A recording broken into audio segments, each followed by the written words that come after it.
Okay, awesome. Hello, everyone. Hope everyone can hear. Actually going to switch on my phone if things are going well before I should, because I'm actually using, this is my first time using a, um,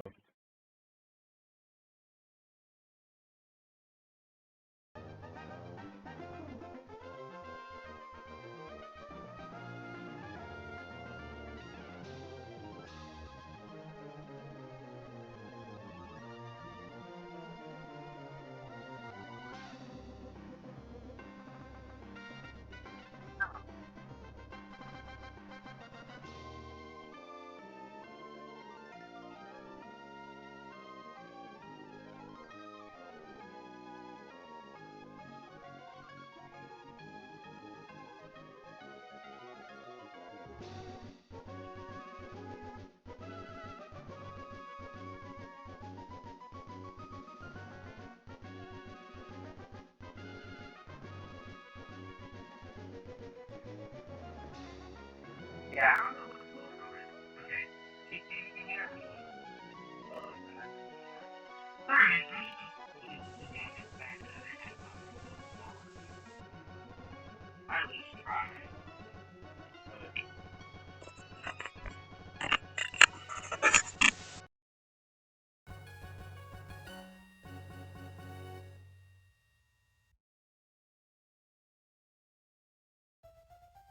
Here.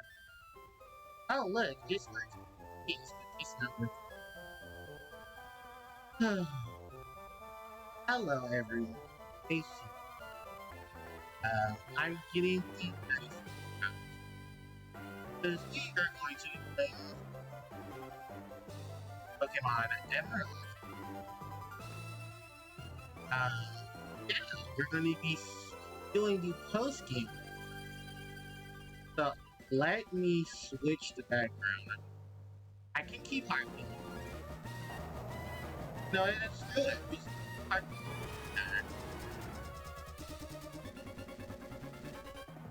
Harpie ladies here. So we try to switch it up. We see Harpie right there. Even though this is technically Pokemon Rush. We're gonna keep the Harpies right. So hello everyone, HPJ here and welcome to session 9, session 9 of my Pokemon Emerald livestream. In the last session, we took on the Elite Four and beat them as well as the champion Wallace. We also now are in the post game of Pokemon Emerald, and I do believe I am not in the town and most people think I am. No, I think when we left off, I was doing a lot of this. So yeah, now that we are in post game, my rules for the post game have now changed. What are the rules for the post game? For those who are going to be asking, well, I am now able to duplicate items. I mean, it's kind of already obvious if I was already good at. I am no longer restricted to a level requirement for Pokemon, as well as I can use a ton of fucking rare candies to evolve certain Pokemon because I'm going to need them for the post game. We're going to do legendary hunting. We're going to do, um, oh, we're going to do a lot today in today's session because this is Pokemon. Pokemon post game is a thing, and it's not a strong thing in Gen 1 or definitely Gen 2, but in Generation 3, for both for Ruby, Sapphire, Emerald, Heart, Ruby, Sapphire, Emerald, Leaf Green, and Fire Red. They all have post game, and they were the generations to start introducing post game to the Pokemon series. Well, actually, it was Generation 2, because Gold and Silver and Crystal had the Pokemon Towers. Actually, I think, if I'm not mistaken, Gen 2, Crystal had the Battle Tower, and that was your post game. So you would train up your Pokemon for that, or you would go to Viridian City and go to Trainer House. Oh, excuse me, and you would interact with them there. Now, with that said and done, it's basically time for HPJ to get on his merry way and start doing a lot of the post game for this game. So, I love the post game for Emerald version. If that was something that wasn't obvious. In Pokemon Emerald, you have access to a fuck ton of life. That's the best thing I can actually give anyone, is that you have access to a fuck ton of life. Yeah, it is probably one of the most abrupt and loved sections of the game that I would personally have to say, because I'm a big fan of this section of the game. Guys, there's so much you have access in the post game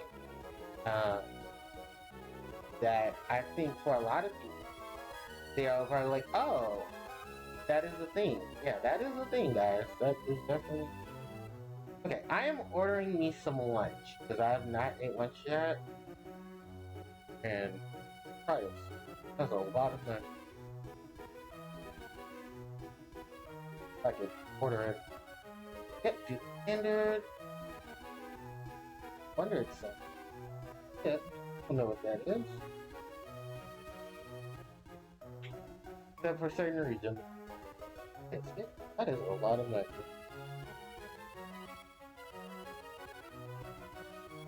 So you know what I'll do? I just...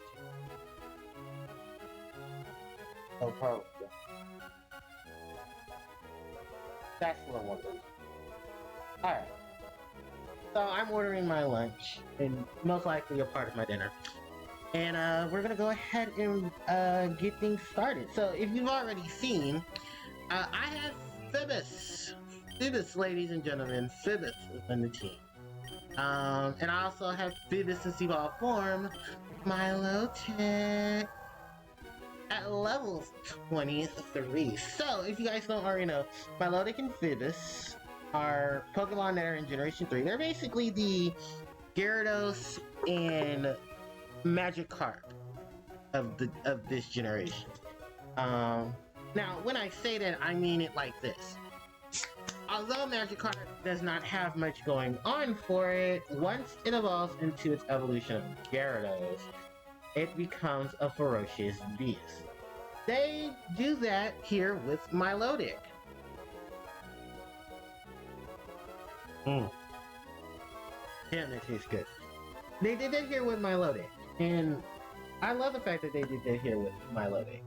Milotic is a pure water type. Her ability is Marvel's Scale, where her defense is up when she's at low health. I believe there's also another ability that our queen Milotic has. Actually, I can't say queen, I should say king, because this Milotic is male.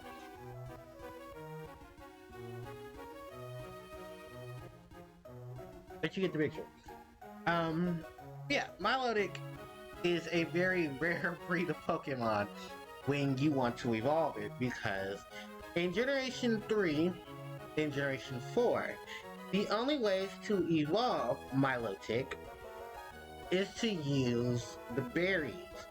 Well, more so berry blocks. And then you do what is called raise its beauty stat. You max the beauty stat of the Phoebus. Once you max the beauty stat of the Phoebus, then you're able to evolve Phoebus into Milotic by simply raising it by 1 level. Now, the benefits to Milotic over Phoebus is, of course, just like Gyarados, just like Magikarp to Gyarados, stat buffs all around. More defense, more special attack, more special defense, more physical attack, you know, all those areas. Milotic is a random case because in Generation 3, remember, the physical special split is not there yet till Gen 4. But Milotic, being a water type, specializes in special attacks. So you'll have stuff that you'll need like Ice Beam, Surf, Water Pulse. You can even do Recover. You can do Rain Dance. You can even do Dragon type moves, Milotic, because that way it'll cover some issues that you have in the game. Now, to get to Milotic, or Ralph say to get to Phoebus, you have to do a lot of work for Phoebus. Actually, let me go to the Pokemon app so I can actually show you the whole thing with Phoebus. So, here on Route 119, this area here, there is a random 6 tiles in which you are able to look for Phoebus. When you look for Phoebus, you must get to certain areas to fish for Phoebus. And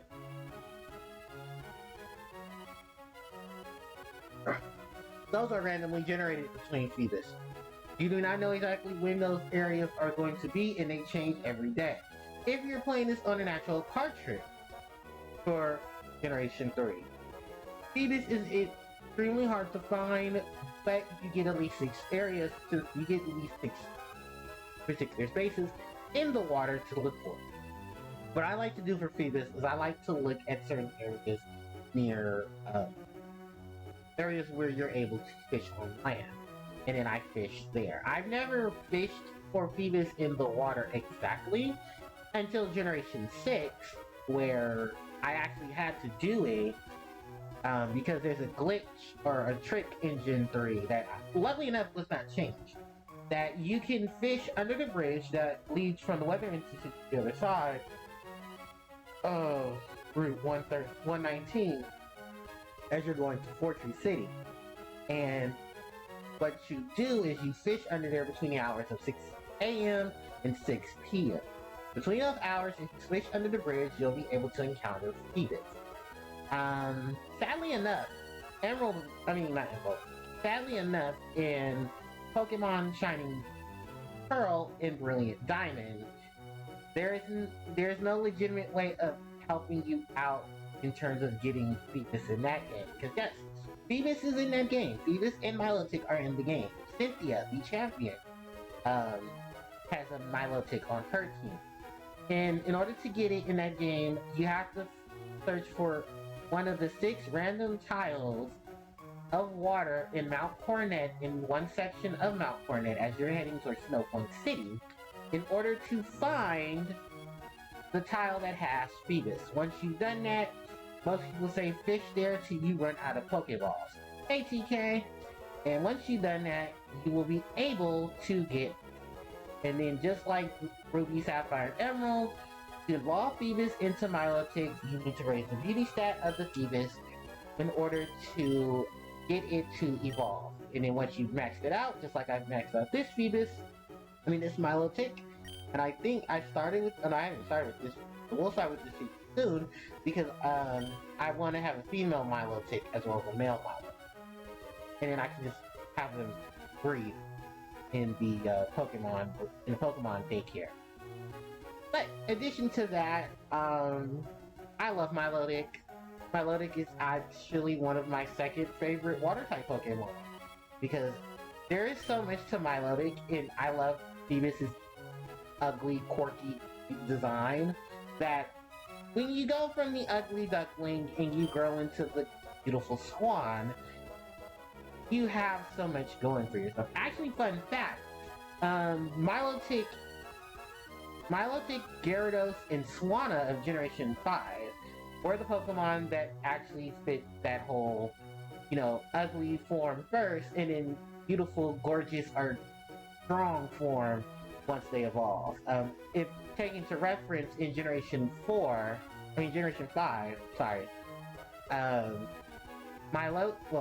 Swanna and Duckling, the pre-evolved form of Swanna, are actually in remembrance of the ugly duckling becoming the beautiful swan. And I actually do like the fact that they kept that trope. Now, in terms of what we're going to do here for Phoebus, and actually something I do want to help you guys out with, is berry blocks and berry blending. So, in my Pokeblock case, hold on, we're going to go to it right now. Here's my Pokeblock case. I don't have any Pokeblocks, but if we look here at my berries, thank you. I was doing this on and off screen. I was collecting a lot of berries because I wanted to make sure that I had berries to use for the berry blending. The Kepsi berry is probably one of the most important berries you're going to use because it helps you get a berry block that is at least level 23 in set, and it's a field situation. You can look it up basically, but in short terms, you want to use blocks. You want to use berries that are blue or purple, and you want them to generate a berry block that you can use. That is a field of 23 a level of 23, but a field of 30 or more, and that will help your Phoebus. Once you've done that, it will max out the stats of your Phoebus, just like we've done here with my Milotic that I have in the party. Where you see there, the beauty and the tough stat have exponentially grown, but you've noticed that the beauty stat is what's maxed out. Once you exceed the perimeter of the pentagram, yeah, that's when you know that you've maxed out that stat. And I love it on Milotic. Milotic is probably one of the Pokemon that I'm sure a lot of people are going to ask, was I going to use Milotic on my team? The answer is no, because ironically enough, Milotic would not have been good for Emerald, but would have been great for Ruby and Sapphire because of not the encounter, the champion that you'll be battling in Ruby and Sapphire. Hold on one second, you guys. I'm just gonna go ahead and post that I'm live streaming on Instagram. Thank you. This.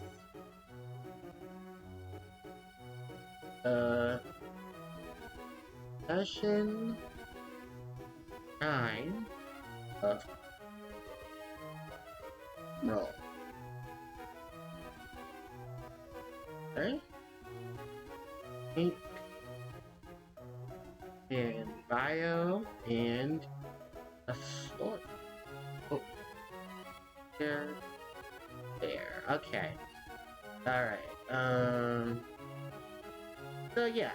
Sorry if anyone who's seen this post. Yeah, I'm just a little late to getting things together. Sorry. It's a thing. I try to break the habit. Unfortunately, it just doesn't work out. So, let's get back to Milotic and why I chose not to use Milotic, but I chose to go for Starmie, with Azumarill being left behind. Starmie has more of a range of moves than Azumarill till Gen 6. Because in Gen 6, Azumarill becomes Fairy Water, being Water and Fairy type. Although my Fairy type of that choice is actually going to be a Gen 3 Pokemon anyway, which is going to be Waterflower, when I get into Gen 16. Because I don't think I'll have the material at that point. No, hopefully I will have the material at that point. And yes, I did mention that TK these spaces to find Milotic, which was part of the reason why I didn't add Milotic to the main game, or the main teams, because it was so hard to find Milotic. Especially with those random generated spots, too. The other thing about Milotic, unlike Starmie, is that Starmie's moveset expands in so many different ways. I have access to Thunderbolt, Psychic, Surf, Bubble Beam, Water Pulse. Starmie also has, even though Starmie won't learn moves once it evolves, Milotic does. But the range that Starmie has is more over Milotic because, like I said, I can use Psychic, I can use Thunderbolt. And those are moves that are on Starmie that are really good because Starmie checks a lot of things that most Water-type Pokemon weak hit. Grass type, and hold on one second. Come in.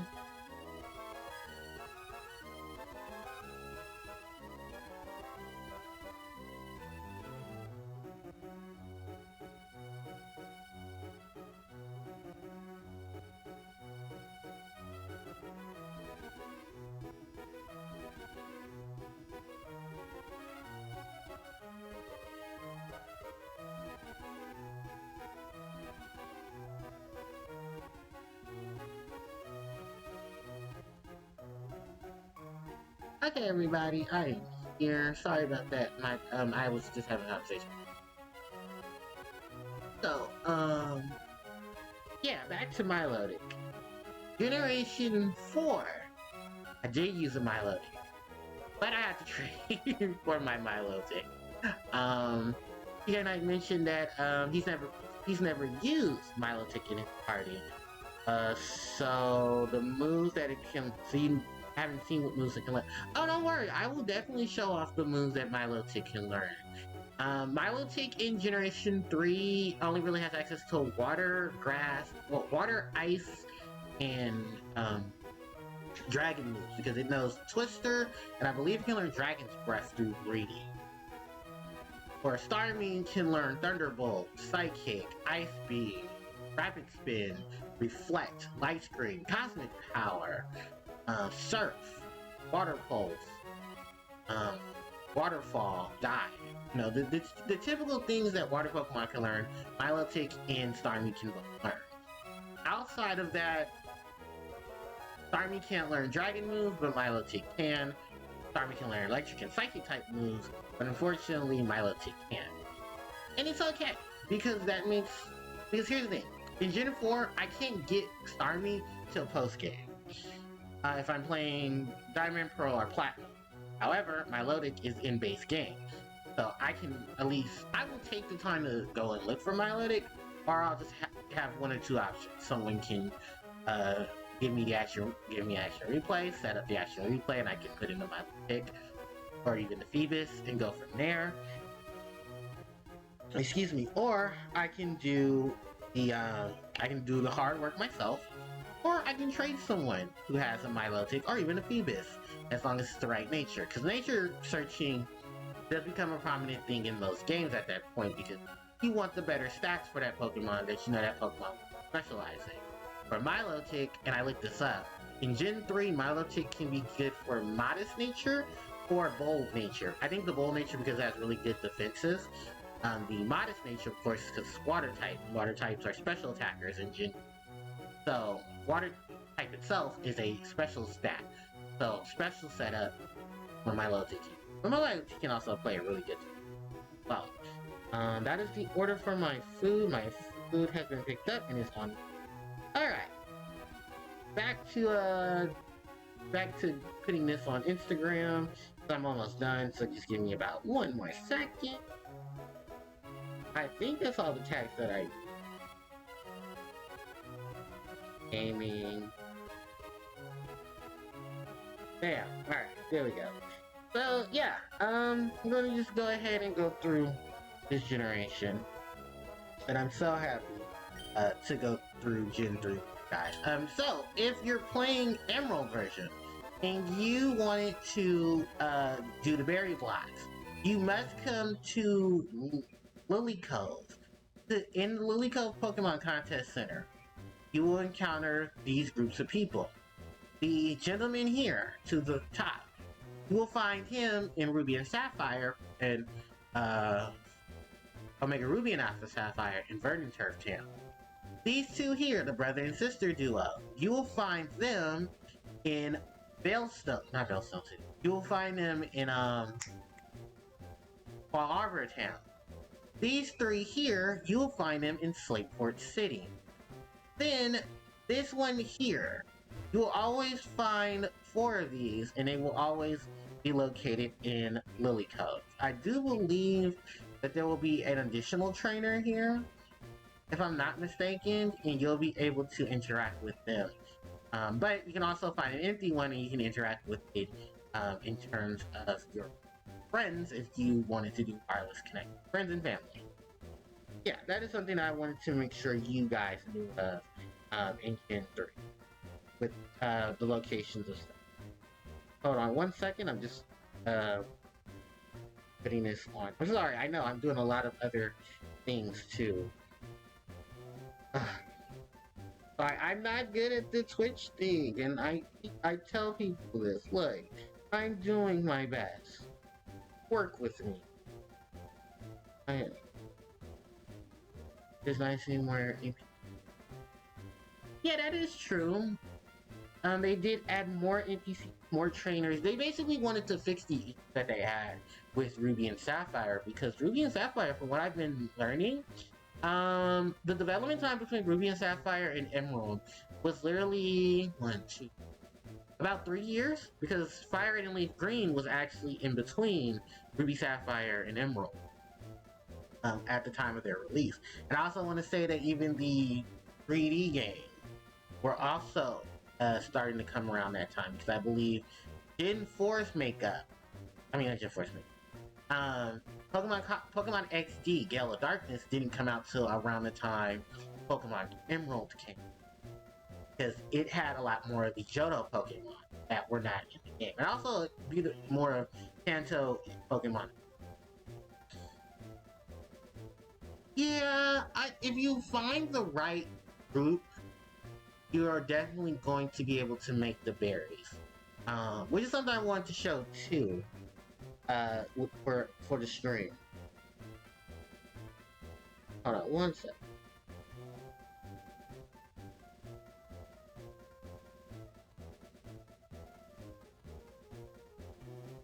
What?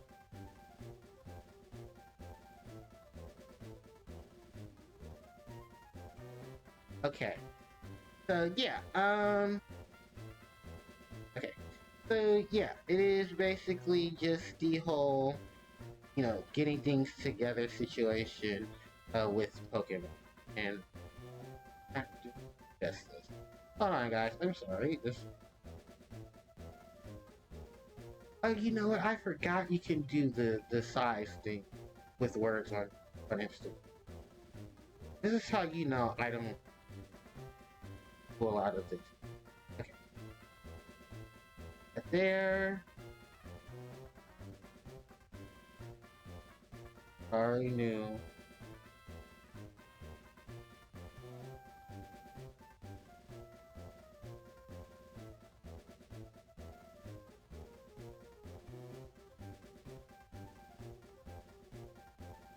See, I knew it. You always get these random ass.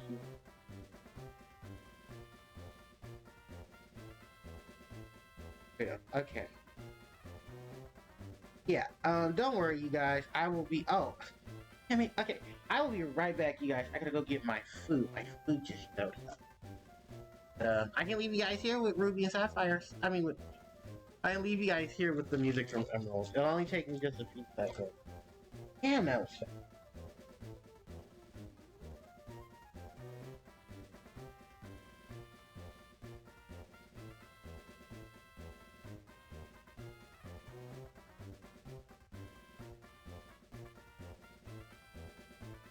Dun, dun, dun, dun.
Okay, everybody, I'm back.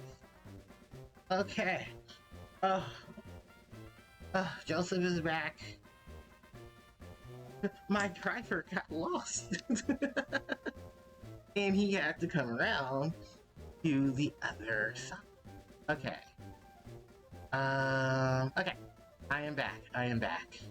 Alright, where's my headphones? So yeah, I'm gonna make sure that during this part of today's live stream, I can help everyone make Pokeblock. And where are the best places to go for your Pokeblock, what you can do to get your Pokeblock. I do also have a guide. You can find guides for Pokeblock making online. So what I've seen is that there are a ton of berries you can easily use. Some of them unfortunately won't give you that, that je ne sais quoi, as you will, of trying to get particular items. The one I do promote is the Kipsy Berry. If you don't have the Kipsy Berry, which you can find on, hold on, I can actually show you where you can find Kipsy Berries. Kipsy Berries are found, that's not the one map, there you go. Kipsy Berries are found over here to the east. Go to the west. They are on the outside area near Meteor Falls. This area here you can actually surf to, and this is where you'll find Swalo, Jigglypuff, Swablu, and they're all in the range of levels 22 to 27. Here there is a patch of berries that you can actually find, and they're at the area. You can also find some Kitsy berries, hold on, I do believe on Route 113. You can also go to the Berry Master's house and you'll find blackberries. Blackberries are the ones that kind of look like little grapes. They look like grapes. Those can also be used to help as well. You can use orange berries, but they don't give you that punch that the others will. Unless, I believe, you mix it with the other trainers' berries as well. Hold on. Let's go back to the berry. Let's go back to the... You can use blackberry. You can use Kitsy berry. And I believe there's one more berry. And here's the thing, you have to get it from... Oh, you can use Chesto berries as well. I forgot, Chesto berries work. Wow. The other berry is the one that I actually don't have access to because I actually need to go to the Berry Master's house. And me and him need to have a conversation. There are certain words that you can enter into the Berry Master to give to the Berry Master. I think it's either him or his wife. And it will allow you to obtain one of these berries that's very hard to find in the game. It's actually one of the secret berries in Generation 3. And that will be something you need to spawn to get more berries. I don't think I have any more berry tree branching. This is due to the fact that I think at this point of the game, I think I plucked all the berries that I needed so that I could just make what I was already keeping. At this point in the time, I already have the areas where I'm going to be doing berry growing. Those places are Restboro City, to the south of Restboro. There is a berry plot to the left here on Route 104. There's another one next to the Petal Birch, right here, next to, I think it's the Petal Birch, the Pretty Petal Shop. The Pretty Petal Flower Shop is right here, and you can actually put the berries here to grow. The other area is near Mobile City. To the north, to the east, to the west of Mosby City. Sorry, I'm getting myself flustered. To the west of Mobile City, you can go and plant berries there. You can also go to the south, near Cycle Road, and you can also plant berries there to grow you some berries for Pokeblock, or you can grow your Lepa berries, your Lum berries. You actually can get Lum berries in this game. Lum berries are basically full heal. to your Pokemon. You give it to a Pokemon and it will cure them a lot of any status condition. They are little berries that look like little green tomatoes. If anyone's ever seen green tomatoes, they actually look pretty cool. I actually think I have a Lunberry. Or you can get one Lunberry, and you get the Lunberry from, what is it? It's a trainer in Lily Cove, and they have it. I'm gonna go up, I'm gonna go north, and I'm gonna plant some berries here. I'm gonna plant one Kitsy Berry, and I'm going to plant one Lilith Berry. Flippa Berry, sorry. The reason why is because if I can plant the Kitsy Berry, the Lilith Berry, I should be set. Because I can come back to these, and then what I'll do is I'll water them, and then I can just keep them come back, and everything should be fine. Also to note, they run on an in-game timer. Your in-game timer is supposed to be ran off of your actual clock. So do be careful of these, because you don't want them to revert back to plants, or you don't want them to vanish. And I've done that because I left some Pentaberries, some Pentaberries, and I think some other berries as well. I even think these Lilith berries, I have to do some extra work for, because unfortunately, they ended up not making it.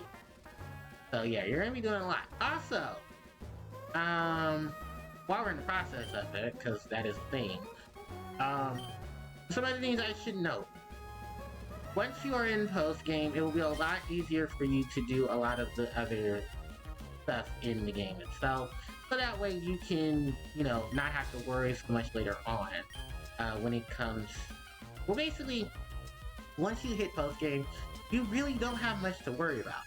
You have access to rematches with players, so you can level up your Pokemon faster thanks to there.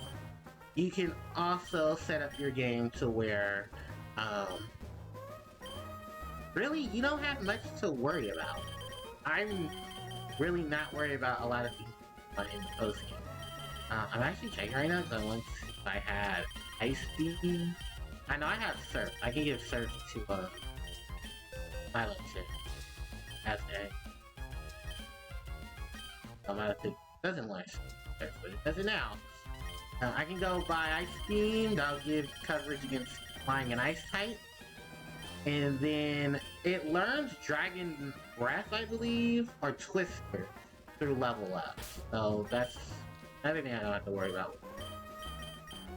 Speaking of which, if you go back to your Pokénav, I do believe for match calls, you should start seeing, match calls with a lot of trainers with the game.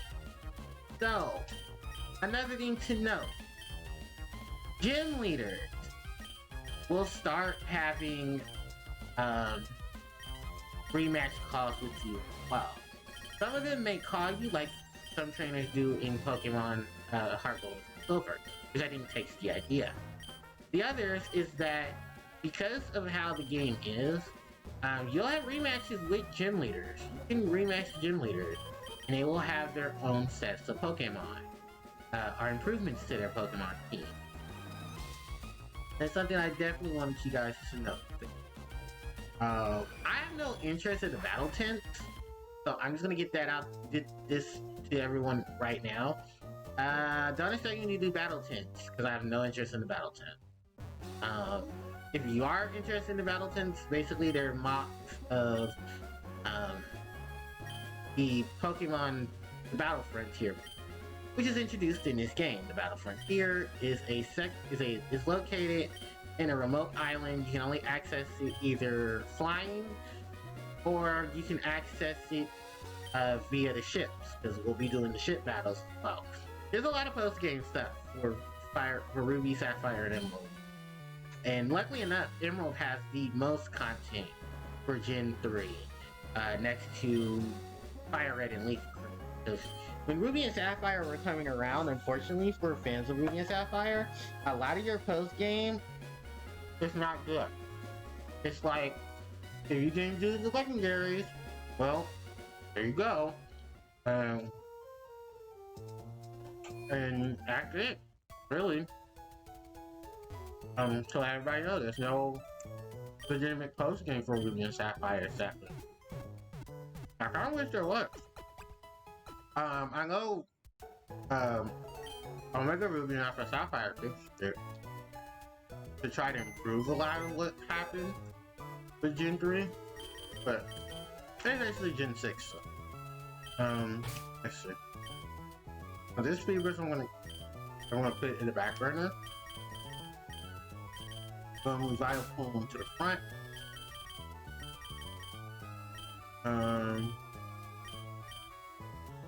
Yeah, this everybody else. Beautifly, Watervar, Bygone. All our little friends. Bob off. Alright. I forget to get running here. Yeah, there's no changes in Mossy. Mauville, I forget Mossy, Mauville, and Westboro all share the same setup. I can't get ice cream. Hold on. I'm going to this lady here. And actually he's gonna max out on the coins. That way I can, I don't need multiple ice beam, I'm gonna get ice beam. For Milo Dick.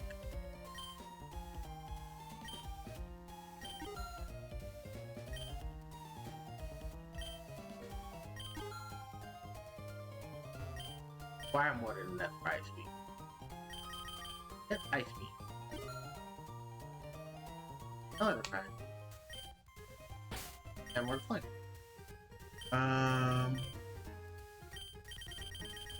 Yep, 10, 13, ice beam.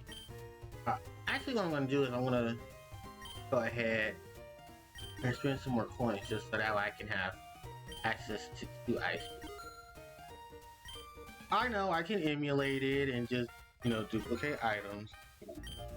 But even then, that takes a bit of a while because when I was looking at a lot of the duplication stuff, because I'm also playing Pokemon games on my phone, so I can, you know, have some fun. No. And a lot of the codes for GBA games, they don't work. Like your emulator, and if you go online and you talk to people who emulator and videos from the emulator, they'll tell you, yeah, some of the stuff in the game does not work. So be very careful when you're using game track codes, code breaker codes, and stuff like that because, excuse me, sorry, I'm eating. They will mess up your game, and they will make your game bug, or they just don't work at all. Because there are upgraded versions of the games. And those are the versions of the games that people are going to be playing. So, do be careful with that, because those things can happen. Also, this is if the game's fail safe, like, I guess check if modding is a thing, but we should be past that in this age. Alright, so I can at least buy 2 more TMs from here. I am gonna go get a second ice beam and a thunderbolt. Right now I have plenty of flamethrower. Yeah. Right. The other one is psychic, and I think double team or return.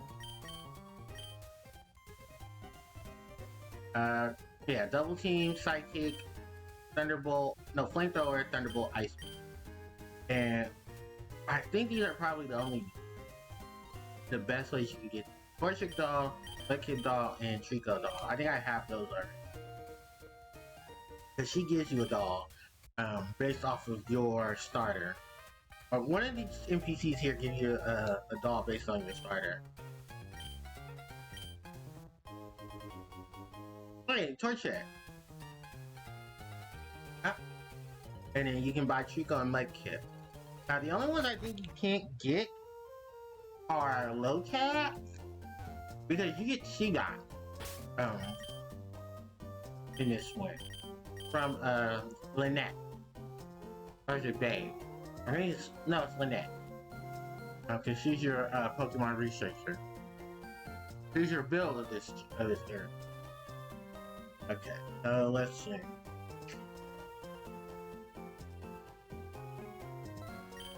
Have I planted all my berries yet? I know I did to the south. I think I did too. No, I haven't done to.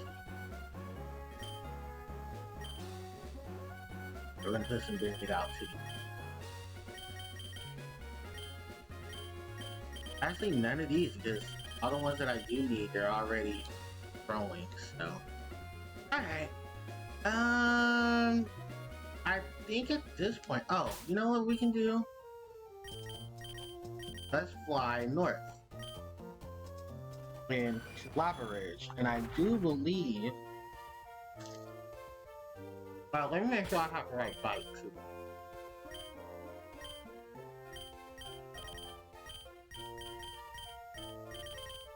No, I have Acro. Shit. Hold on. Go fly back to Mosky. Guys, we're gonna switch bikes. Because if you remember, here in Generation 3, you get two different types of the bikes. Micro and you get my bike and Acro bike. Acro is for acrobatics, Micro is for my speed. And considering what's in the desert, if it's back, we'll be able to verse it.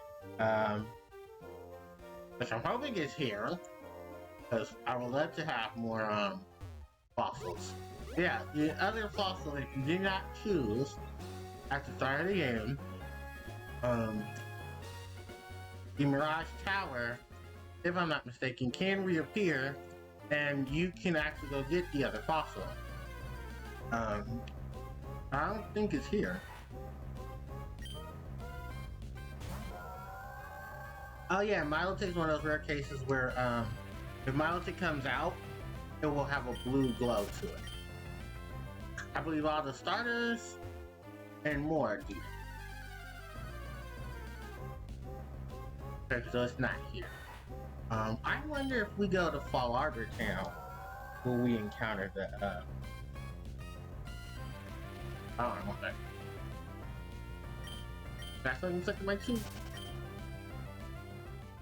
Here we go. Okay. I wonder if we go to Fall Arbor Town, we talk Boon Maniac. Well, he mentioned something about it.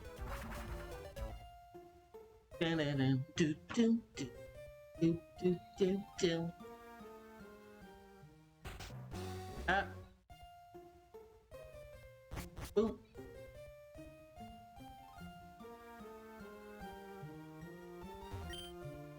Fossil is so wonderful, so dreamy. Oh, it's not safe, dude. There's a whole chapter. I left it. Oh, good. I was going there for you anyway. Desert Underpass. So the Pokemon encounters here, I believe, are Whismur. Hold on.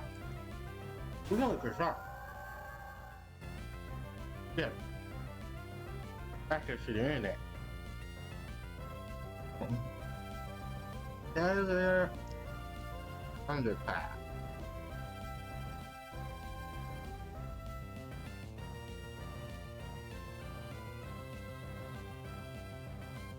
Alright. For the other underpass, the underground tunnel is located in Fall Arbor Town. It's an Emerald exclusive. Oh, that's awesome. So, the encounters here. You have two encounters here. Three encounters, actually. Whismur is one. The other is Whismur's evolution. Bowser. And then there's a special encounter, which I hope we run into. Hold on, I'm going to switch Pokemon. So I'm going to have, I think I'm going to put Wild from the Sleep Powder. But in this area, you can find a fossil here. The other is Ditto. Yes, Ditto making his debut in the hole right here. This is the only area we can actually catch Ditto. And I'm gonna catch Ditto. I'm not catching Ditto because of cracking go. I'm catching Ditto because you can breed with Ditto. And Ditto doesn't fuck. So, yeah. Sorry for my bluntness, but I'm not sorry for catching Ditto. Ditto's ability in this game, ironically enough, is Limber. It does not get transformed or prankster. That does not get its ability what's it? Prankster? I think it's his ability. It doesn't get that till Gen 5. But for the most part, yeah, Ditto is basically known for his ability to become other Pokemon. It has only access to one move, and it's called Transform. Where Ditto can transform himself into Pokemon he's battling with. Yeah. Ditto access to improvement. And really, Ditto's ability is Limber, where it can be paralyzed. Ditto, the transform Pokemon. Ditto rearranges its cell structure so that it transforms itself. However, it tries to change its body on its memory, and it will get details wrong. So yeah, that is Ditto. And you can encounter Ditto here as a wild encounter. 50% chance of running into Ditto. Whismur and Loudred are the other encounters. Whismur with a 34% chance and Loudred with a 16% chance. Alright. Oh, yeah. There you go. I don't know if I'm talking much about Loudred. Loudred is just Whismur but stronger. Really not much to go off of Whismur and Loudred. There's a mic. But I was thinking of Loudred. That's Loud. So, actually Loudred is only a few levels away from evolving. Loudred's final form is X-Loud. And they love noise. They're the only Pokemon actually that starts off the series to have the ability Soundproof. Meaning that moves that are based off of sound will not inflict damage to them. Fun fact, when Generation 6 was announced and making those ways around, the rumor mill was that Gen 6 was supposed to introduce the it was supposed to introduce the sound type. So there's rumors there are going to be 2 types of Pokemon being added to the game, and instead it ended up just being the one. Sound type, from what I heard, was going to be a couple of old school Pokemon. Loudred, X-Cloud, and Whismur were supposed to be the Pokemon that were going to be part of the sound type. In addition to them, I heard Voltorb, Magnemite, and Voltorb and Loudred. Voltorb and Electro were supposed to be sound type. Moves that do sound, like Hyper Voice, Supersonic, and then we're also going to be used as part of the sound type. But sadly enough, yeah, the sound typing didn't work. However, the other typing did, and that was Fairy. So if you're wondering, yeah, Fairy was the other rumored type. Fairy did make it, ironically enough.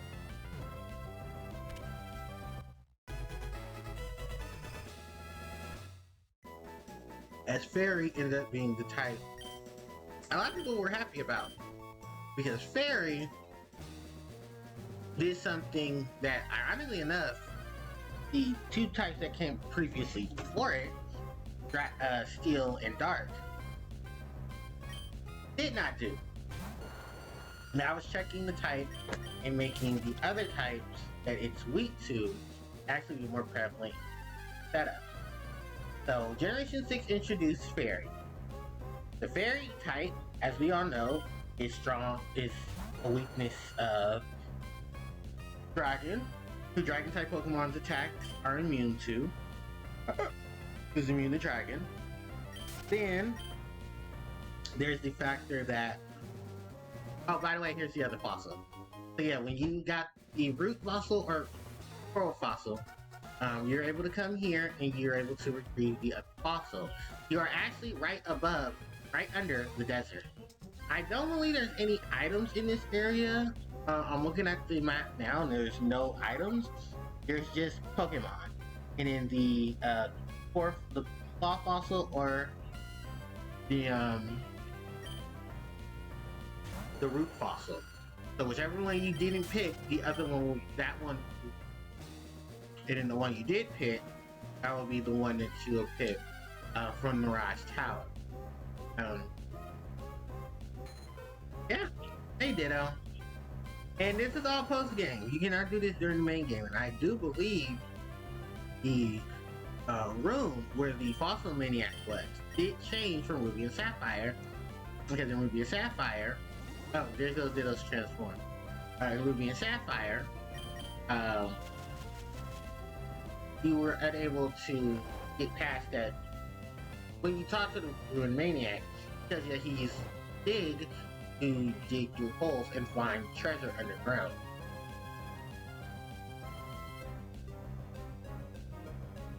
Because that's how he finds fossils. Fun fact, the fossils that he's talking about, you don't find all of them until Emerald. So, yeah, it wasn't until Emerald where you start finding your other fossil, because in Ruby and Sapphire you can't. You have to trade with someone who either has the Pokemon of the fossil that you get, or you buy Emerald and you play the game to where you get both of the fossils, but you get the second one in the post game. I mean, is it a fair trade-off? Not really. It won't. I'm good. Alright. I'm rushing now and I'm trying to catch Ditto. Yeah, because I've already talked to Ditto. I have Ditto on the Pokédex. We just throw repeat balls at it. Yeah, this is something I definitely want to show you guys all. I want to show you guys all the exclusive areas to the Emerald Thing. Bigger grand. We're gonna just go ahead and run battle to it. But yeah, you can find Dittos here, and I do believe that the trainer here won't, the Runga won't stop you from coming back, so. Yeah, if you want to get, Loudred, well, here's the thing. Loudred in Whismur, you can find in Evergrande, because they're right there at Pokemon League. Excuse me. And I think they're even higher levels. Well, Whismur isn't. Whismur, I believe. No, Whismur higher level. The highest level you can find Whismur, I want to say it's level 40. And the highest you can find Loudred is maybe level 30 to level 43, which is funny because it's actually in the ball. But yeah, Loudred yeah, the sound site was a thing that people were spreading the rumor about. I was actually very excited to see about this sound type. Where, sadly enough, it just didn't come through. Hopefully, oh no, they would have announced if we were getting new types again. So maybe Gen 10 will introduce a new type. Where can we go now? Oh, you know what? Let's go to Slateport. Yeah, we have multiple points of interest at Slateport. We can now take the boat that travels between Slateport and Lily Cove. And actually we can get through from either Lily Cove or Slateport. But also we can go back to Trickmaster's house. watching you.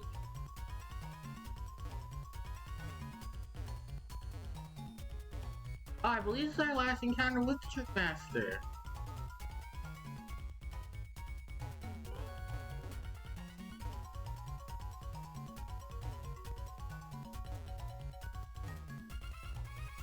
Yeah, this is our last encounter with the Trick Master. Oh my god. I'm gonna miss the guy.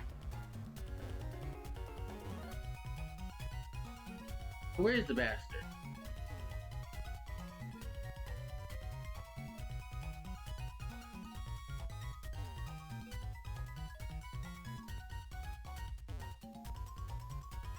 Show yourself.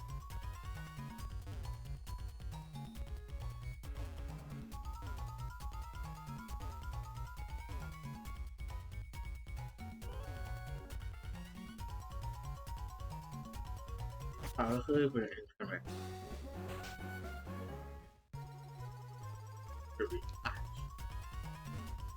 You're supposed to see the little speckle. Oh, is he here?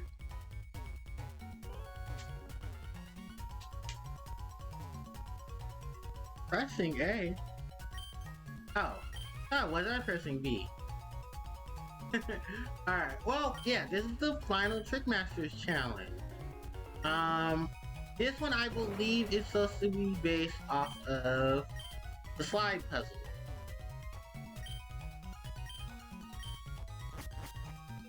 Yep, we got slide puzzles, and your final opponents here are actually these guys. They're the aces. I mean, the cool trainers. Yeah, you got some cool trainers to come play in the Trick House. Oh, cool trainer Kira, later on.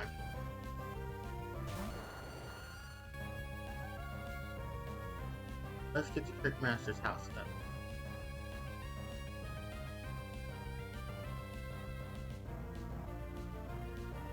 Yeah, alright, there we go.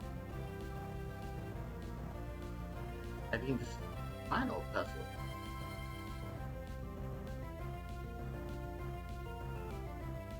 Yes, it is. It's the final puzzle. And all we have here are ace trainers. So, this is trainer Kira, my Minitrick in Leiron in this game. All level differences. She called Ellen in Ruby and Sapphire. Then it's trainer Vincent and trainer Leroy. I'm sorry. We'll meet them sooner. Alright. Well, we'll meet them a little later. Main 8 trick.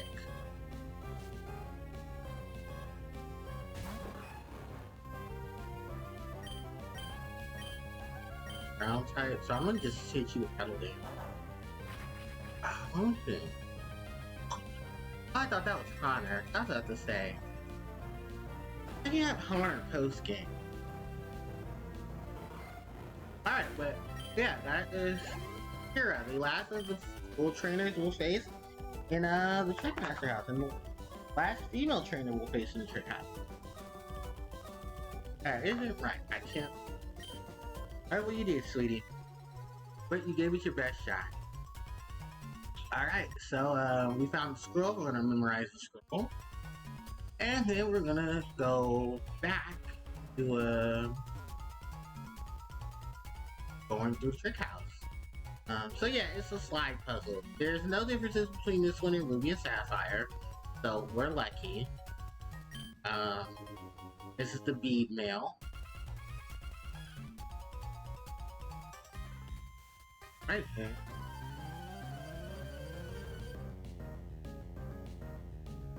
Good. And Vincent. Hello, hi, little 44.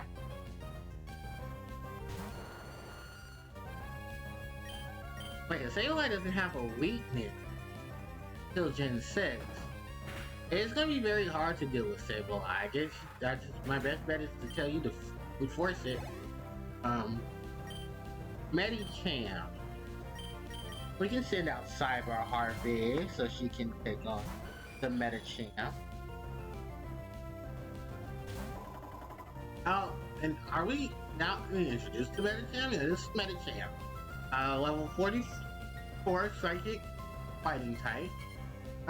If you want any of the elemental punches in Gen 3, you need to breed Meta Champ. If you're playing Emerald version, sorry for anyone playing Emerald, because Medicham and Meditite are not available in this game unless you mid-tracker. That's the only way you can get either of them.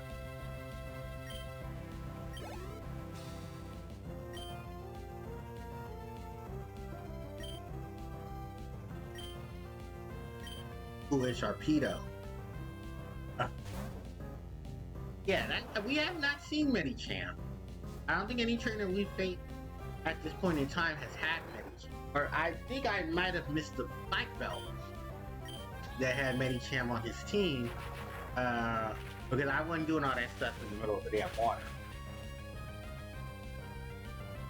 Yeah, bye Sharpedo. Ironically enough, in Generation 6 gets a Mega Evolution. Yeah, Mega Sharpedo is a thing. And ironically enough, that is Archie's, not Archie, yeah, Archie's ace. Is a oh boy. Oh, excuse me. What's this? Yeah.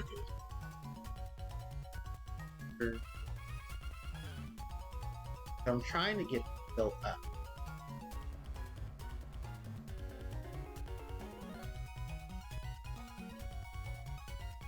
Oh, you know what I'm supposed to do? That. I was taking a 2-step plan for a 3-step, or 2-step. Taking 3 steps when I'm supposed to do 2 steps. That look really stupid. Alright, the last trainer of the trick house is a cool trainer. This cool trainer, Leroy. Mawile, dark and steel type. Yeah, double weakness to fighting. Let's actually get our fighter out there. Runix, step 1. Fun fact, yeah, Mawile in this game is dark and fighting. It doesn't get its fairy typing till Gen 6, and its Mega Evolution till Gen 6. Also to note about Mawile is Stockpile, the move that he just used earlier. That move, well by the way, Sky Uppercut. You can hit Fighting type Pokemon with this move, even if you're on the ground. It does some damage to them, so like that. But yeah, Mawile, sadly enough, not a really sought after Pokemon in this gym. Just better Steel and Dark types. And to be very fair with you, I'd rather go for Sableye than Mawile. Even with the change up in Gen 6. Leroy's Pokemon. Starmie. So I actually talked some more about Starmie. Starmie! Water type Pokemon. The mysterious Pokemon. Water Psychic type. Has either the abilities Analyze, Analyze, which allows it to restore its HP in battles. Illuminate, which allows it to increase random encounters. And Natural Cure, which allows it, when it switches out, to heal itself. Fun fact, I think my Starmie has the Natural Cure ability. Yep. Heals upon switching out. So, paralysis, confusion, sleep, all of that. Starmie switch in, switch out. The other thing to note is that, with move Analyze, it doesn't get till Generation 5, because it's a Dream World ability. Other than that, Starmie. My favorite Water-type Pokemon in the series, and probably one of the biggest beasts of Water-type Pokemon in the game. Has access to a ton of moves. Generation 4, it has access to, to Steel-type moves, because it gets Gyro Ball in its move. And Generation 6 and onward, Dazzling Gleam was added to Starmie's move pool to help Starmie against Dark-type. But alright guys, we did. We have beaten the Trick House. And half enough. The Trickmaster has run out of ideas. So, to cherish this occasion, he gives us this final reward. A red tint or a blue tint. These tints are to represent two things. Red and ruby, blue and sapphire. For this occasion, because my name is Ruby, I will be taking the red tint. The tints are just decorations that you put in your... That's really... They're decorations that you use for your secret. That's really much it. But, yeah, that's it. That is the last of the Trick House missions. We did it. We did all the Trick Houses. You can only get this final Trick House once you beat post-game. Once you get into post-game.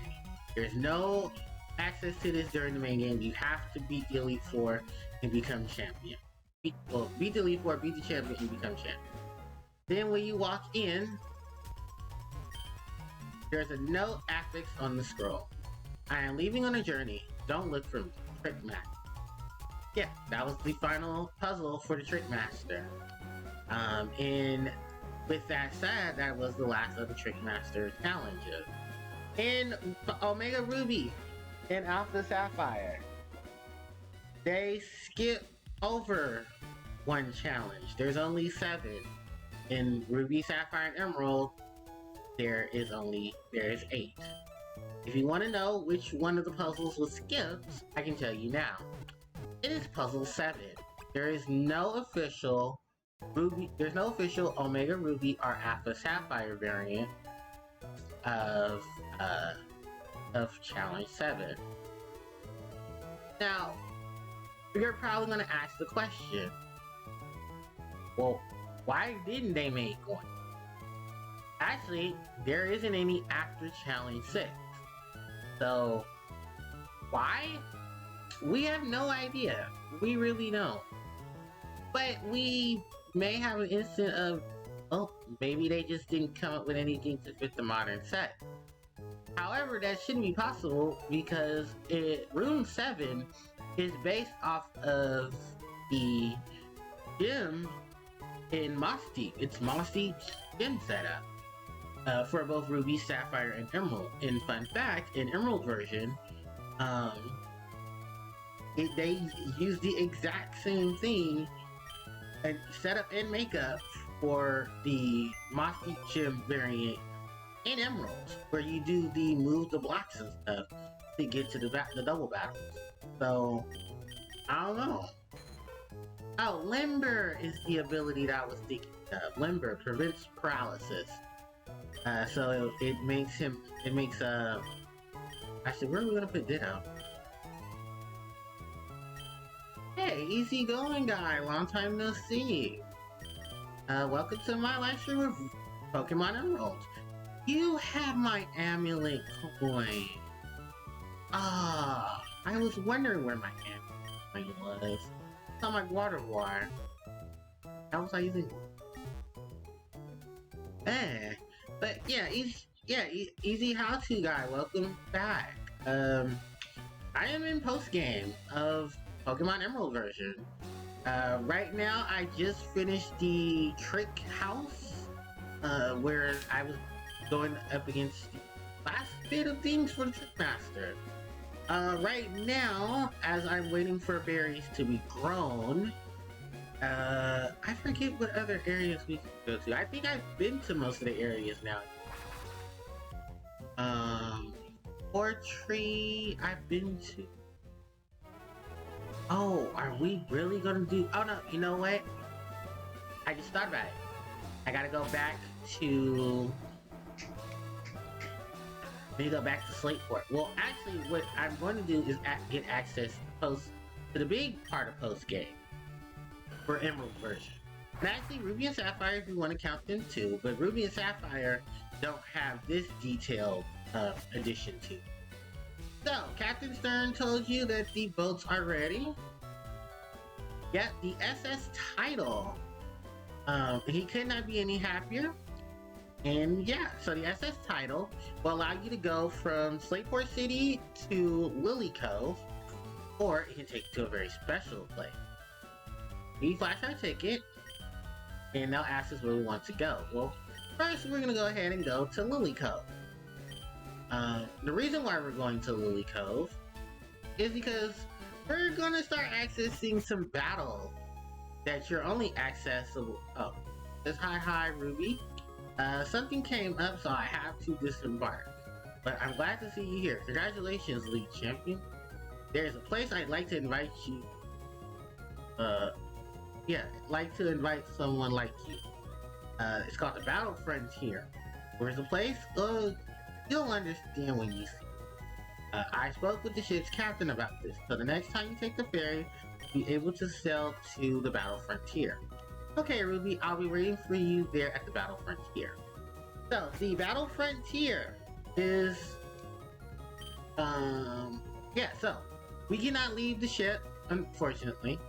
And Battle Frontier is an area in which you will be able to have access to later on.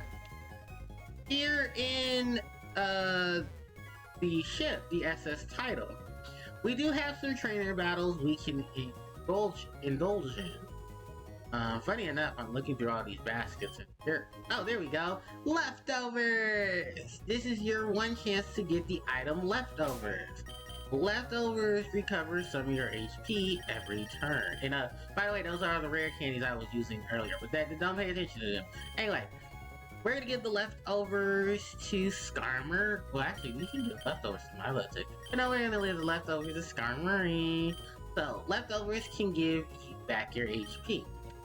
Why don't we go ahead and we take on these, guys. So yeah, we got some more sailors. We got some battles to take on. I do believe these guys should be at the range in which you battled the Elite Four. So, there should be in like their 40s or 50s. Sailor Leonard. Machamp. That should be a Machoke or a Machamp. Machamp or a Machoke. Machoke. Why is it a Machamp? Anyway, so yeah, we got a couple of battles here on the SS Title. Nothing too big, nothing too spectacular. As I'm looking right now, hold on, SS Title. I don't think they have the SS Title. Really? Because it's not a landmark.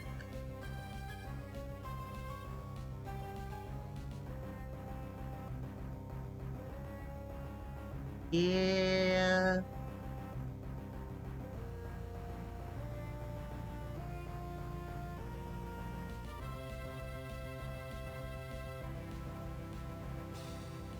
Yeah, it doesn't look like it's here. Oh, that sucks. Where'd you... Alter Key. Artist. Battle Team.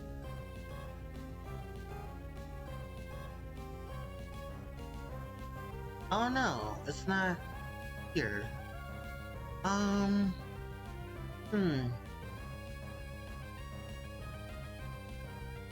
It's on here. Alright, you know what we'll do? We'll just go to the cities. Battle Frontier.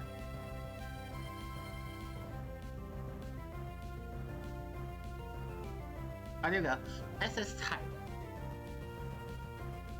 SS. Right. So that's Ruby a Sapphire, I believe, right?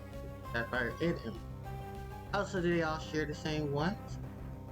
So here we'll find Snatch and Leftovers. Already found. Awesome. Eon Ticket, Mystic Ticket, Aurora Ticket, Old Sea Map, and SS Ticket. Yeah. Alright. The Sailor Leonard. Oh, he does have a Machoke. Okay. Machoke, Machamp, Machop, Machoke, and Pelipper. Sailor Philip. Tentacruel and I say magic. Yeah, what is this title? I guess this is a reference to the SSN, but they bring the SSN back later on, and then they also have its own boat series. So I hope we lock up SSN, but like a high-speed boat, and it's actually part of the plot too. Because Bill is the one that tells you, hey, we can do all of this if you want to. I don't think it's mandatory, I think it's optional, but what that does for the game later on actually becomes real helpful. And here's my choke. Sadly enough, I think the only trainer that we're going to encounter with Machamp is Broly. Yeah, Broly is the one they have a Machamp. When we take him on later. Cause yeah, the gym leader rematches. Luckily enough, they have more Pokemon and they have evolved Pokemon. Oh, was this supposed to be a double battle? Oh, I can see it being a double battle. Yeah, if we sit in the right area, if the two of them pass by, that could easily been a double battle. But this is Philip. One his Tentacool. You know what? I'm gonna switch to Starmie. There isn't any moves in Tentacool's move pool that would do something to Starmie. Barrier! I think it's the first time seeing it. Probably raises the defense. Yeah, it's a stronger. It's on the power lines of Reflect. However, Tentacool's weaknesses are all special attackers, and I ain't using anything physical, so here goes Tentacool. And here comes my choke. Yeah, there's not really. Hold on, one.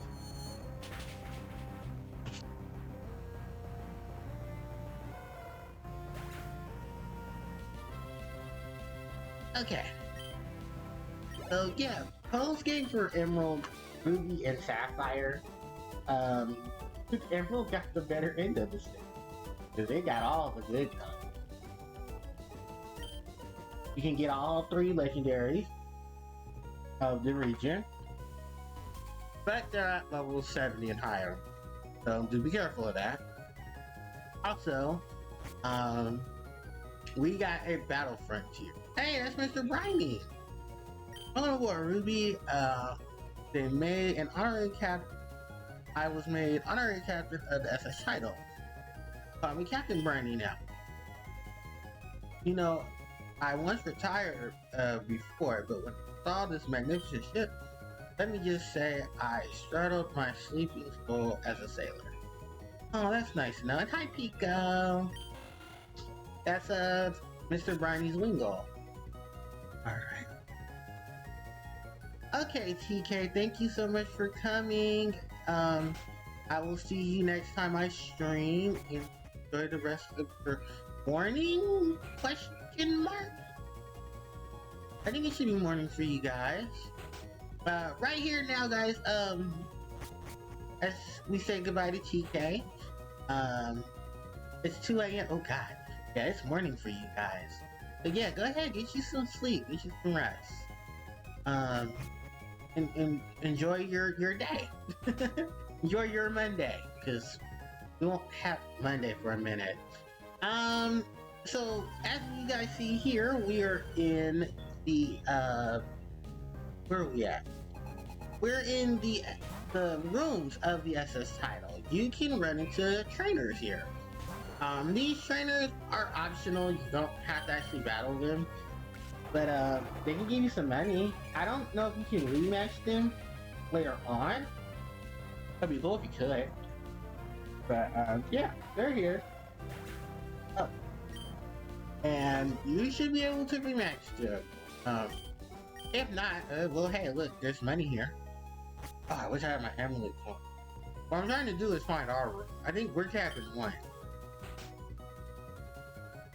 No, we're not cabin 1. Okay, we're cabin 2. We're cabin 2. Yeah, here we go. We're cabin number 2. So we're gonna rest. And I do believe this means we would dock in Lily Cove. Yeah. So you can go around and you can battle the trainers if you want to, and you can use your cabin to give you to repair your HP. And your Pokemon. Sadly enough, unlike later gens with their ships, you won't have access to your Pokemon, so you have to choose your teams and stuff before you get here. With that said, yeah, we are just gonna go ahead and leave out of Lilycove. I'm gonna go get my amulet coin before we go on to the next area, which is going to meet Scott at the Battle Frontier. Now, if you've ever played any Pokemon game, or if you've been around the Pokemon community, they will tell you the Battle Frontier is probably one of their favorite things because it's basically for the competitive scene. And you can match up your Pokemon there, and that's your Eevee and Ivy training and stuff, and yeah, it's a lie. Excuse me, no lie. But it is a lie. Oops. Yeah. Ditto. What am I going to do with you, Ditto? Oh, Dittos, you know where I can put you guys? I can put you guys here. Not in the city, but in the desert. Because desert path is the desert. Alright, I'm gonna heal up real quick. And then like Scott said, if we talk to the lady before we get onto the title, we'll have a new location to go to. And that location is the Battle Frontier. Generation 3, 4, and I want to say are the only ones with the Battle Frontier. Oh, and Gen 6, so Omega Ruby and Alpha Sapphire. So yeah, show your ticket, Flash. Would like to know where you'd like to go. We're gonna go to the Battlefront. So, I do believe that the ship is gonna go faster now. It's gonna go just straight to the Battlefront. So welcome to the Battle Frontier. This is an exclusive area here in Emerald version. You can go to these doors here. Dun. Hey, this is your first time. Step this way. Front lines of the Pokemon battling. Welcome to the Battle Frontier. This is your first time visit. Please issue your Frontier Pass.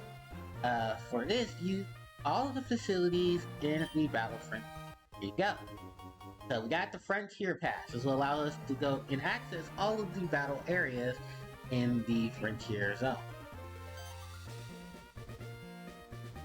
Mr. Scott.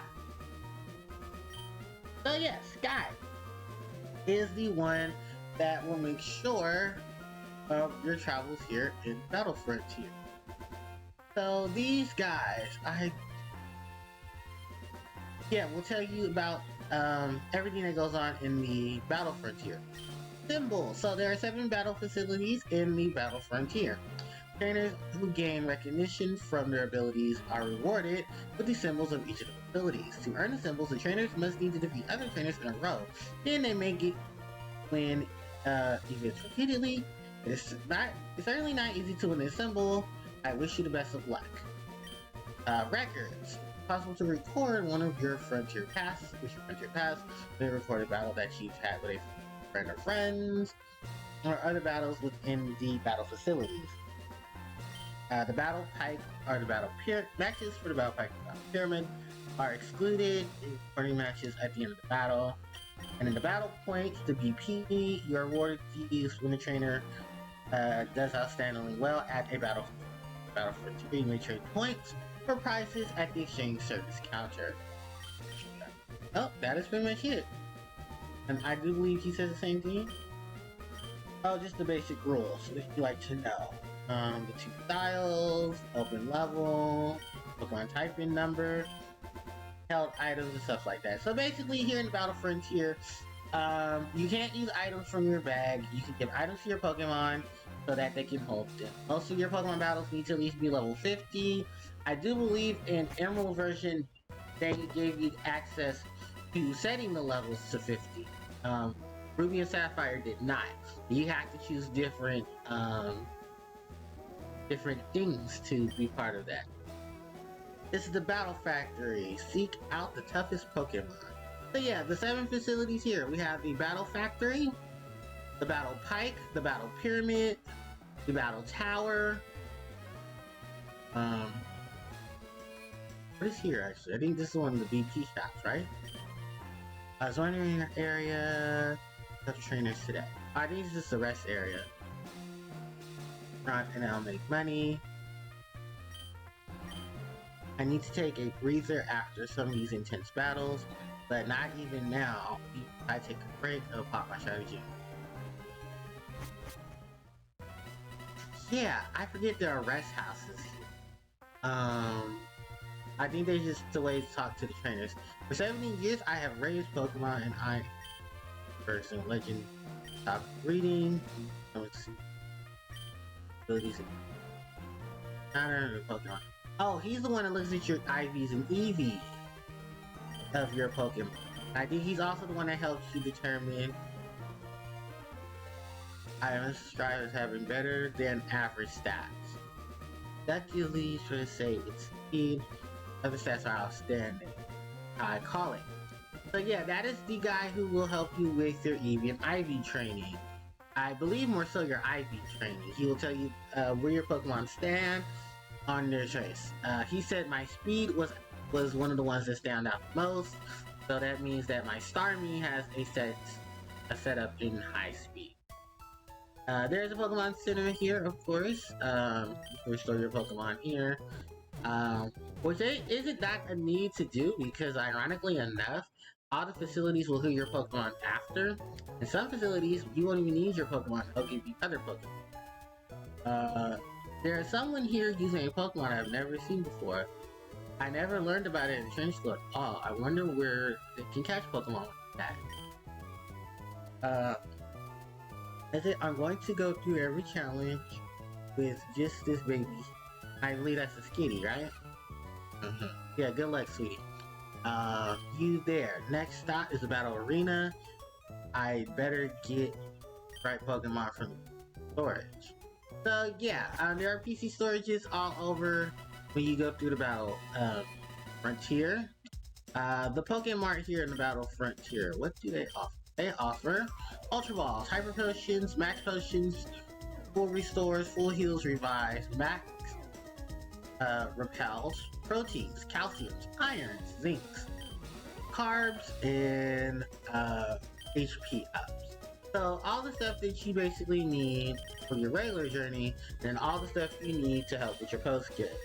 You can get calcium, you can all your vitamins actually cheaper if you go to Slateport, but I also think you need to be there will be a random event for that. I hear it's the Battle Tower. Old girl told me. The girl told me. Not a talented. I like contests. Not good at contests, but having a talent.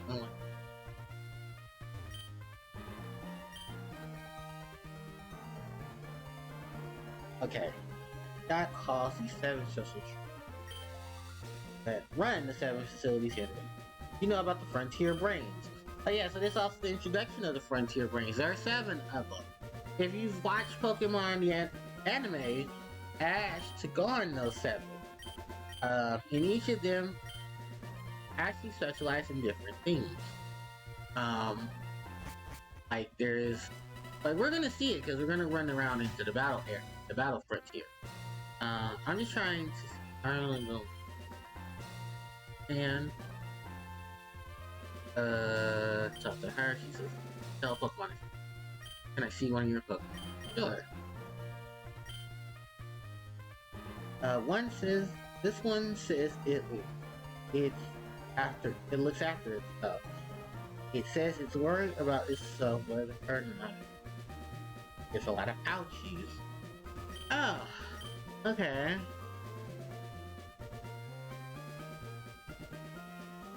Okay.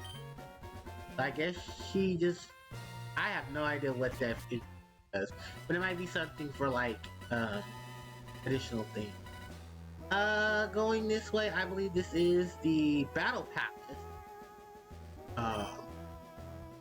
Zig, I believe in you, my little buddy. I'll make my little Zig any favorite tasty treat or so eat. Yeah, Zig's a good one. So yeah, this is the Battle Palace. For some reason, there's a really important looking old man. Something Pokemon. Can we surf over there actually? Yeah, we can. Are there any wild encounters here at the battle facility? Oh, excuse me. There's an odd tree standing over there. Pseudo-Widow! Oh, I didn't know you were here. Oh, well, we have a random encounter with Pseudo-Widow. Huh, probably the only Pseudo-Widow we have in the game. I believe this leads to the Battle Pyramid? Yeah, so this is the Battle Pyramid. Let's do the Battle Quest. I thrive in darkness, yes. But was it worth it? But what is worthy of me? None other than the Battle Pyramid.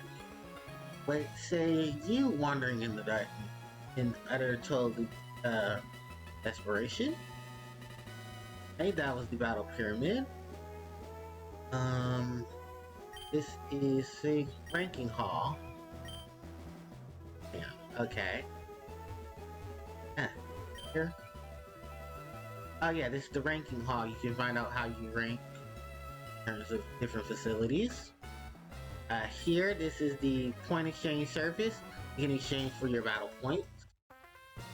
And then there's 4 of them. So here you can exchange for dolls, Lapras, Snorlax, Venusaur, Charizard, and Blastoise.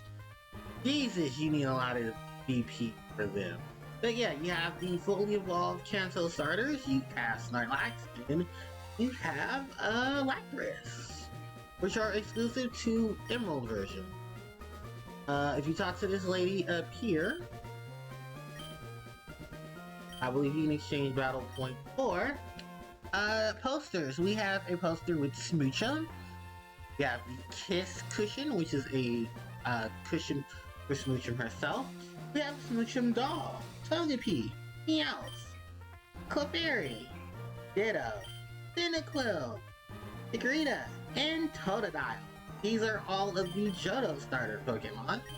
It's a famous Pokemon throughout the... Actually enough, I did not know that we had a Smoochum set here for the cushion, the doll, and the poster. That's cute. Alright, we talked to this trainer here. Exchange battle points for calcium, protein, zinc, carbos, iron. Yeah, so all those you can just buy. You don't even have to waste battle points. And then turn around here and we have this exchange. And I believe this one exchange is for leftovers.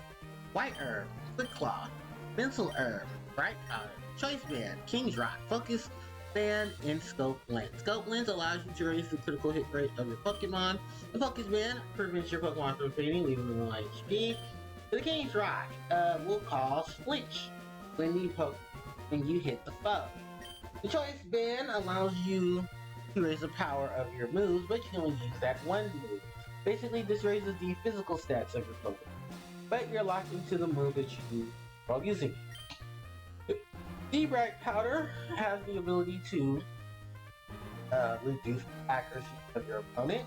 The Mental Herb allows you to snap out of infatuation. As we have seen earlier, the White Herb allows you to restore any stats that are lower. So if you use a move like Overheat, the White Herb will regenerate the lost stats that you lost from side effects of that move. We have the leftovers, but it gradually reduces your HP after each battle, during the battle, at the end of the turn. And the Quick Claw allows you to strike during the first turn.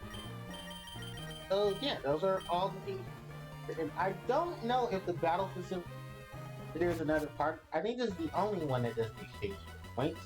Because in later games, the battle facilities will start getting dead. This is the battle tower. This is a monument of every Pokemon. You'll run into the battle tower. Funny enough, there aren't really much things I can say about the battle facilities. The amount of Pokemon we now would you trade me a Skitty for my Meow? Oh, yeah, you can trade certain Pokemon. I forgot about that. You can trade Skitty for Meowth in post-game. Sadly enough, I don't have a Skitty, but I would have traded her for Meowth. Meowth, on the other hand, you're not getting too much out of Skitty. But I rather have Skitty than Meowth because at least with Skitty, don't have too many issues. Guy, he says, welcome. Sorry about the parent's face. Anyway, Ruby, let me formally welcome you to the Battle Frontier. This is my dream come true. Take a look. Oh, it took me years and years, but I finally gave shape to my dream. On reflection, it was a terribly long journey. I left home on a quest to find the strongest Pokemon trainer. So, you can imagine how much effort and time it took to make this real. But, with all that in the past, no point of dwelling on that. All I want from you is to enjoy battling to your heart's content. Ruby, I want you to have this as a memento of all of our time, our paths across on your journey. He gives us 3 battle points. Yeah, you can check your battle points on your frontier path. Your access to the battle point will. Use your battle points as you may fit. Trading for items. So yeah, that's basically it that we have for Sky. That was the last time we will talk to Sky and have really interaction.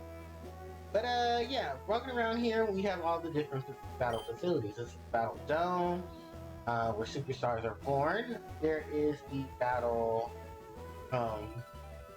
you did see over here, this was the Battle Palace, or the Battle Factory. If we go up, I think west of here, we didn't see all 7. So yeah, this is the Battle Dome, the Battle Pyramid, Battle Tower. There's one unique facility that I wanted to show off. I'll show it off soon, but yeah. That's the Battle Tower. That one I'll come back to in a moment because Ruby, Sapphire, Emerald, they all share the Battle Tower. This here, I think, leads us to the battle arena. Is the Battle Pyramid right here. The south is the Battle Palace. And there is one more, and I don't know if we've ran into it yet. But the Battle Pike is the one that I'm looking for. And you'd be very surprised what it's in the shape of.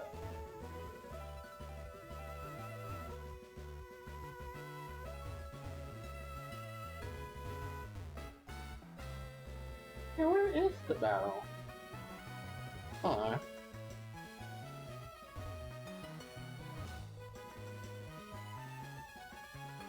Oh, wait.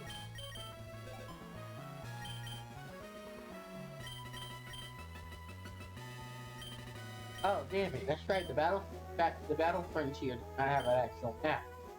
Ugh. Hold on, wait. Guy?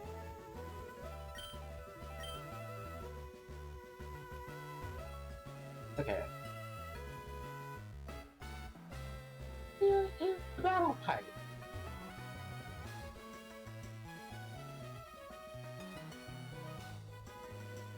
Is it in the water? Oh, well, you know what? It might actually be in the water.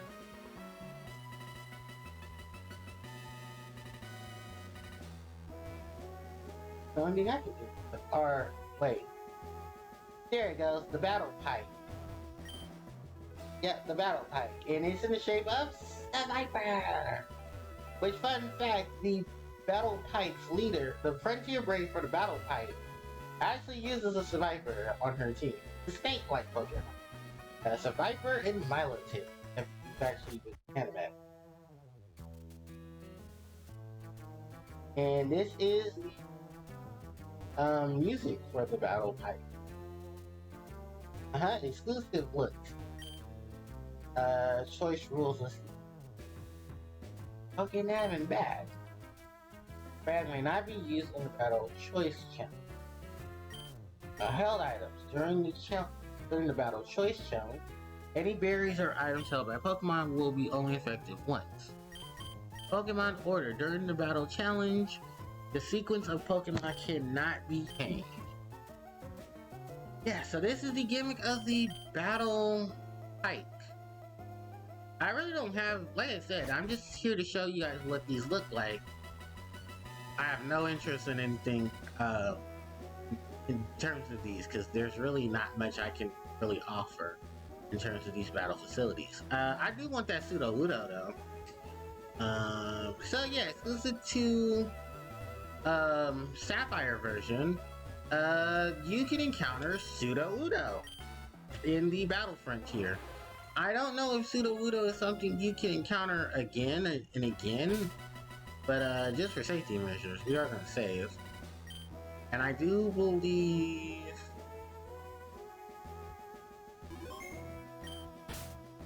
it's actually in the parties. We're going to switch Gardevoir for Vileplume. And we're going to encounter the tree. Okay.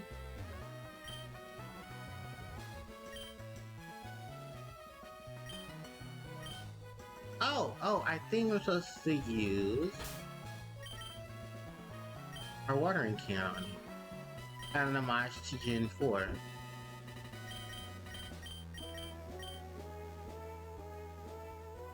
Yep. We did not like the orange belt and the weird tree attack. So, we have an encounter with Pseudo-Wudo. Oh, level 40. Oh, that's a pretty decent level. Pseudo-Wudo, pure rock type, with rock hit for its ability, meaning that it won't take any visual damage. I think in this gen it's probably sturdy. But it is pure rock type, although it looks like a tree. It's actually Pseudo, meaning fake, and Wudo, meaning wood. So fake wood, i.e. a fake tree. Pseudo-Wudo does not like water, and it's actually weak to water and grass. Despite the fact that it looks like a giant tree. Pseudo-Wudo is probably a rare occasion because I think I said this in Generation 2, but I'll say it again. Pseudo-Wudo is the only Pokemon that you'll probably run into that knows Rock Slide. So if you want to breed Rock Slide, you need to breed with Pseudo-Wudo. I do believe later gens give more Pokemon access to the move Rock Slide, so you don't have much to worry about. But I'm looking at it now and I think, yeah, this is only one encounter with Pseudo-Wudo, so hopefully you catch it, because I'm hoping I catch it. And of course, like other Pokemon, you can breed and just breed Pseudo-Wudo, the imitation Pokemon, mimics a tree to avoid being attacked by enemies. But since its forelegs remain on the ground throughout the year, it is easily identified as a fake in winter. Nothing really for Pseudo-Wudo, but Pseudo-Wudo is being transferred to Box 3. Alright, and bam, that was it.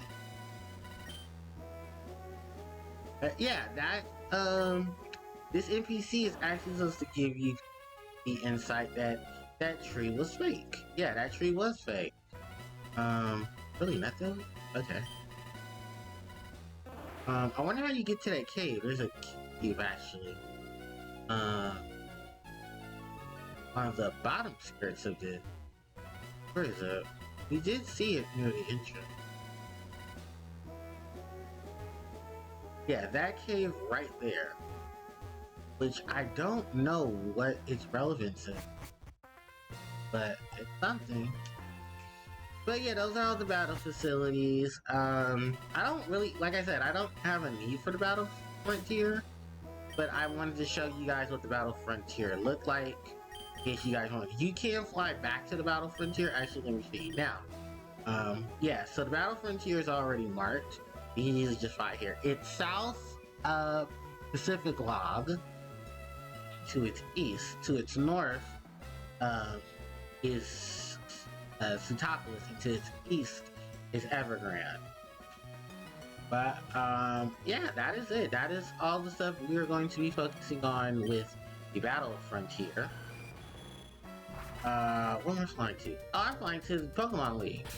Well, actually, I wanted to fly to Evergrande. More so, I wanted to fly to the Pokemon Center near the Victory Road. Okay.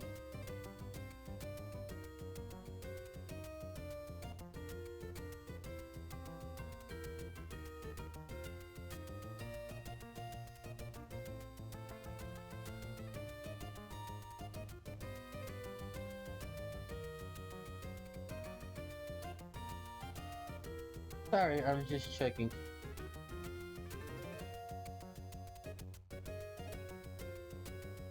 Okay. Oh, I was sure. Okay.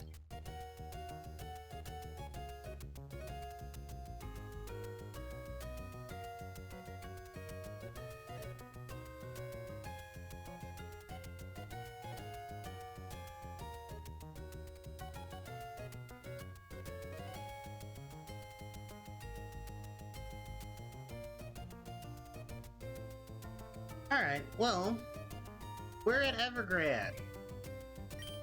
Oh, we're here because, ladies and gentlemen, we got a set of legendaries to catch. No, it's not Rayquaza, Kyogre, or Groudon. I will be getting them later. We're here because we have another set of legendaries we have to talk about. In the Hoenn region, there are 3 legendary Pokemon. I love the legendary trio of this generation. To get to these legendaries, we are going to do a lot of bullshit. By we, I mean I, and you guys don't have to ever do this bullshit unless you want to do it. So, in order to do this trek of legendary bullshit, you are going to need a couple of things. For starters, I'm looking near Route. Hold on, because I actually don't know what this. I can tell you which route we're. Alright. I do believe this Pokemon shows up here, but I don't believe this Pokemon. It's one we can get to. So, to start off our legendary journey, we're going to be looking at Route 129. On Route 129, there is a rare encounter with one Pokemon. Actually, let me make sure that, well, I need to show you who the Pokemon is. To start off our trek into the legendaries, we need 2 particular Pokemon. The first is this big boy here. We need a Wailord, which I do believe Wailords are, yeah, they're in this area. They are a 1% encounter rate in this area. You heard me, 1%. I believe they're 1% on the surface. Wailord is the evolved form of Wailmer. I believe at level 35. Yeah. Me no big fan of Wailmer. God, it's Wailmer. What more do you say? Hold on, I'm looking for Wailmer on Wikipedia. Hold on. No.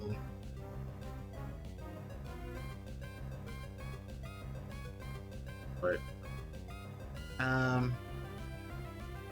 yeah, Wailord, I believe, in Gen 3. Hold on. First encounter.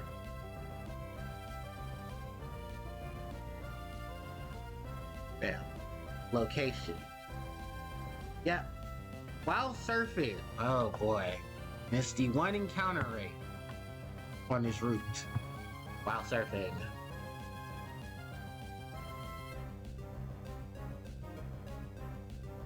Is there any items you can search here in, nope. Alright, yeah, there's a 1% encounter rate while surfing.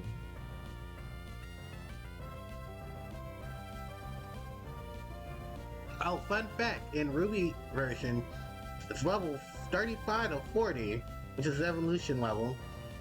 And Emerald and Sapphire, it's levels 25 to 30.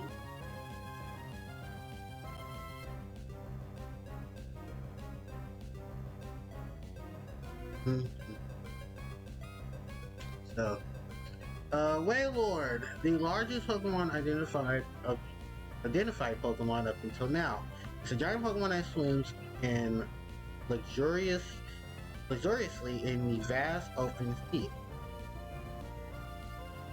eating massive amounts of food at once, which is an enormous amount.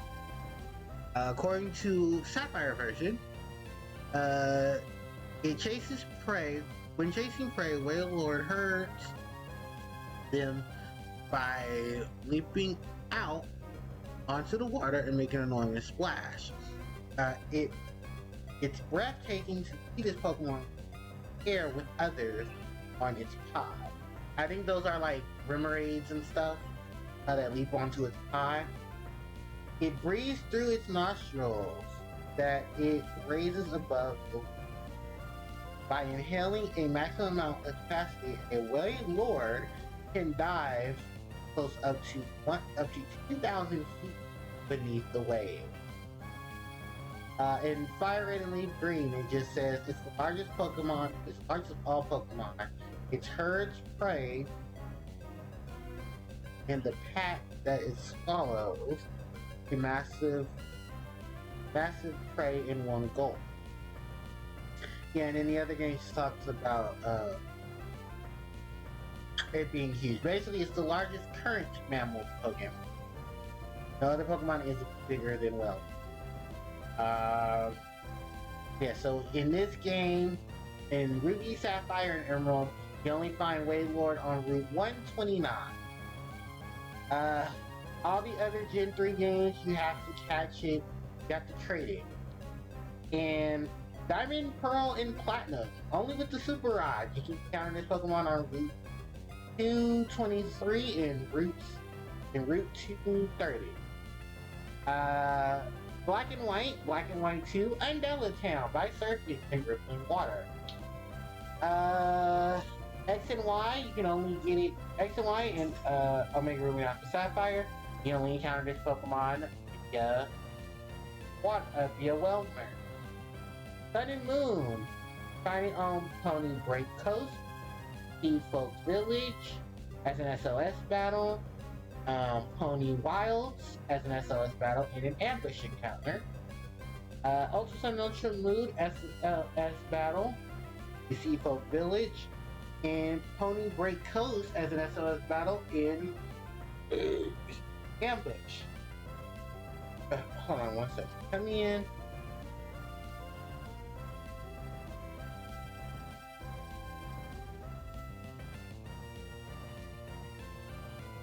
Okay, it's unattainable in Let's Go Even Pikachu, of course, because those are focused on what? Sword and Shield, you can find this Pokemon on Route 9 by fishing. The Bridgefield, East Lake Axwell, Lake of Outrage, North Lake Malach, South Lake Malach, West Lake Axwell, and the max raid battles. Expansion Pass, Workout C, Wanderer, Brilliant Diamond and Shining Pearl, Routes 223 and Routes 230. Same routes that you find it in Ruby Sapphire. I mean, Diamond, Pearl, and Platinum. And yeah.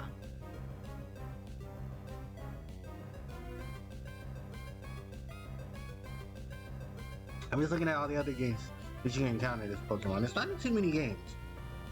Pokemon Rumble World, Pokemon Poke Park Wii, Pokemon Rangers. I don't know what MD Sky is, but it's there. MD Time, MD Sky. This is Route 4.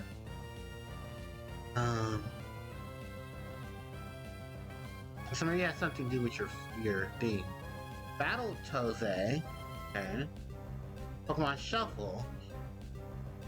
Oh yeah, I heard about that. Pokemon Shuffle's getting taken down. Yeah, I think that's the Puzzle-esque game with all the Pokemon stuff in it. Yeah, it's gonna be shutting down soon. Hydro pump, water spout, Opal bond. Oh, this is Gen 6. This is Gen 8. And then there we go. In Generation 3, Splash, Growl, Water Gun, Rollout, Growl, Water Gun, Rollout, Whirlpool, Astonish, Water Pulse, Mist, Rest, Water Spout, Amnesia, Hydro Pump. And actually, this is the first Pokemon in the series to have the move Water Spout. Looking at just whole lineup of yeah, these are pretty cool moves that Wailord can add access to ice and water moves. It can learn Toxic, Hidden Power, Hyper Beam, Protect, Earthquake, Frustration, Return, Double Team, Rock Tunes, Assad, Sacred Power, Rest, Attract, Rock Smash, Drain, Dive, Waterfall, Surf. Yeah, it's the jack of all trades. Through breeding, this Pokemon can learn the moves Curse for Turtle, Double Edge from Donphan, Banshee, Numel, Camerupt, and Vinda, Fissure from Diglett, the Trio, Camerupt, Wishcash, and Barboach, Fleet Talk from our friends Loudred, X-Cloud, and Whismer, Snore from Walrein, Celio, Eel, Barboach, Wishcash, Boink, Ursaring, and Teddiursa, Swagger from Meowth, Persian, Primate, Mankey, Tauros, Luciana, Mightyena, Black King, Nuzleaf, Shift Tree, who is that? The Viper, Torpedo in Carvana. You can learn the move Thrash from what is that? Nidoking, Primate, Mankey, Tauros, Gyarados, Ursaring, Teddiursa, and Spinda. You can learn Tickle from what is that? Not Mankey. Apom and Wishcat. No moves from Skitty. Yeah, no moves from Skitty. I think it'll be the reverse of Skitty. Moves that it can learn from Move Tutors, Body Slam, Defense Curl, Double Edge, Endure, Icy Wind, Mimic, Rollout, Self-Destruct, Seek Puck, Snore, Substitute, Swagger. Yeah, that is all the moves that it can learn. I think in 4 and above, does it have it start breaking? Most likely so. Yeah, where all the Skitty jokes come from? Wailord? Magical shit happens? Yeah, Double Edge. Skitty. Skitty for Double Edge. I think there's some other moves Skitty can bring onto Wailord, not just the whole Double Edge. But yeah, there's a lot of moves here that you can learn. Sadly enough, it's only on a Pokemon that's a 1% encounter rate. And also, speaking of encounter rate issues, the other Pokemon that we're going to be needing for our legendary hunting is also a Pokemon with a low encounter rate. I don't know if I talked about this Pokemon, but it's Relicanth. The ancient Pokemon, the Coelacanth Pokemon. That's what Relicanth is based off of, the Coelacanth, which is the oldest fish known to man to dwell the bottom of the sea. In the bottom of the sea. In the bottom of the sea. In office. Coelacanth raised the bottom of the sea. Alright, we're going to be doing the long haul. I actually don't know which one. Yeah, forgive me. I guess we're not going to be speeding up. Anyway. So yeah, our encounter rate here is only through surfing, encounter and Wailord. Wailord. I can do it the other way because it'll just be a lot easier. I can catch a Whelmer and use my rare candies to make that Whelmer become level, I think it's level 40. Oh, and I still got Whelmer in the, I mean, Waylord up. So, kind of a back. These are a couple of pages.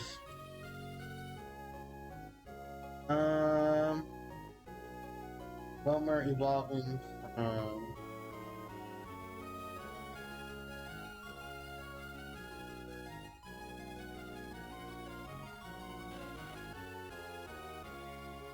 at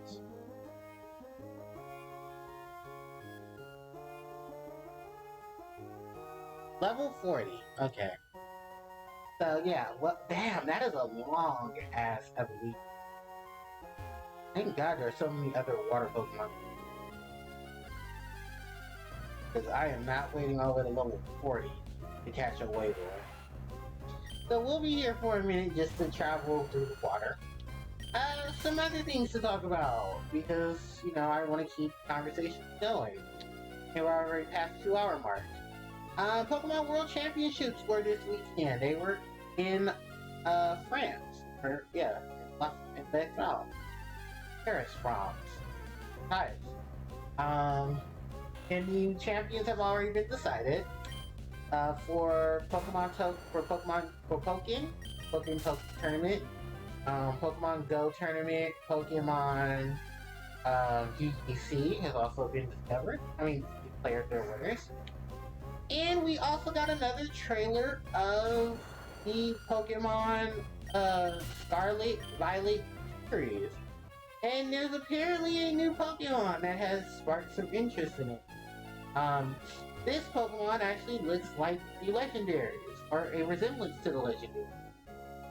Some people are saying that this Pokemon could be like Cosmog, where it was the pre-evolved form of the legendaries Lala and Sagaleo. For this Pokemon, whose name I don't know off the top of my head, and hold on, I'm going to go look this Pokemon up.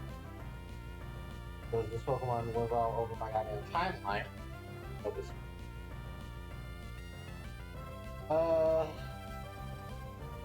We're going to Pokemon Global. Come on, Pokemon Global, dude. Huh. I'm pressing you. No, I want to go to your... Oh, God. Okay. Thank you.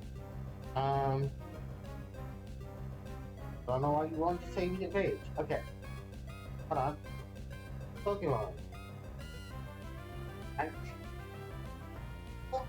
Oh my god, okay, so I can't jump.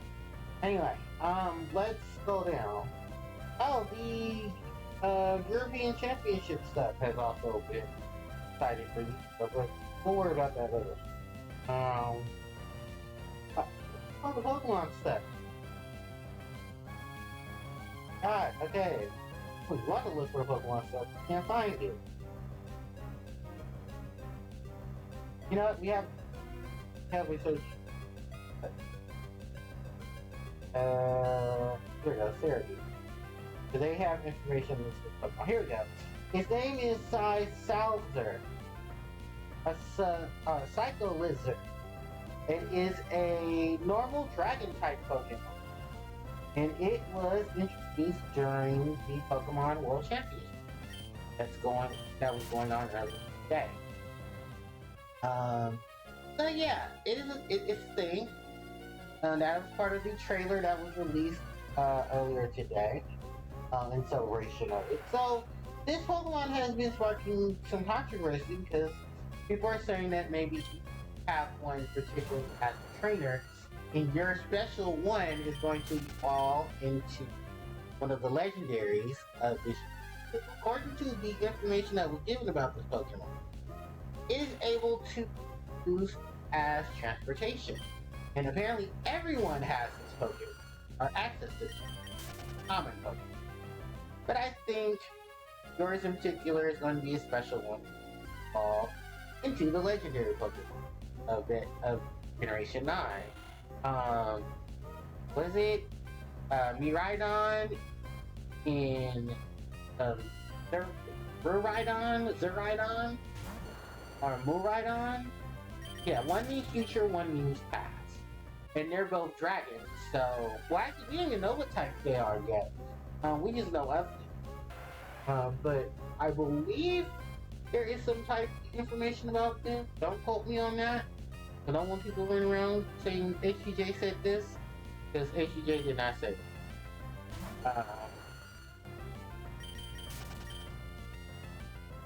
But, alright. We are not going to be able to find a Welmer, because like I said, Welmer is a 1% encounter rate.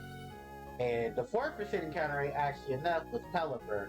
So Pelipper might have actually less chance of actually finding a Welmer. I mean a Wailord. So we'll just do it the old-fashioned way. I'm just gonna go ahead and fish for a Welmer. And we'll just level it up there. What is on my... Oh, you know what? The bikes are... actually, let me switch, because we're going to keep the mock bike on us.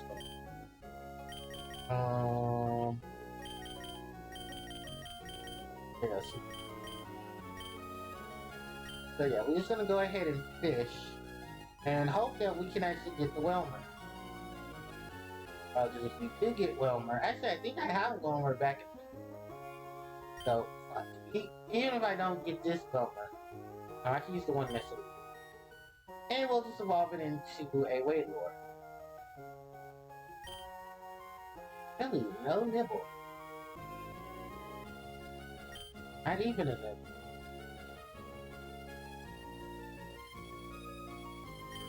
Get that away. So you always want to do it when the water is ripping.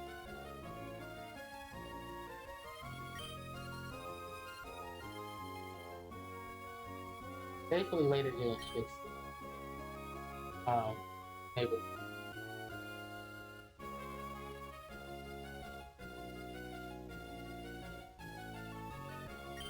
Back.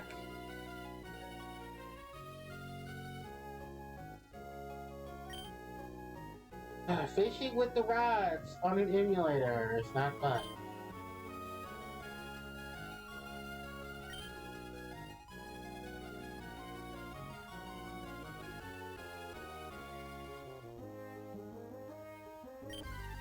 Alright. Please be Wilmer. Thank you, Wilmer. And only 9 levels to go for Wilmer. Alright. So we're gonna put Wilmer to sleep. And then we're just gonna catch it. Luckily I have die balls and I have net balls. So we can catch them. And those are the ones that I would prefer you catching for any water type Pokemon, because those are specifically used for water type Pokemon.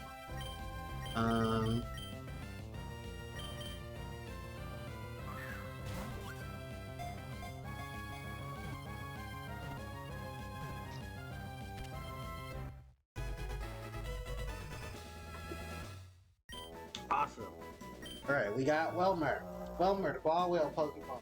This Pokemon is usually lives in the sea. It can survive on land, although not too long. It loses vitality if its body becomes dried out.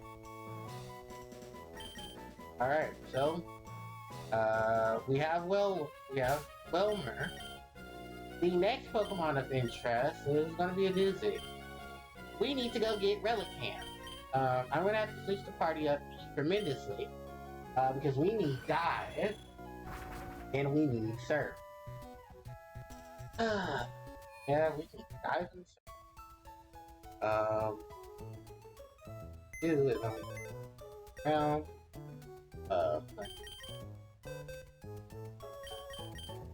Let's see that. Naughty. It moves Rock Slide, Low Kick, Bladle, and Block. We catch you. Sure. Oh.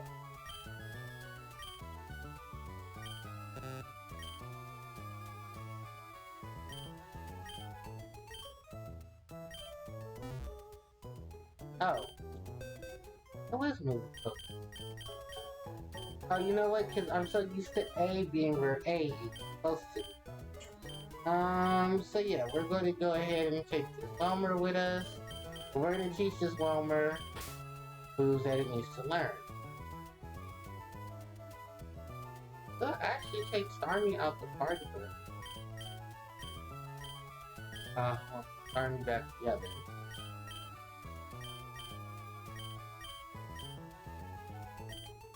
And UG right here.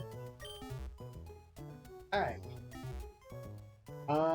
Welmer, we're gonna teach you.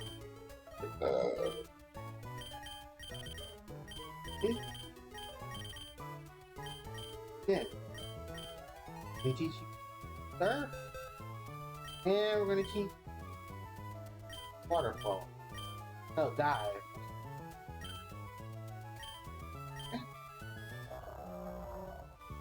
Think about whirlpool. No. Yeah, whirlpool for surf.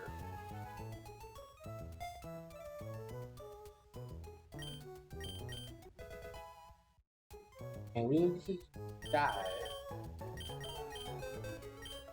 Which we're gonna say goodbye to Astonish.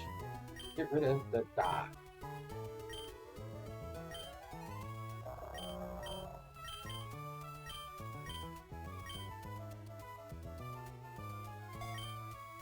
And bam.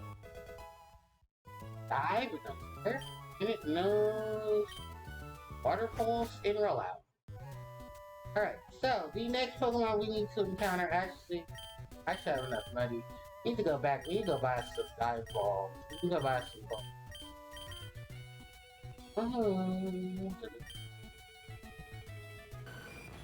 Don't worry, we'll be back to top list. Yeah, we do need some more balls. Particularly the good ones. We need surf and head balls.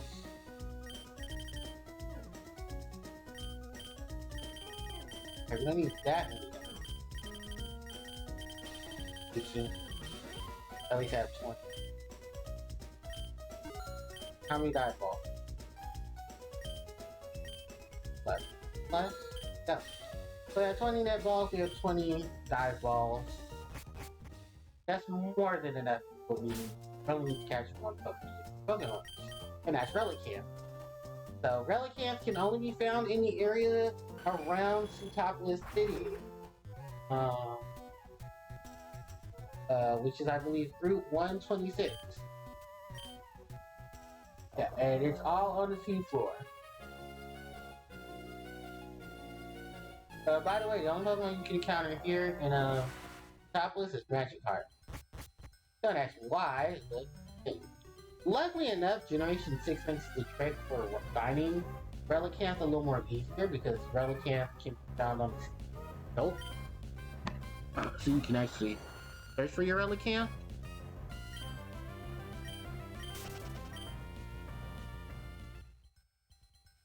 But yeah, I'm gonna be here for a while. Relicanth is your 5% encounter rate in this game. So, I hope you guys I hope you get you guys like hearing me talk, because we're going to be talking for a while till we can encounter Relicanth.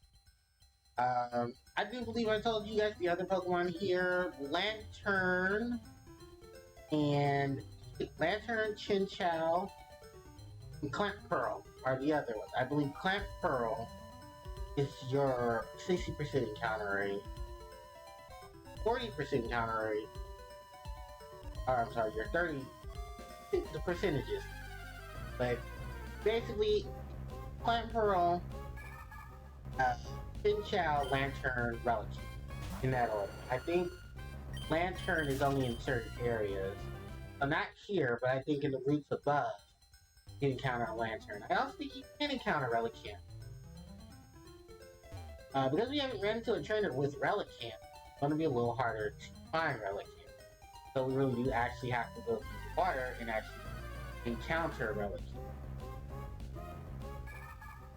You don't know what Relicanth looks like because the only thing that doesn't look like it. So it's going to be one of those Pokemon where like, yeah, we can tell you're dual types.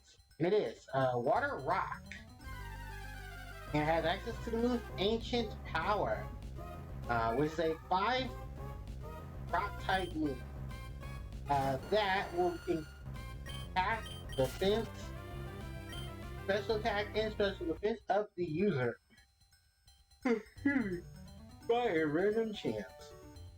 Yeah, it is a random chance that Ancient Power will do it, but it is one of the strongest rock type moves in the game next to Rhyperior's Rock Wrecker. The only thing holds at least a less than 2%. I mean, 20%? Yeah, 20 damage.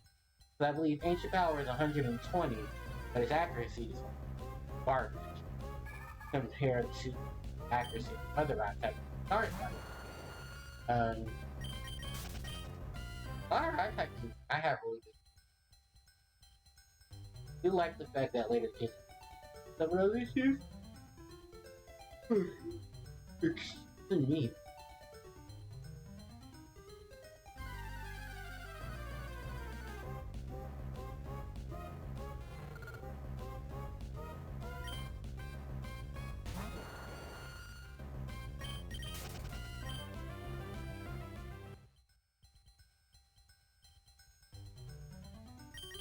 Don't fly it though. Oh boy, we're gonna be for a while.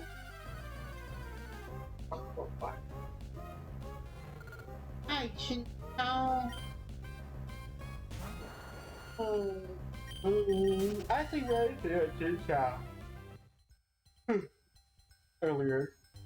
Not for this game, but I was playing Sword and Shield because I was getting me some of the event Pokemon that's been.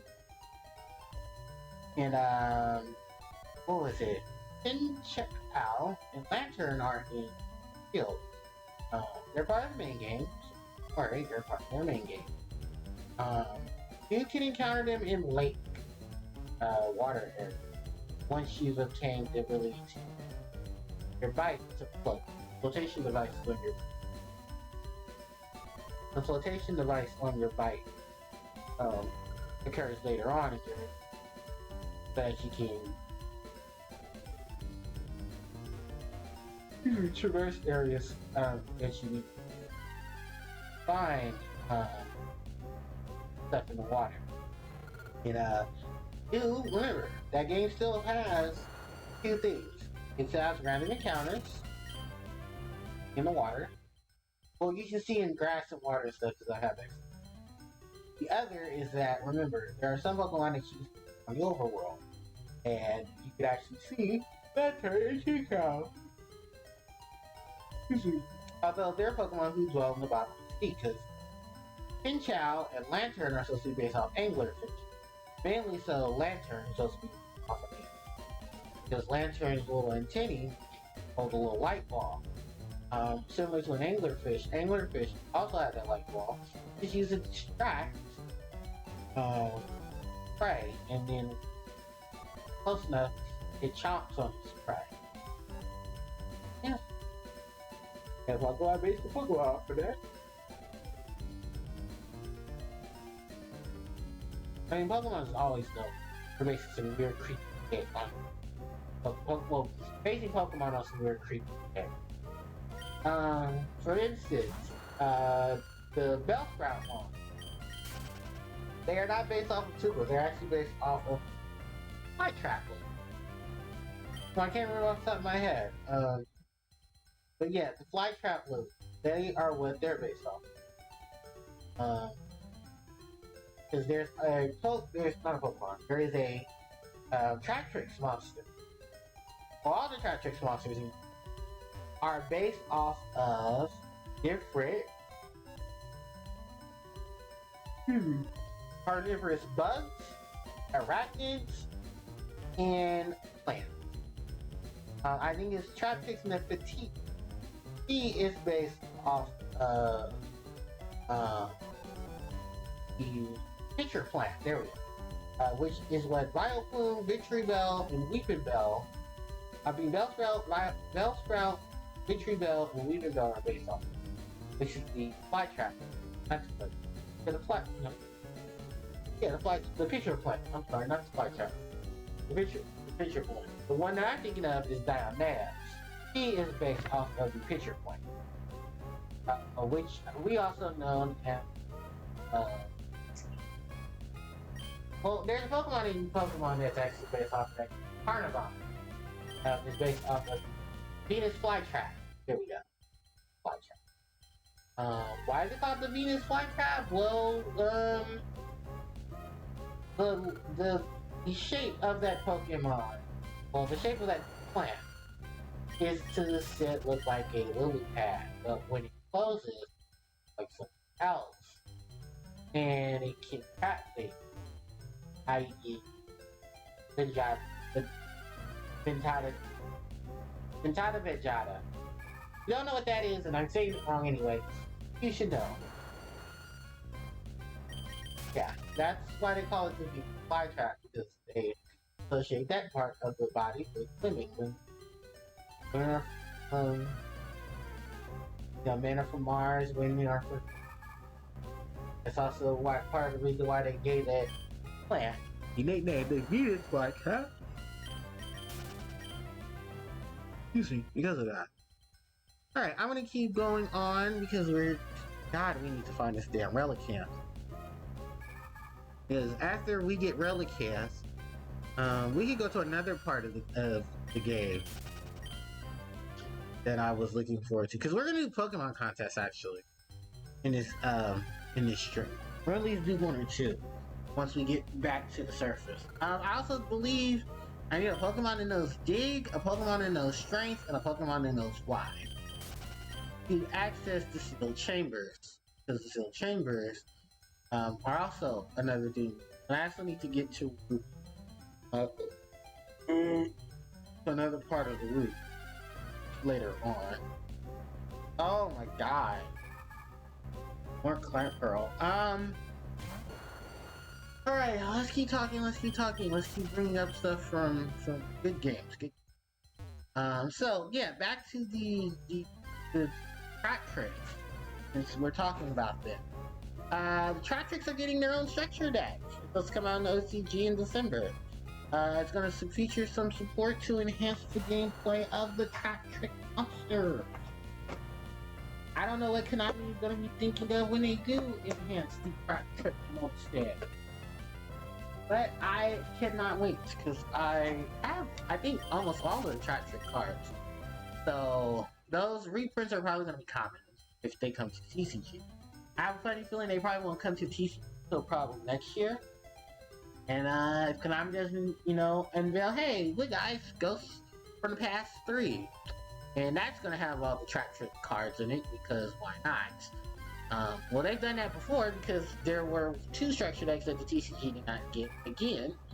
And they were the structure decks for Dragoonity, because Dragoonity did not get the structure deck R, as well as the Agents did not get their R structure deck, which features the upgrades to Master Hyperion, as well as the support cards for Sanctuary of the Sky and those, and the newer Agent monster, the Agent of Life Neptune, the Agent of the Underworld Pluto, and the Agent the Protector of the Moon. All those cards ended up being part of Ghosts from the Past 2, but ironically enough, they were very accessible. I got all of them. Within the span of a week. Span of the time I ordered them, they all ended up coming. Yeah, I got some more Yu-Gi-Oh cards actually coming. As well as some Digimon cards, because I don't really play Pokemon, but when I get Pokemon cards, I just get them because they're my favorite Pokemon. I want to see our style of those things. I definitely do need to get some fairy type Pokemon cards, like the original fairy type cards, because as of Generation 7, Pokemon Company took the coloring of pink out of the Pokemon cards. Or rather, Fairy was its own type. Fairy had its own weaknesses. They ended up converting all the fairy Pokemon into TCG and turning them into Psychic type. And I think they made Ghost and Poison Dark. Yeah, I know, it sounds pretty stupid on paper. And literally, you guys want to know the reason why? Word on the street was that the soccer moms got mad. No, the soccer dads got mad because they don't want their little boys playing with pink cards. So they were outraged, and Pokemon Company was like, okay, we'll fix it. Because there was really nothing wrong with that. There was just that whole, masculine bullshit that was going on. So Pokemon Company was like, well, we support that toxic masculinity, and we're gonna just go ahead and reprint everything. So I think it was Generation 7 and above, they swapped the pink cards out for turning them back into Psychic type. I think they did give some of the Pokemon weakness. So, yeah. It was a thing.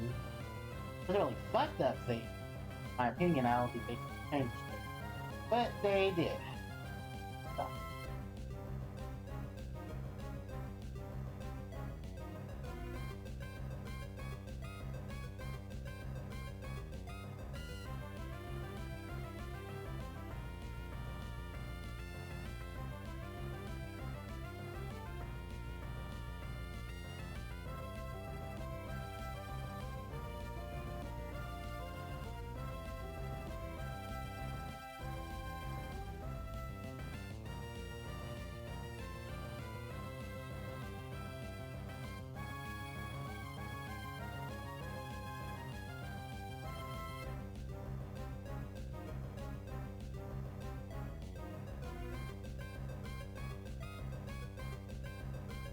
Alright.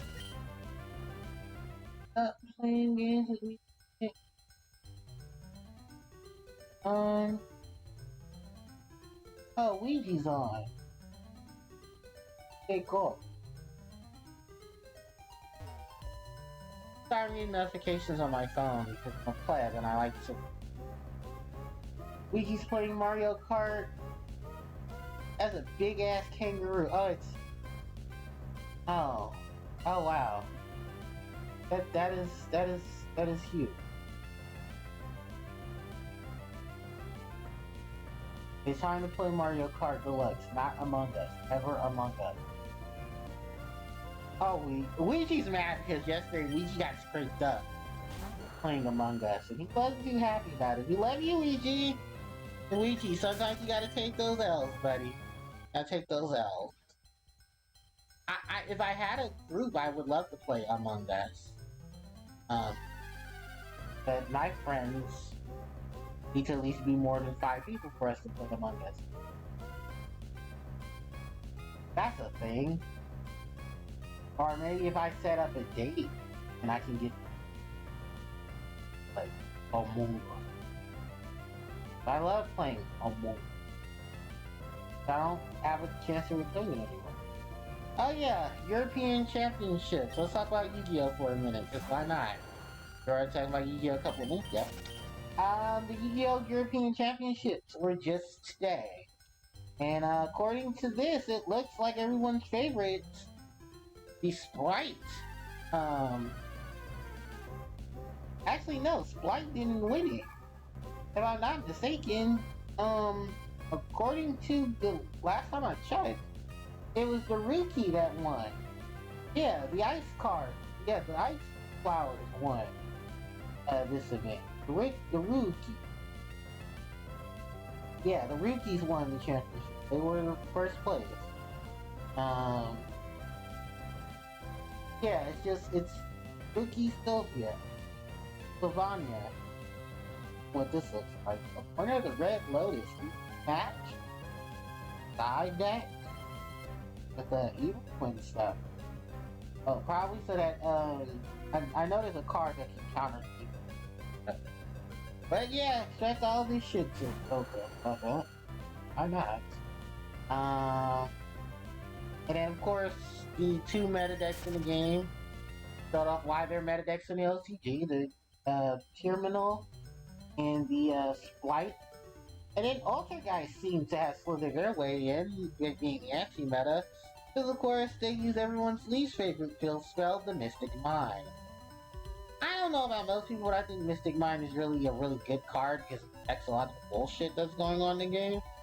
So, Mystic Mine's not the problem, it's just that Yu-Gi-Oh! Players suck at being actually good competitors and not meta whoring every 6 seconds. But, yeah, sometimes that's just, fortunately with most card games, that will, actually with any game, that will always happen. They will always try to find a way to make it competitive. Alright, I was waiting for another counter to. I heard it too, Chincha. Also looking at this, yeah, I see Splight top as well. Using 3 engines though. Splight, Frogs, and Evil Twin. Because I see Kishikill, I see Lilia, I see Swap Frog, I see Broken Totem, I see Totally Awesome. You expect a lot of that to get hit on the next TT list. Wait now, it will later. Definitely will later. Yeah, I know a lot of people were expecting next. Oh.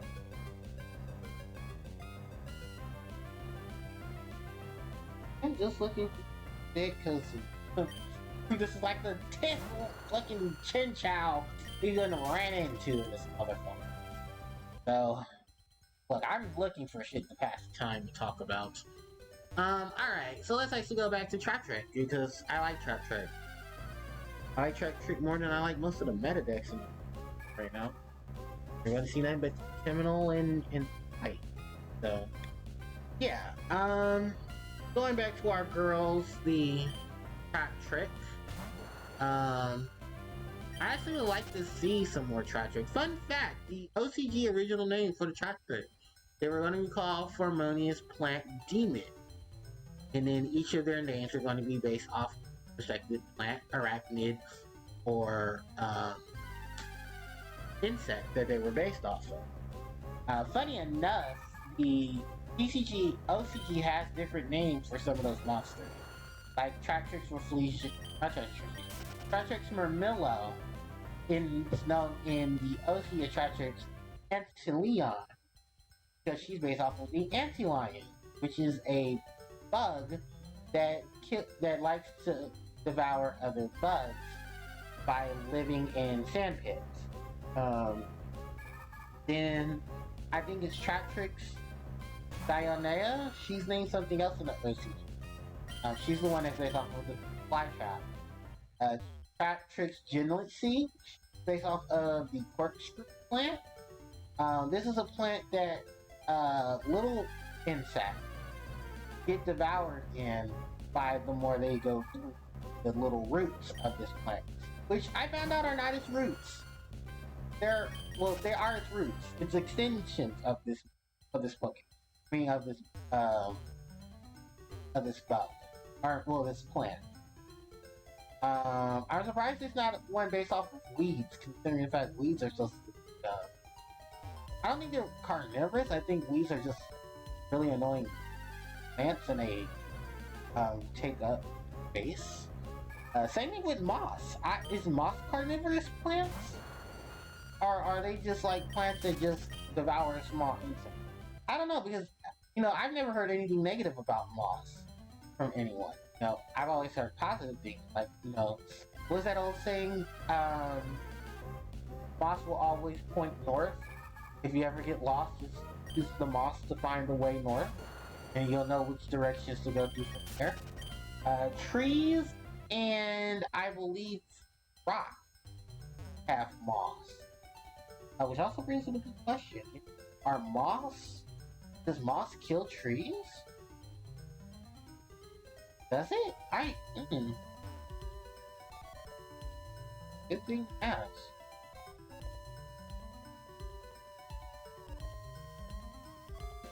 Huh.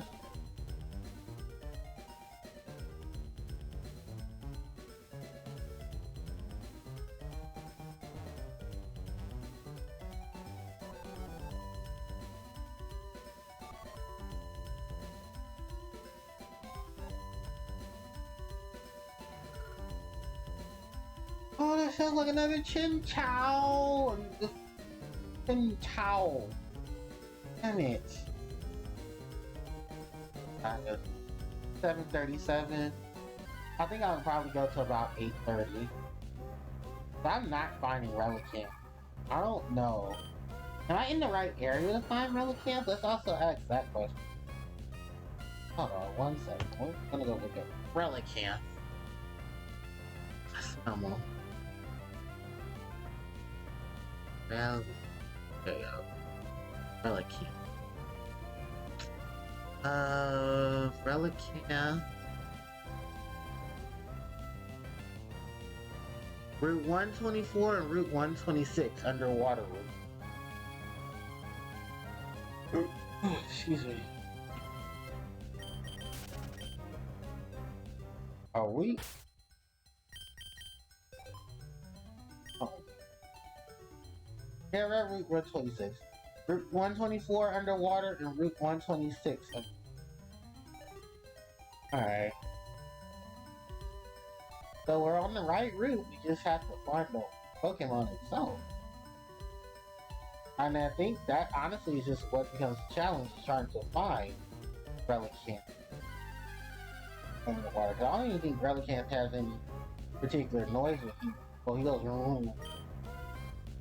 when you find it. That's his cry. Thankfully Gen 3 doesn't have Pokemon that share the same cry. I like Gen 1. Parasect and Mewtwo, guys! They share the exact same cry.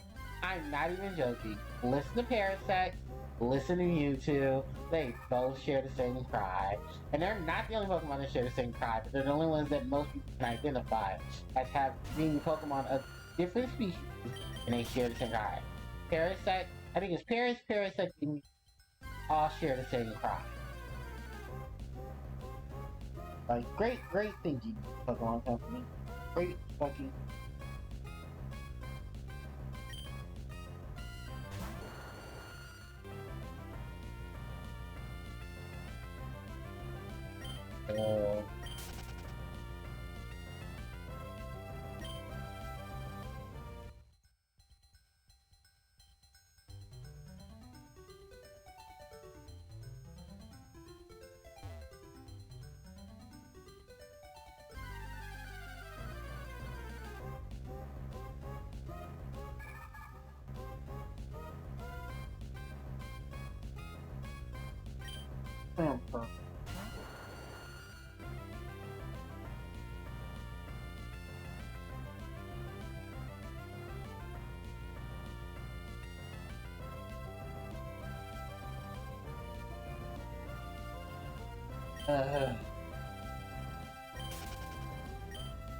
I just start beating up on Pokemon. Maybe it will appear.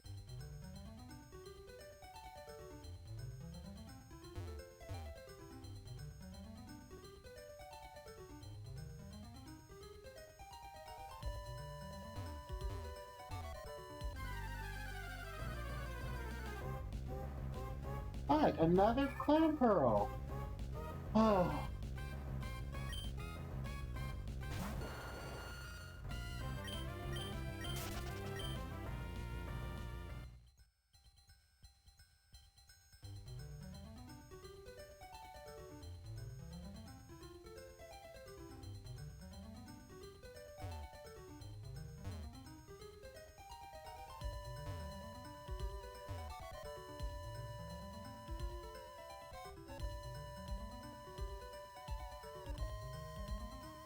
Maybe I'll just use another patch and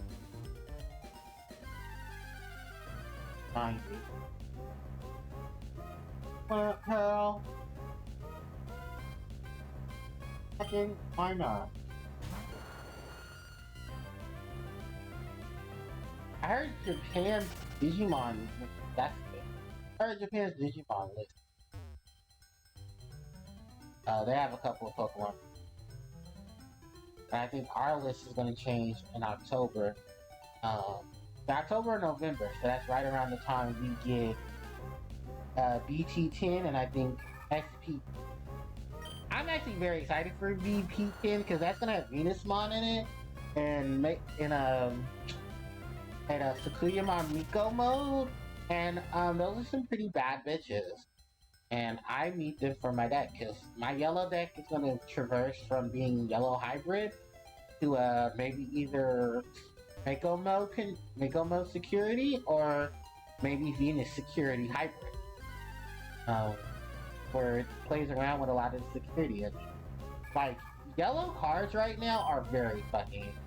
I'm not gonna lie.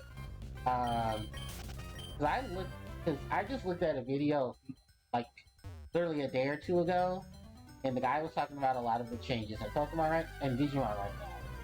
And one of them, unfortunately, happens to be the fact that Holy Angemon is almost a fucking $70 card. Yes, I'm not joking. Holy Angemon is almost a $70 fucking card, which means TKs are probably like $20 fucking dollars. For those who don't know, because I'll explain it to you, you guys probably have heard of these things. TK and Angemon. Well, Holy Angemon. You may know him here internationally as Magna Angemon, because they couldn't use the term holy, because religious. So, Holy Angemon is a yellow level 5 monster who, when on play, can refresh your security of 1. That's not the only thing he can do. It's when he evolves, it's when he's deleted, he also can do security recovery. Yeah, it's pretty fucking stupid, and it's pretty much, hold on, actually, you know what? I can actually correct myself on what Holy Angemon does. Hold on. Magna Angemon. Alright, and the one I'm talking about, oh my god, yeah, it's like, that's the alternate art. The alternate art is $65. The base art is almost $50. Holy Angemon. It says here, on play, trigger, recovery +1. Take the top card of your deck and add it to security. When it's used as Digivolution material, this Digimon will gain 1 +1 DP for every 3 security cards you can control. Now, if you haven't played Digimon, you have to. I'm just gonna inform you now. Yellow is the ones that focus on 2 things: security control and DP. D meaning digital points, meaning their attack power. Kind of how Yu-Gi-Oh has attack and defense points, Pokemon has HP, and then base stats for the attack and defense. Digimon has the same thing, but for their card games, Digimon are like, I guess you could say they're somewhat like a cross between Yu-Gi-Oh and Pokemon. I mean, Yu-Gi-Oh and Duel Master. Yeah, I'm right. I'm bringing up all the old school card games. You guys remember Duel Masters? I remember Duel Masters. Actually, I have Duel Masters game on here. We may play it one day. I don't know, but yeah. Yeah, the point systems for Digimon is that they're in the K. No one is in like 0.50 or anything, or like Yu-Gi-Oh! Where it's 50, 1950 or anything like that. No, they're just straight 1K, 2K, 3K, 4K. And they have different abilities and stuff like that. Yellow has 2 unique abilities attached to most of the yellow cards, where they have the abilities to deplete DP, increase DP, or they will play around with security. Primarily with our friends, my friends, the Angels, especially the Archangels, because Angemon and Angewomon, and actually a couple of other Angels, both Angel and Archangel, love playing around with the security.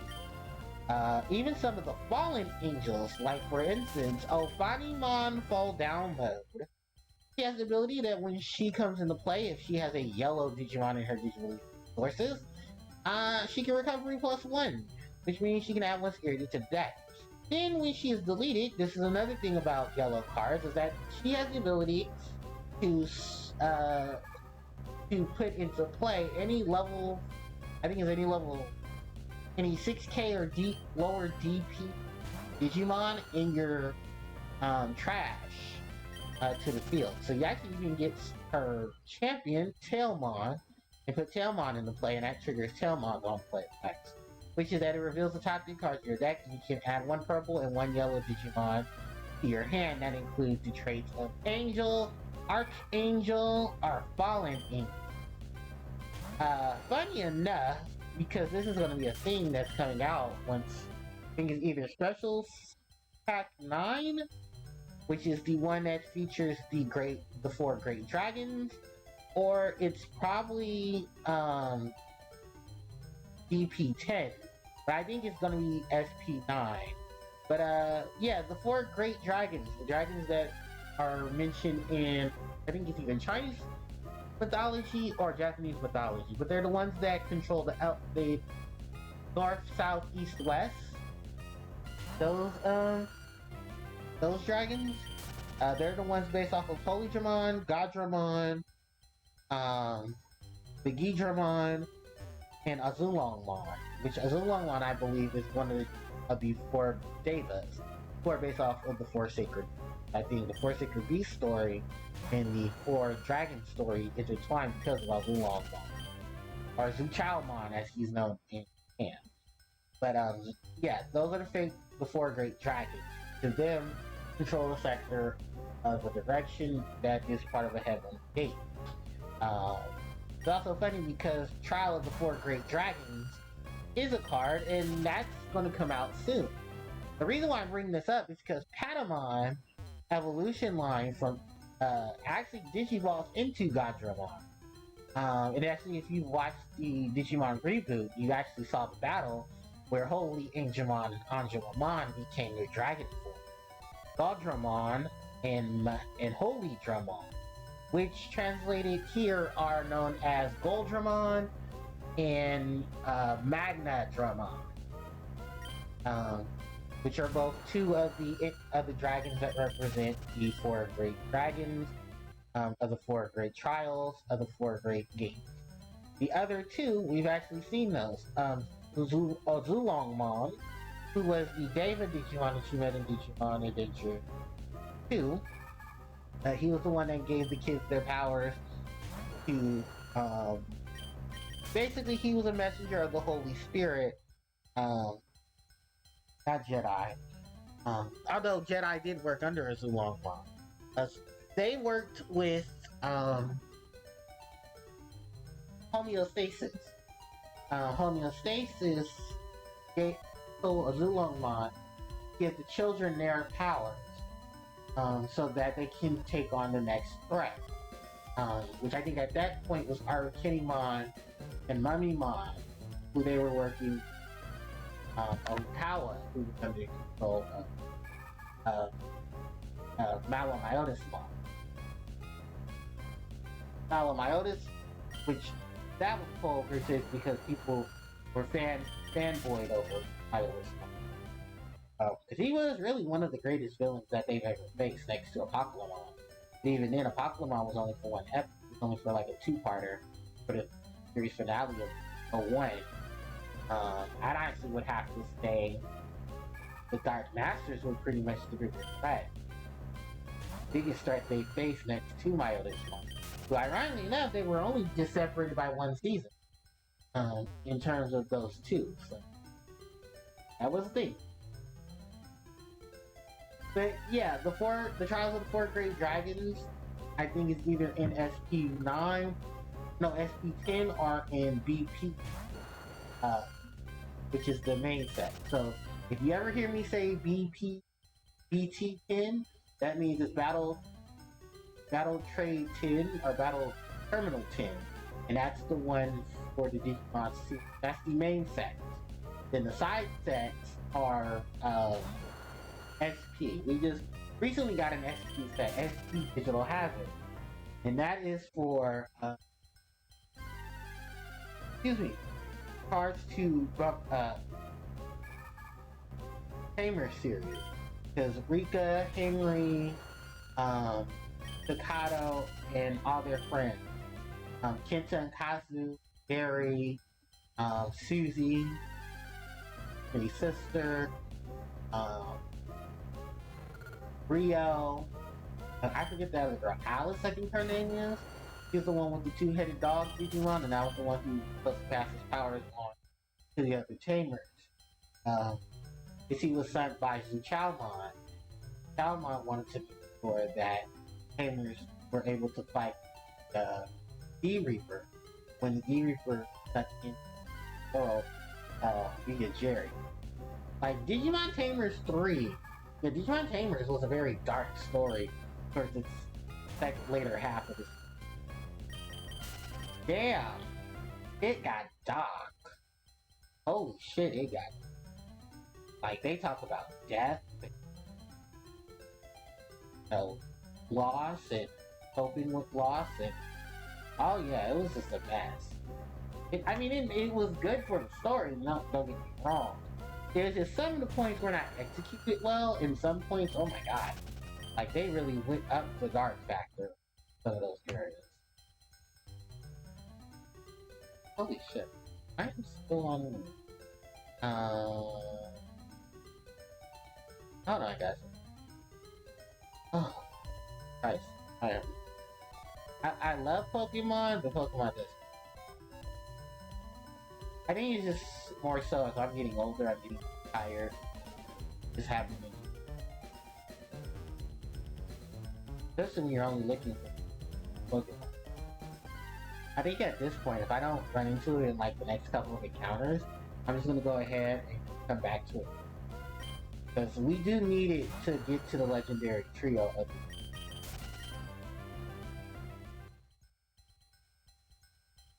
Yeah, this is the thing.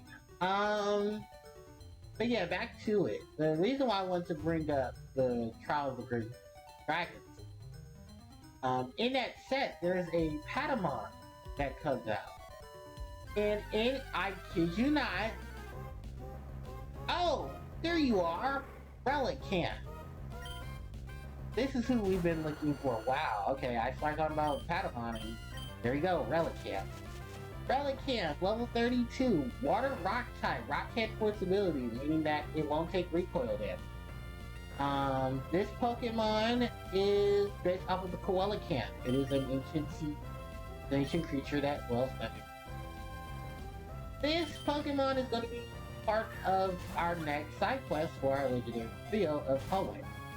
And Cactus on the big first. I'm lucky enough I have somebody who knows Sleep Powder. Although this Pokemon is not weak to electricity, I could have used someone who knew Sunspore. Or use someone who knew Thunder Wave. I kind of just don't want to go through that issue, so yeah, we're just gonna go ahead and just throw dive balls and net balls at Relic. But okay, so close. This Pokemon is said to have lived during the ancient times. Like I said, it's based off the Coelacanth fish that was discovered actually a couple of years, actually around the time this game was in development. They announced that, researchers announced that they found this creature, and it was the Coelacanth. Alright, Relicanth, the longevity Pokemon. Pokemon that is once believed to have been extinct. The species has not changed its form in over 10 million years. It walks on the surface floor using its particle fin. So yeah, this is the Pokemon that dwells under the sea. And this heifer is huge. It is, like I said, the rarest encounter you can encounter in this game. So we're actually gonna go back to go get Relicanth. Basically, I need to get a guide. Yeah, Holy Angemon, I didn't need to click on you. I didn't even click on you either. Hold on. Yeah, because we're gonna be using Relicanth.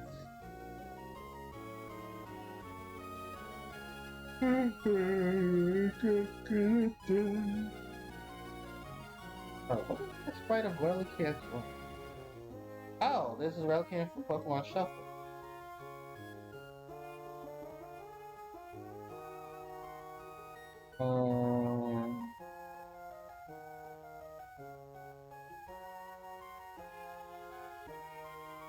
Oh, hold on, actually. Look up the root of this concepts.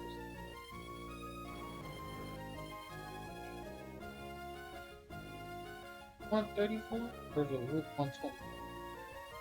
132. 134 or 130?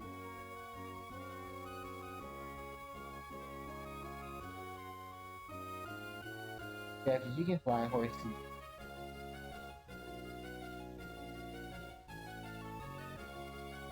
Yes, it is. Okay.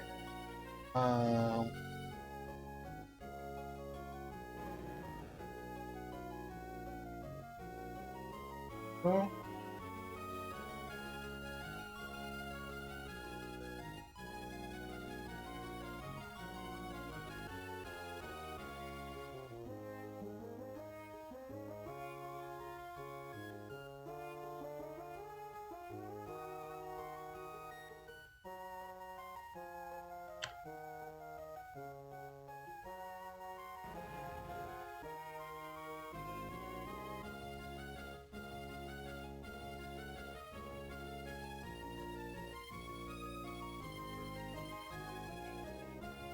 me dig.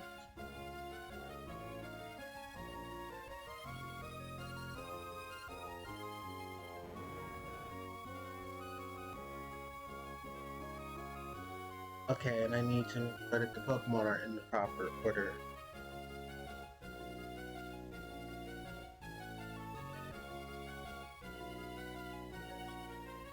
Oh, I can't wait to read this shit for you guys. This shit old. Alright, so we're gonna go to Sutopolis City right now. We're in Sutopolis City. We're gonna go get Relicanth. I need Dig, I need Dive, and I need a whole lot of prayer. So, first off is the order of Pokemon. They want you in Ruby and Sapphire. I want you to hear me correctly. If you're playing Ruby and Sapphire, you need to put Relicanth in the front, while, damn, bitch, you're supposed to remember this. You put Relicanth in the front, and you put, Welmer and Wailord in the back. Then you put your boy, fuck Lucario. I mean, some people actually do want to fuck him. Or her. Never mind. I'm sorry. I did not need to do that. Anyway, I'm going to use these bundles of rare candy so we can get the process moved on to Welmer. Because we're going to evolve Welmer as soon as possible. Welmer wants to learn the attack Mist. No. Mist is a good move, though, if you want to protect your Pokemon stats. Welmer's level 33. Welmer's level 34. Welmer's level 35. Welmer's level 36. Welmer's level 37. Welmer wants to learn the move Rest. Rest is a 2 to 5 move that puts the Pokemon to sleep, but recovers it and keeps it in sleep status. That's why you combine it with moves like Snore to do more damage. Or Chesto Resto, which is basically heal your Pokemon of its status element, and you put it and you have the Chesto Berry attached to it so that it can come out of sleep. Where are we at? Level 39. Alright, one more. Level 40. Yeah. Alright. And now Welmer is going to evolve into Wailord. Dun, dun, dun, dun, dun, dun, dun, dun.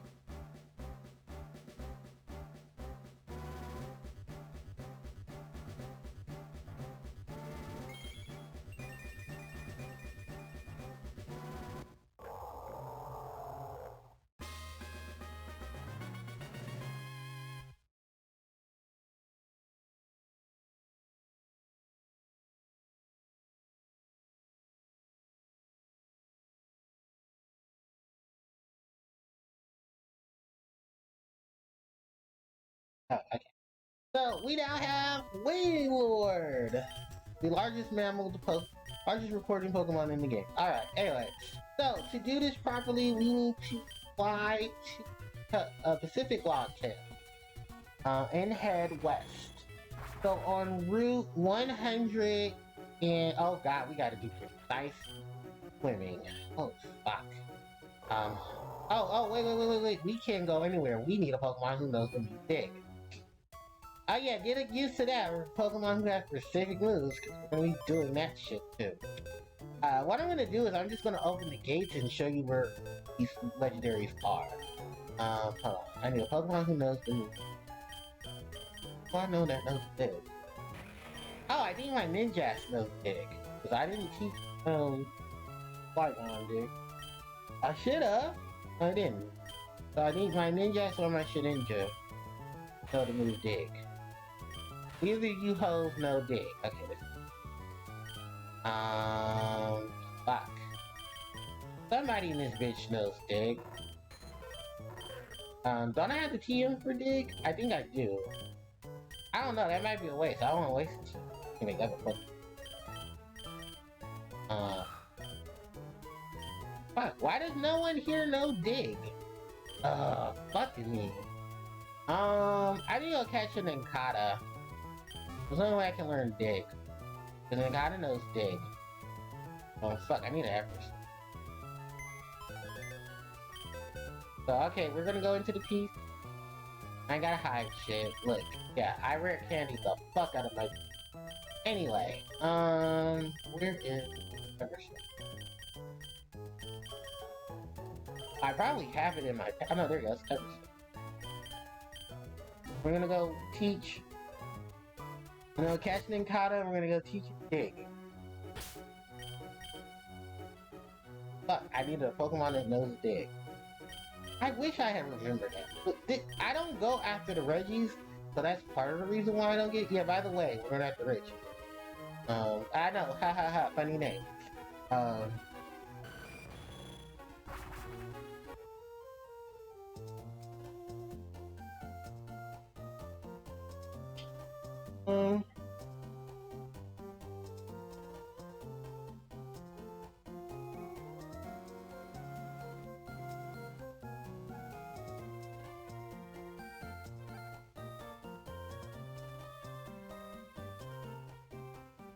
Alright, let's go down here. Please be first encounter so I don't have to be fucking long. No, it's Abby! Hi, Abra! Oh, it's a fucking... That's not fair. Alright, have an Abra. But fuck it, why not? Such a love. Actually, do I have another Abra? Oh, yeah. This is Abra girl! He's just cuter. In Generation 4 and above, you start seeing the differences between male and female Abra. Well, male and female Kadabra and Alakazam. They have a difference in whisker. The whiskers on those Pokemon. Oh, we're gonna be here for a while, that's Whisker. So I've never caught, actually. I've never caught Whisker, I didn't catch a Loudred. I did catch... Actually, Kadabra was gonna be on the team. Kadabra was gonna be on the team, and then I decided at the last minute, no, I'm gonna go for Water Bar for my Psychic type. I kinda wish I'd stayed in that whole facility. Water Bar is my main Psychic type. But that kinda just didn't go too well. I mean, I could go back to the Pokemon League now, but the Pokemon are a little higher levels. If I wanted to, I could've just go back, trade, go back and, you know, hit Pokemon ass. Because, fun fact, the Elite Four in Emerald version, although with all the rematches, yeah, they're the only ones that do not change. And, Wallace, the champion. Holy fuck, I am just running into Abra. Like, is this a sign that you guys just want me to catch a whole bunch of Abra? Like, I'll do it. I have no hesitation, I'll do it. I'll catch me a fucking Abra. Abra. Dabara. Alakaza. Tells you my favorite Pokemon, I didn't know. Alright, no. We can go ahead and put it in Lynette's box. There is a Lynette Pokemon card, and she actually is a breeder. There we go, Nincada. Like, damn, bitch, I've been looking for you. Alright, so we just need to catch Nincada. We can catch Nincada in the repeat ball, or we can catch Nincada in the next ball. I think because of color, I'm going to catch it in the ball. I can catch it in the net ball and not give a fuck. And oh my god, that is the cutest sprite ever. Oh my god, Jolteon. That is so cute.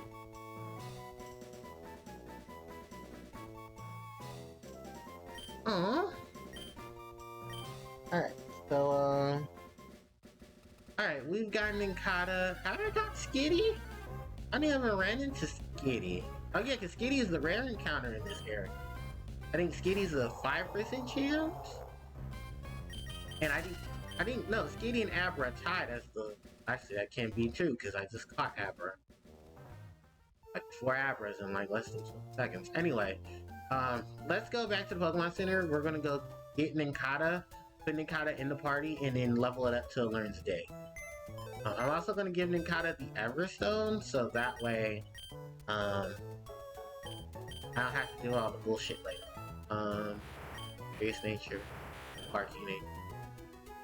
Yeah, something else I want. Oh, something I can tell you guys now when we have the chance. A while back, but you know what? I'm not gonna take Blaziken. That's all water types at that point. I don't think anyone in the sea is gonna have a Pokemon that's weak to fire. Hell, even the one Dragon Trainer does. Anyway, I want to give this Everstone to Nincada, and now we're just gonna feed it nothing but rare candy till it learns Dig. But yeah, oh, Sand Attack. But yeah, what was I about to? Damn it! I lost my train of thought. Oh, the rare encounter. Yeah, it's Skitty, but I think it's only a little less than Abra, because I've caught more Abra than I did Skitty. And, fuck, this is gonna be a long-ass process. Look, guys, we're here for the long haul. Nincada wants to learn Fury Swipe. No, we're not. Fury Swipe is actually really bad. Actually, I don't even know what nature this Nincada is. You can say that. Mostly you want a jolly natured Nincada, or you want an adamant nature Nincada. Adamant because its physical attack will be really good, and since most of its move pool and its type link are physical, Nincada can start swinging at shit. You can go for the jolly nature to reduce your special attack, but focus on your speed, which is also ironic because Nincada can learn, when evolved into Ninjask, will learn the ability Speed Boost, which will, at the end of every turn, Ninjask will, Ninjask will gain up your speed. I think it's by 1 stage. So yeah, it's a pretty bitching thing to do, with Nincada. Well, with Ninjask.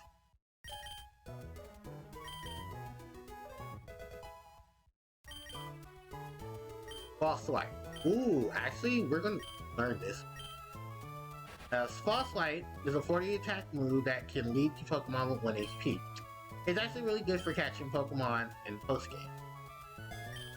Later games, False Light becomes a TM, and you can actually start teaching it to Pokemon. Mainly Pokemon that have, like, claws and eyes and stuff.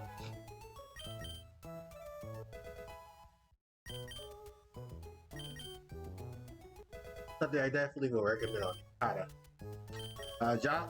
Adamant Nature Nincada with Speed Boost for its ability, with the moves Endure, Dig, oh, Mudslide. I guess. Alright, we're gonna learn Dig anyway.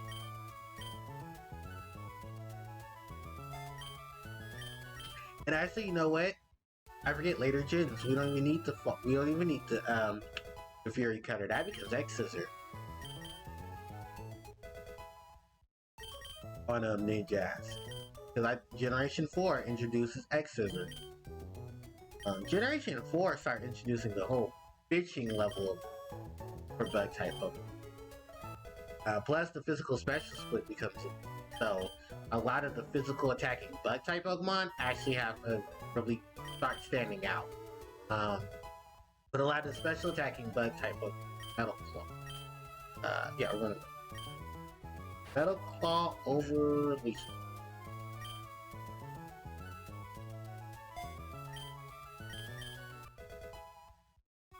So yeah, the last move Ninkata learned is Dig.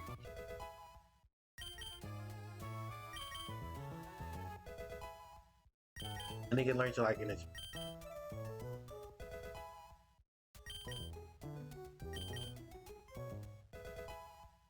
3, I want to say it's 44,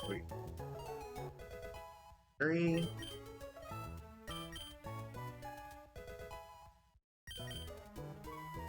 4, 5. Yeah, there goes Dig.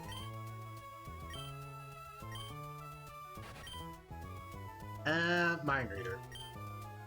Because literally, what other moves I'm going to use on Kata?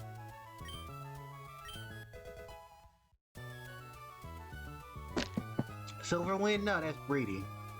Get out of here. Alright, so now that Ninkata has learned Dig, we're gonna go back into the Sealed Cave. We're gonna go to the Sealed Cave, so we're gonna go take Fly, we're gonna fly back to Pacific Log. Oh, I need to do something really important. Excuse me, I need to save.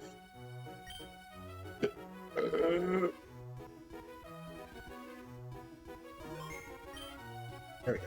Alright. Saving is always important. Always save. And if you need to, double save. Alright, but... Oh, fuck. I need to put the damn... What's the name on, too? I have repels. Start using them. I encountered this bullshit. Alright. So, bag... Repels. There we go. Alright, so we're on route 130 to 132. And fuck, I forgot there are random encounters here. I mean, there are trainers here. So routes 130 to 134. These are the routes that are the rippling tides. If you miss anything, you can always traverse back and just go from Pacific Log all the way back. So it basically is the wraparound from Lily Cove all the way to Pacific Log. If you're on the... Oh shit, a Gyarados. If you're on the boat, the one that the SS title, so if you look out the windows, you can actually see you traversing through those areas. In Ruby, Sapphire, Emerald, not Omega Ruby and Alpha Sapphire, sorry. I don't know, I've been having Heart Gold and Soul Silver on my mind. Maybe it's a sign that I need to go play these games. I would love to play Generation 3 part. Oh my god, is this the fisherman with all the goddamn Gyarados? He's probably the one that pays homage to the magic card trainer. Yeah, in every generation there's always a fisherman. And that fisherman will always have a set of magic cards. It's just their thing. I think this is the douchebag that has like the one tentacle, everything fucking else is a Gyarados. Because there's a trainer in this region that does have nothing but magic cards. I think it's 6 magic cards to life.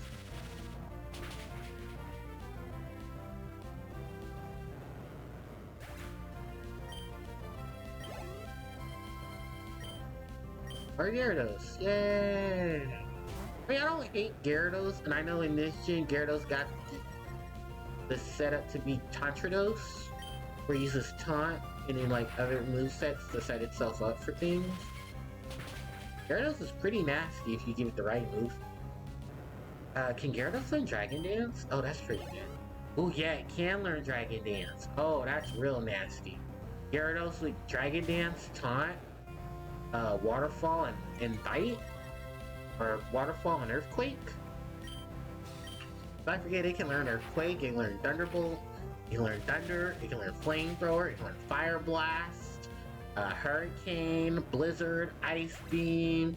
Yeah, Gyarados is that one Pokemon that you need to be very cautious of. You don't know what the fuck it's gonna throw at you. Ask Matthew Mattelli of Super Gaming Brothers because Gyarados happens to be his favorite Pokemon. Also on routes 130, 132, and more. Oh, there's a double battle. Hold on. You will also be able to encounter the Pokemon Horsey and Seadra. Mainly so Horsey, because I don't think you can actually encounter Seadra. Veteran and Cool Trainer. Which actually in Ruby and Sapphire, these two are not here. This space is actually vacant. But Emerald said no to that. Swellow Pelipper. Oh, this is gonna be fun. Kinda wish I didn't have Vileplume. We're gonna use Protect. I'm gonna use Powder on you.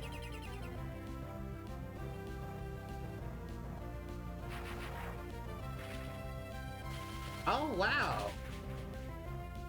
You've been here for almost 4 hours. Awesome. Thank you for being here. Oh, Breloom. Your first time seeing Breloom? No, I think there was a Pokemon trainer earlier. Not earlier, but earlier in the journey he had one. Oh, it's one of the, what is those guys? Oh shit, I can't think. Oh, the Pokemon Ranger. He has a Breloom. Or actually, I think he has a Shroomish, and his Shroomish becomes Breloom.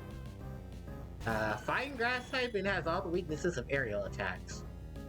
Pelipper's... Oh, Protect. Thank God, Pelipper's attack. Yeah, good. Protect failed. Because Protect cannot be used in succession, neither can Detect. Alright, and then her final Pokemon is Camerupt. Oh, ooh boy, we gotta get rid of that Camerupt fast. Because Camerupt does no flamethrower. Oh, and that's the leftovers kicking. 1/16 of our max HP. Comes out of that. Psychic on the camera. And Air Cutter on the Breloom. I could have used Psychic from Gardevoir to take out the Breloom, but I figured, go for the Air Cutter. Really stick it to him. 4 times weakness to Flying type. Alright, so that's X for Paxton and Gold Trainer Darcy. Both have been defeated. Alright. So yeah, in this patch of water, you can catch, you're supposed to be able to catch Horsey. Horsey has gotten a lot better since Generation 1, mainly because in Gen 2, Horsey became part of the full evolution line, where Horsey gained the evolution of Kingdra. You get a Kingdra by evolving a Seadra with, I believe, a dragon scale attached to it. You trade it to a person and trade it back. Well, he traded and bam, Seadra and Kingdra. We have seen Kingdra because that is Juan's ace. Juan, of course, is the 8th gym leader of the region. He actually replaces Wallace. Wallace in Kanto, Wallace in Ruby and Sapphire is the 8th gym leader. Because of the changes here in Emerald, Wallace becomes the champion, and Juan, his teacher, becomes the 8th gym leader. No, I don't want to surf in the water, although I'm going to be surfing soon. Yeah, Juan's ace is Kingdra. Pay homage, I guess, to Generation 2, where Claire's ace Pokemon is supposed to actually be Dragonite.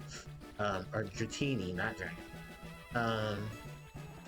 But she does use Dragonic Pokemon and Kingdra's on her team. The funny thing about Generation 2, and then we say this for a lot of teams, Generation 2 does not have a really good stick for itself when it comes to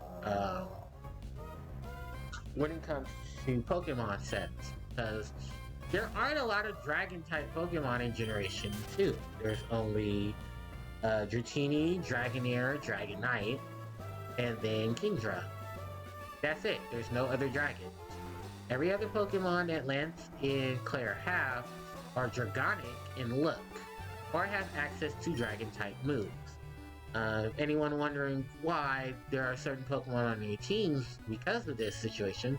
Yeah, that's why, because there aren't a lot of dragons in Generation 2. Lance, for example, has a Charizard and Aerodactyl on his team because of the fact that he doesn't have any there aren't enough Dragon-type Pokemon in the game. There's also the reason why he's rocking 3 Dragonites, and one of them is illegal because it has to move Barrier. There is no significant way for Dratini or Dragonair to learn Barrier. And I don't even think it's in his move pool. And I think also for the fact that those Dragonite are under level. So he might have been to maybe Unova and caught those. But that's a lot of fans also theorizes that maybe some of the champions have been to the regions before they came back, and that's why a lot of their Pokemon are at certain levels. But I don't know why I'm doing all this fishing, because there's no need for me to catch Seadra. Or, well, I guess just to see Horsey, maybe. And then add Horsey to the party. Well, I'm not adding Horsey to the party, so I have a dragon. I can already get 2. Well, I have Bagon, who's in the daycare. And, holy fuck, what is up with this damn fishing situation? No, fuck it. Alright, we got another double battle here. I believe this is a female veteran and a male cool trainer. I.e. to the male veteran and the female cool trainer I just faced on the other side. None of these 4 trainers are here actually on this route. These are probably just added so that way we have more trainers in Ruby and Sapphire so we can take on the double battle feature. I'm gonna use Calm Mind, and let's put Cacleon to sleep. There's literally no threats on this side. Roselia's weak to Psychic, Fire, Flying, and Ice, which I think most of my Pokemon are making up that.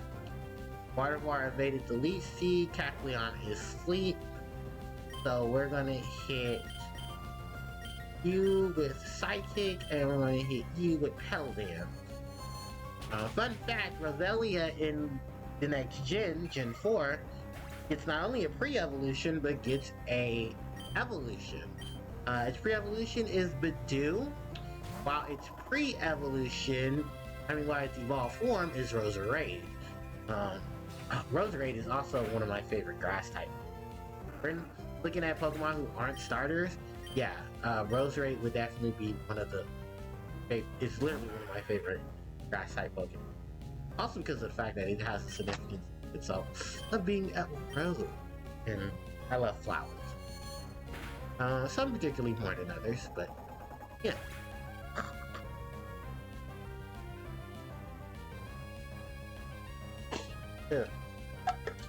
Oh, I'm sorry. I was choking on it. I wasn't choking on it, but it felt cool. Alright, oh! Alright, Watervar. Oh, it's learning Hypnosis!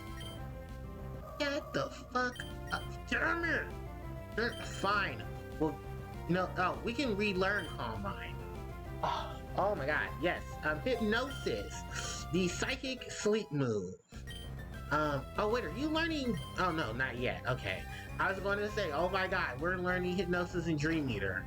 Later games, I think, actually give Hypnosis and Dream Eater at the same time for Watervar. But yes, the Watervar, the Waltz line does have access to the moves Hypnosis and Dream Eater. And oh my god, I completely forgot about that. Protein. We actually don't need Flash, so I don't know why I still learn it. I still know it. But I did want that Hypnosis. No, I needed to go south. Fuck me. Please. Okay, I think we should be fine as long as we... Okay, because we are on Route 134. As long as we hit the middle section... Yes! Alright, we did it. So, in this area here, you need to dive. Once you do that, we are in the underwater. Welcome to a similar place, similar to what we were experiencing with, our encounters with the legendary Pokemon. Well, with the sea-based cavern. So here, alright, let's talk Braille. This says, go up from here. The Braille here is actually in resemblance to Kanji. If you're playing this game without a guide, I pray for you.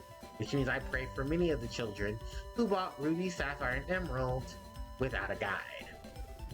In this location, this is the sealed chamber. The sealed chamber will have different text on each of its panels. The panels will tell you different kanji, which are actually translated into Braille. Yeah, someone said, let's just do Braille. I want to slap whoever thought that. Alright, so like this says, it says go up. It says a light is flickering down from above. You should like to use dive. That's where you use dive.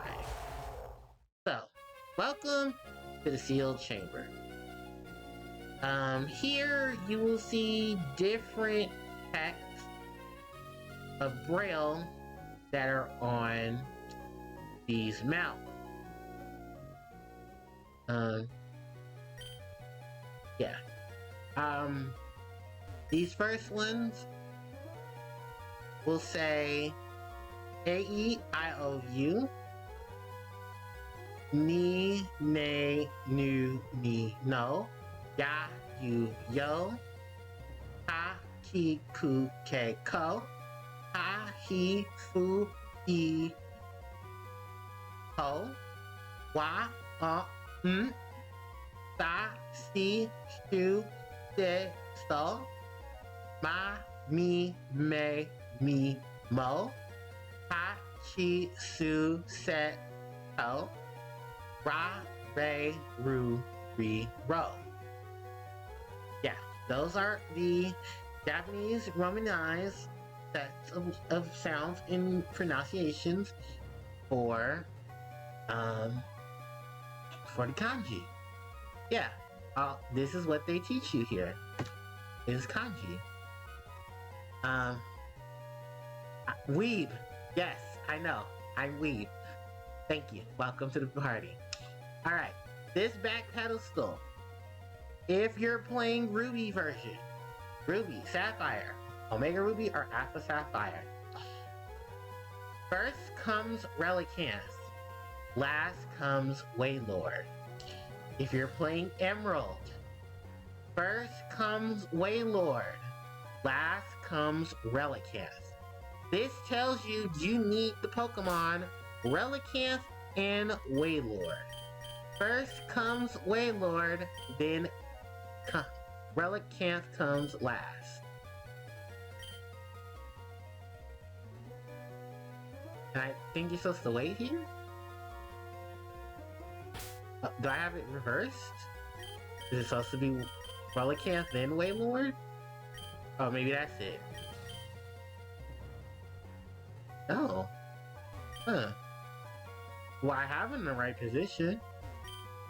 Am I supposed to just read all the Braille first and then do it? Okay, maybe that's it. Yeah, because I have them in front. Do they have to be in a certain level? I hope not. I mean, I have rare candies. I'll do it. Okay. The repel wore off. I don't think there's any random encounters in this area, so we should be fine. Okay, let me switch them again, and then let me approach the,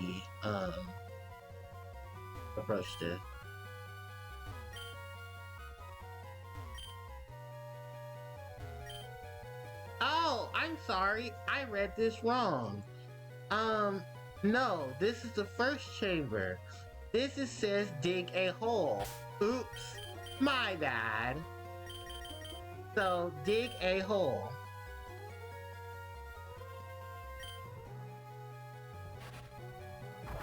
Bam! And you get a dug hole. Now, this sealed chamber reads different braille as well.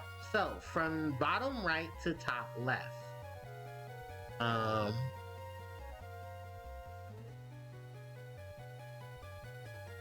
Okay. In this cave, we have lived. We owe all of the Pokemon. We owe all to Pokemon. But we have sealed the Pokemon away. We fear it. Those of courage, those of hope. Open the doors. An eternal Pokemon awaits. Long we live here in this cave, all thanks to the powerful Pokemon living alongside us. Yet we have sealed that Pokemon away. Along in the dark we fear it. If you have the courage, if you still hold to hope, open the door beyond. It's the eternal Pokemon awaits. These are the translation for the Pokemon we will be encountering in this region. In the Japanese translation, it says, "Long our lives lived in this cave. We are proposed. Everything was from the help of Pokemon, but we locked up that Pokemon. Was frightened. Have courage. Be full of hope. Open the door. There, an eternal Pokemon is." So, this is a reference to Regigigas, a Pokemon we don't encounter till the next generation. We actually don't even know if there was a reason why particularly you needed these, but this is something that they added. The significance for the reason why Wailord and Relicanth are needed for this is generally fit for the themes of Ruby, Sapphire, and Emerald, the relation of land and sea. Relicanth is based on the Coelacanth, which is a creature who was considered to be closely related to the ancestors of all living vertebrates. Wailord, based on a whale, is a creature whose ancestors once lived on land, but have since evolved to live. So yeah, there's a lot going on with this chamber, and a lot of it, ironically enough, won't factor in to later gens. But once we touch this seal, the seal will be broken, and we will be able to take on the legendary trio. So,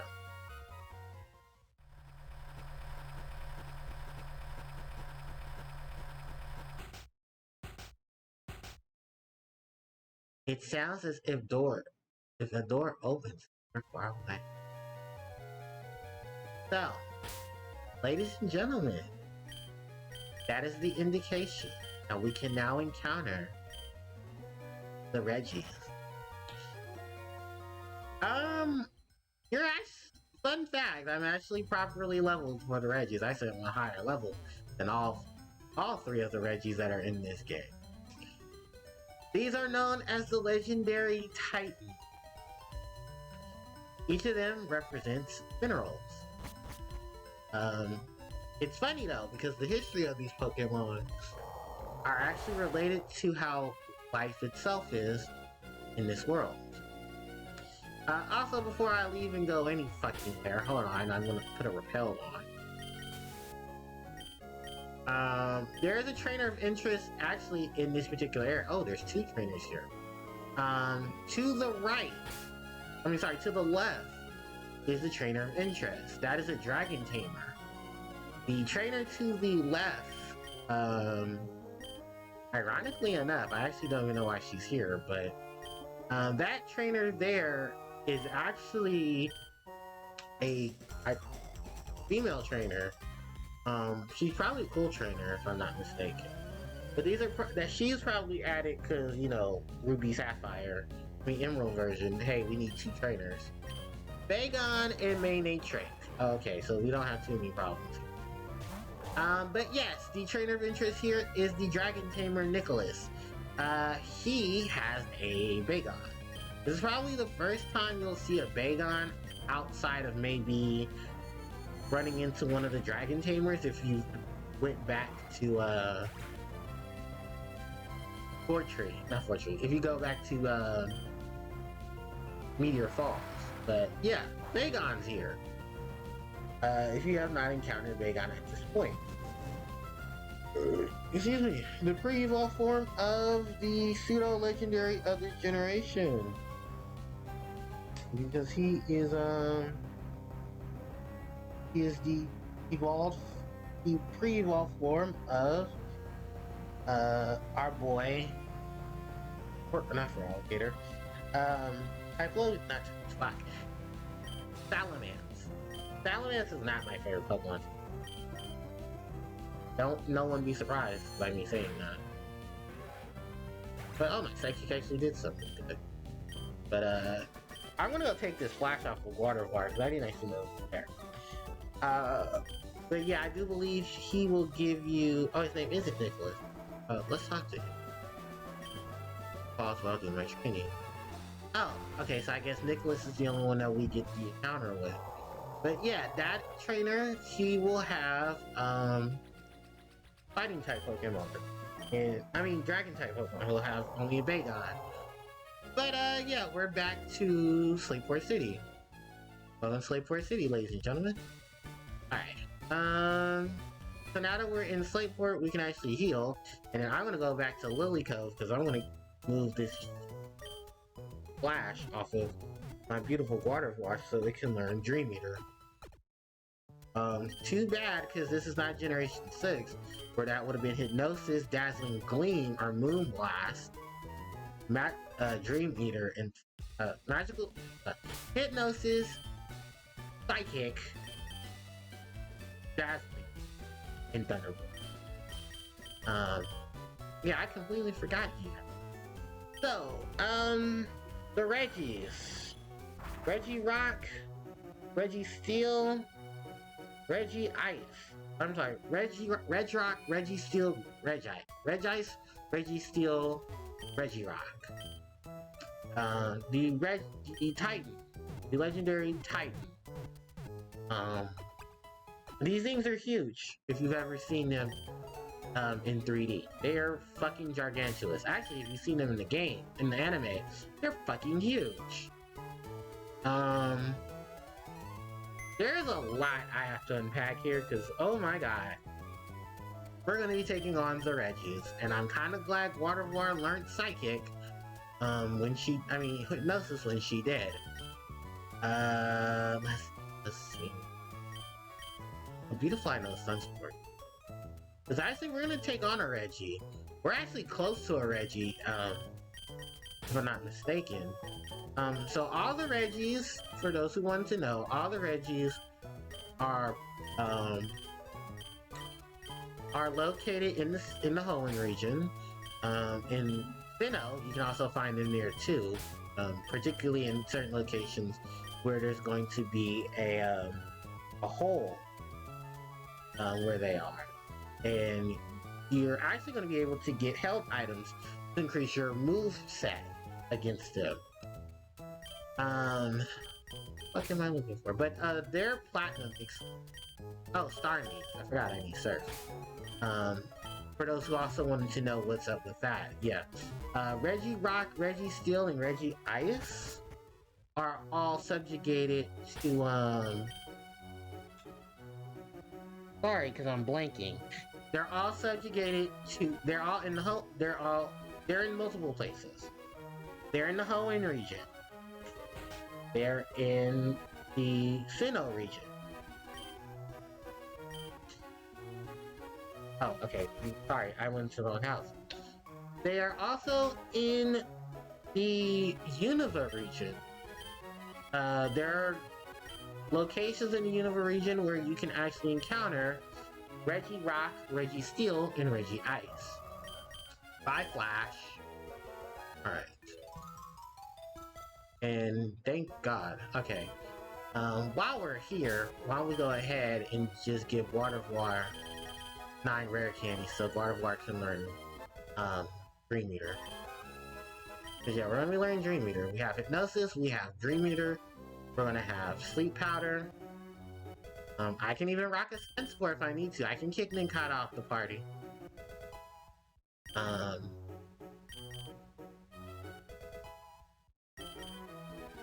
But yeah, also I can look up the stuff we need for the 3 Reggies, because I think is Reggie still the one I need the particular stuff for? I think so. Hold on. Oh, by the way, once you learn Dream Eater, that's the last move in Gardevoir's move pool. Hypnosis, then Dream Eater.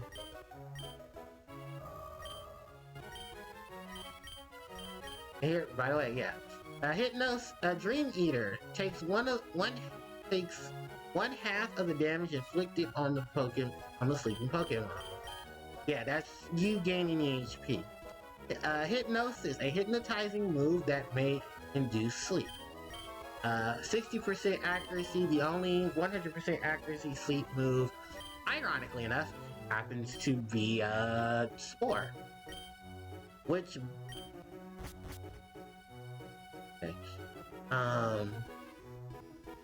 Moochums. Love's lovely kiss. It's Breloom that learns, well, it's Shroomish that learns it. Hold on, we're gonna go to Reggie's.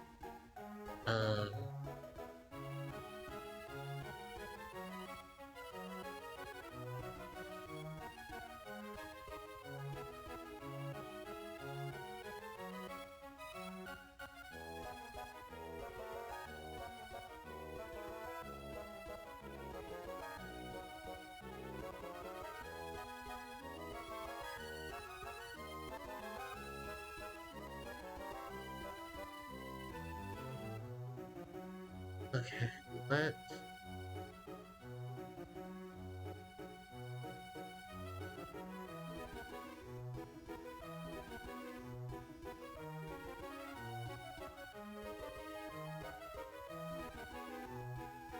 I don't think it shows us how to get to this. In the game it will.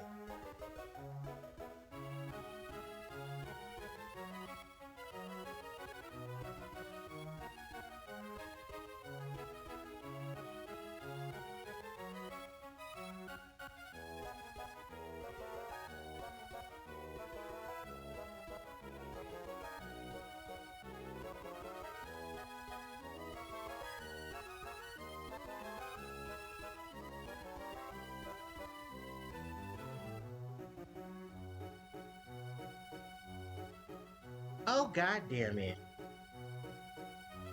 Okay. Oh, we need Flash. Rolling my eyes. Okay, we need Flash. In Ruby and Sapphire, it's Fly. No.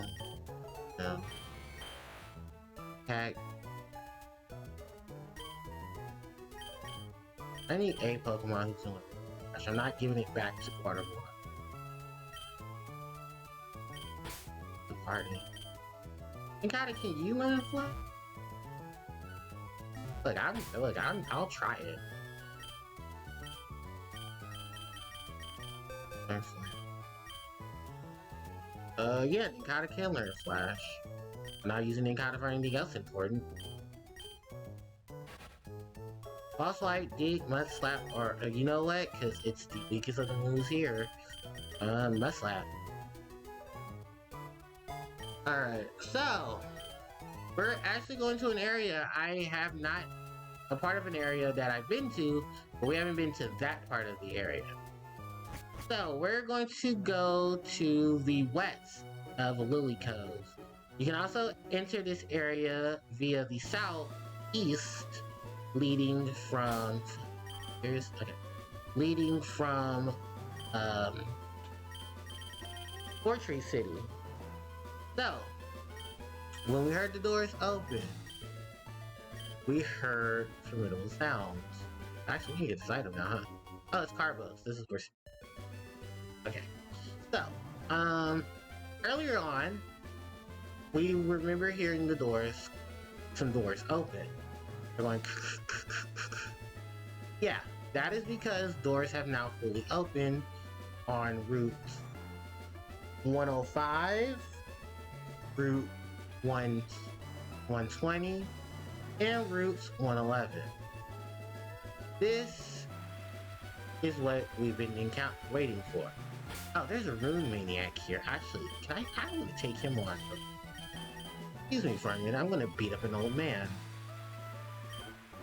Oh, by the way, this is also how you can indicate where the ancient tombs are. There's always a Rune Maniac near them. So here we have Rune Maniac Chip. And they specialize, of course, in ancient rock types. Rock and ground types. You have Baltoy, Sandslash on their team. Thank you for the surf.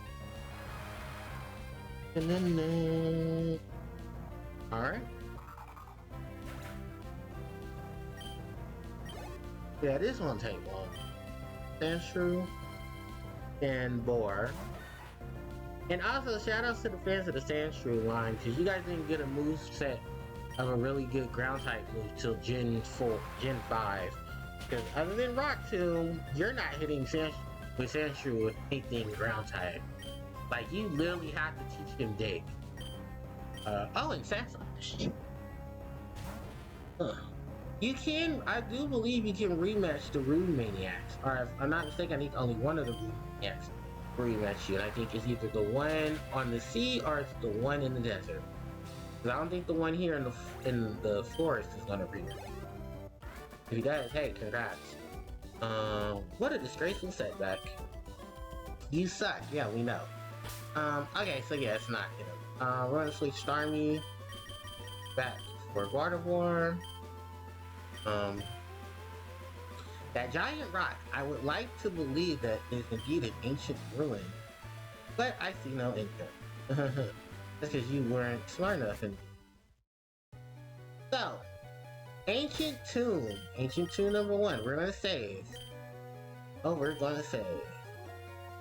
So what, according to this, it says we need to approach the middle, read it, and we need to stand in the middle of the room and use the move Flash.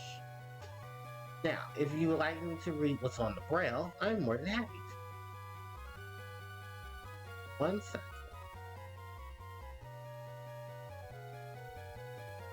Excuse me? So, in Ruby, Sapphire, and Emerald, the player must use Fly. Oh, in Ruby and Sapphire, the player must use Fly to open the door. The braille will read, with a new time, hope and love, aim to the sky in the middle.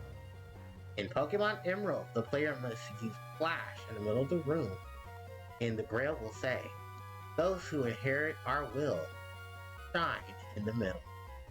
If you're playing Omega Ruby and Alpha Sapphire, the braille will also tell you to, and it will say, stand in the center, stand center, aim to the sky, with love and hope.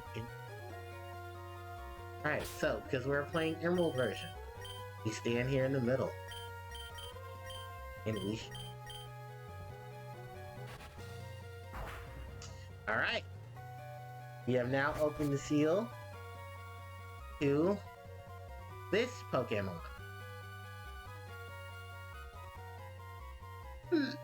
I can take him on. I can capture him now, or I can, go open the other tombs. The other Pokemon. And we got some time. I'll go ahead and take it. So, I've saved prematurely, and I'm also going to do a bit of save state here. Ain't no telling what could potentially happen. Is on like save state. And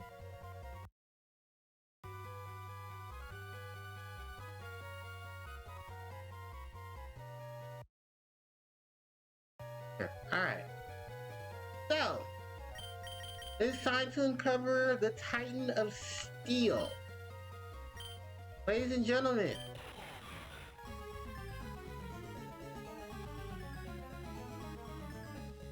Reginald Steel. Registeel, pure steel type Pokemon. Level 40.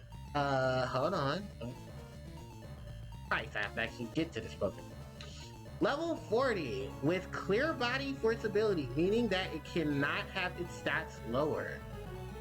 I believe this Pokemon should have the moves. Hold on, we're going to scroll down. In 3. Alright, so this Pokemon will have the moves Metal Claw, Curse, Superpower, and Ancient Power. So, Registeel. Reginald Steel, as I like to call him when I was younger. Reginald Steel.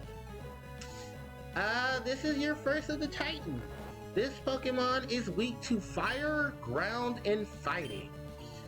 I think because I out-level it, I won't have too much of a problem beating it up. I hope not, because I'm trying not to kill it. I want it to survive. Alright, good, because that Psychic resists Steel. If you've noticed, this Pokemon has red orbs on its hands and face. The ones on its face are actually his eyes. And, Registeel is a pure Steel-type Pokemon. Our first legendary Pokemon that is Steel. What is there really to say? This is the Titan of Steel. This Pokemon name, suggested Registeel.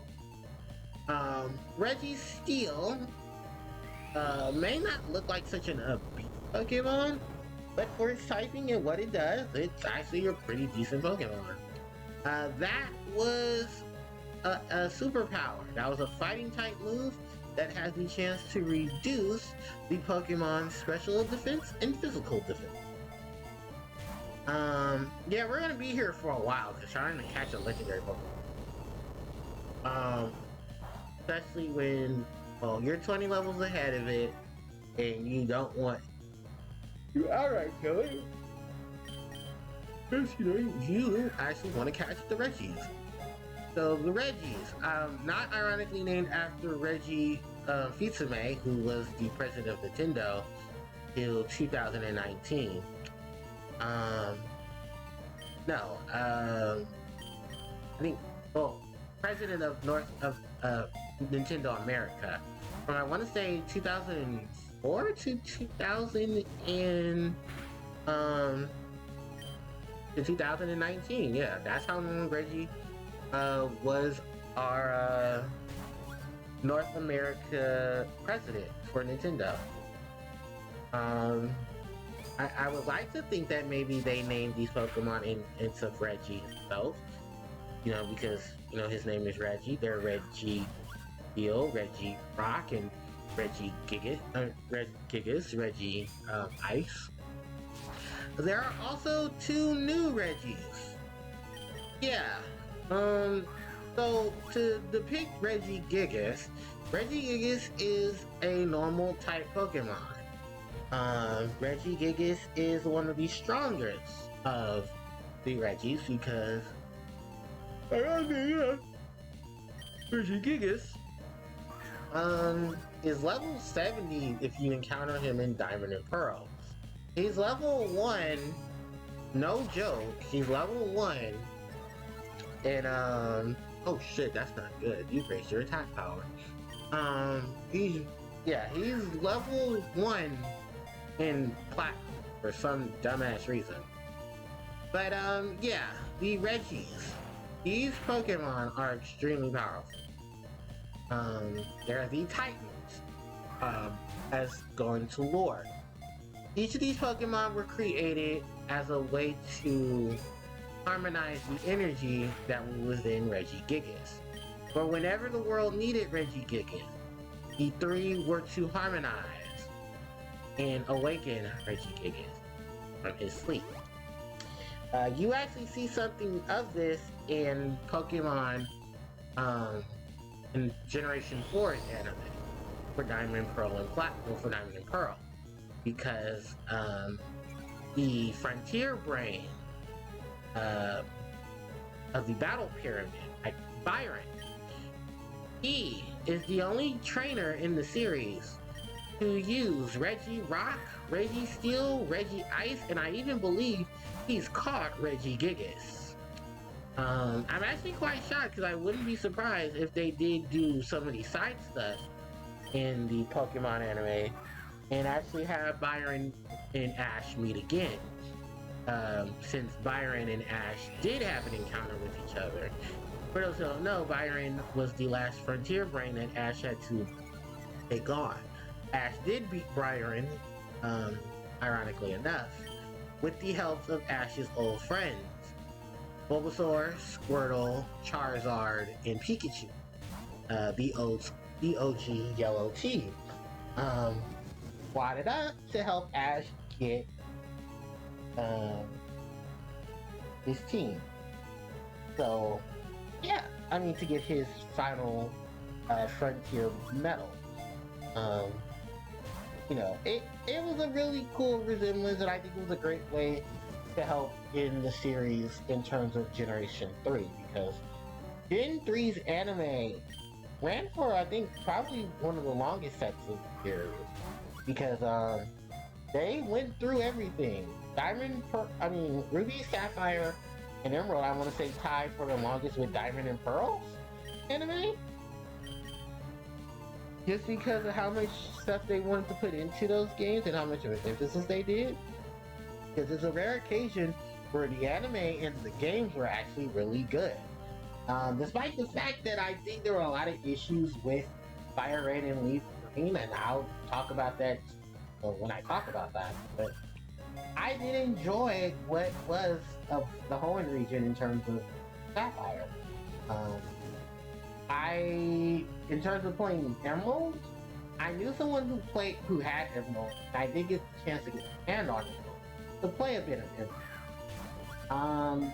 Basically, it was just with all the nuances of Ruby and Sapphire, just that they focused on dual team and trying to do a lot with the double battle system, which I'm still grateful for. I'm not gonna lie, because I think the inclusion of double battles was something that was actually in the anime, and I think even in the manga too. And it was just like, so when is this going to become a game mechanic? And they finally made it a game mechanic. It's probably one of the most beloved game mechanics besides single battles, because no one really cares about triple battles, even though they're if you actually go to like the World Championship stuff and more modernized tournaments, for the Pokemon regionals and stuff, yeah, like all the Pokemon main events, they are heavy on double battles. They love double battles. They encourage double battles. Even some of the games have encouraged double battles. The most recent, I believe, well, in terms of generation, remember, Generation 8, your battle with Ryan, the 8th gen leader, the Homelot gen leader. He uses a double battle team, and his gym challenges are double battles, and he wants you to study on double battles. It's probably something most trainers have not accumulated for before they got to Raheem, because he actually can't really tell what was up with his team. So, for those who don't know who he is, Raheem is the 8th gym leader of the Valor. He has been featured in the anime, and he was featured not only in Pokemon Chronicles, Pokemon side animation, but he's also been featured as one of Ash's opponents in the Pokemon Go series, or Pokemon Journeys if you're from America. Call it Journeys here, but I think in Japan it's called Pokemon Go. And it's also right on Pokemon Go Adventure. I like the setup of Pokemon Go itself, but just for the fact that Go is Ash's companion, and that, yeah, that's his actual name. His name is Go. Or actually, I don't even think they gave Go a gender. I think it's just Go. Like when they do mention Go in terms of gender, they just Go went that way. Go's over there. So Go's probably at home. Go just be together. You know, stuff like that because I think Go is supposed to be the first of many trainers that they're including to have the them or they of pronoun. Very strange, which is something, you know, not strange, but more so of, wow, thank you, Nintendo, for actually, well, thank you, Game Freak, for not being cuts about it. And including someone to represent, you know, the fabric of life. You know, not just Nero. Well, not sure Nero next, you know what I mean. But yeah, because actually Go's going to have to encounter the Reggie, if I'm not mistaken. That was because there are 2 more Reggie added to the lineup. So the original Reggie is Reggie Rock, then there's Reggie Steel, Reggie Ice, and Reggie Rock. Generation 4 gave us Reggie Gigas, who of course is the god of all Pokemon. Well, Reggie Gigas, I don't think he's somewhere on that factor of line. Anyway, next to Reggie Gigas is the other 2 Reggies, Reggie Elect and Reggie Rouge. Reggie Rouge is the dragon form of the Reggie. Yeah, he's the Reggie that represents the dragon. While Reggie Elect is the Reggie who represents this. Both of these Pokemon are part of Galar, but they're not part of Galar's main story. You gotta pay to get the expansion passes for Generation 8. In the Winter Tundra, one of the other side quests is to, oh no, Gardevoir's down, is to encounter the Reggie. And you actually can encounter the newer Reggie. I do believe they make choose between which Reggie you get in that game. So, forgive me. But yeah, that is the thing. We're going to go back to the bag.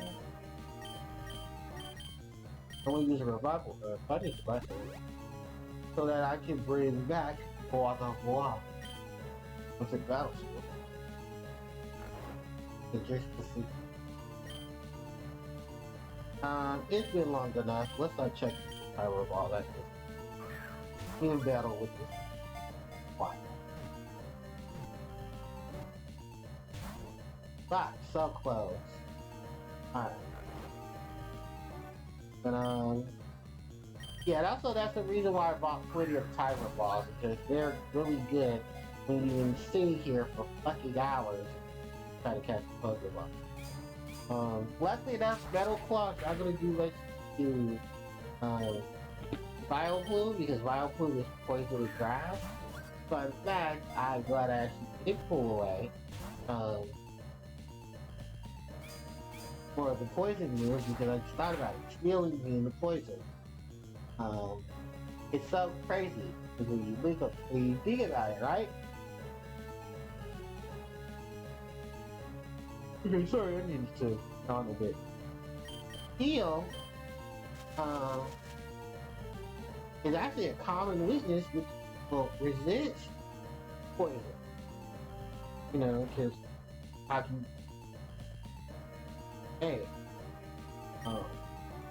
in some senses, so I'm going to try to weaken Regigigas. Something Christ.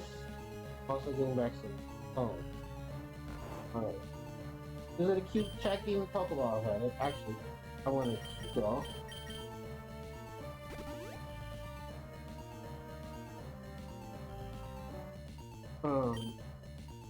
I'm hoping. Any sign of movement, I'm gonna drop the in the soup powder here. There's no secret. I said this wasn't gonna be fun.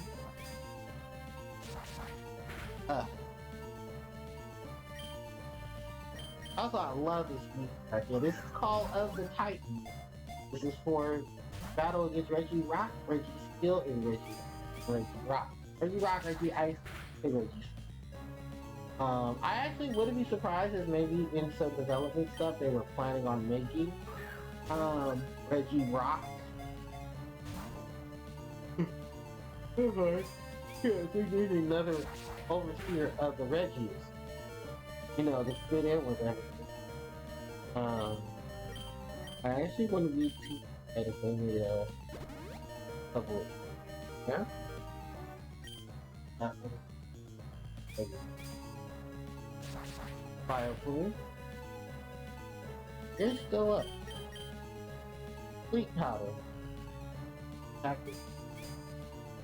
The metal claw. Sleep powder.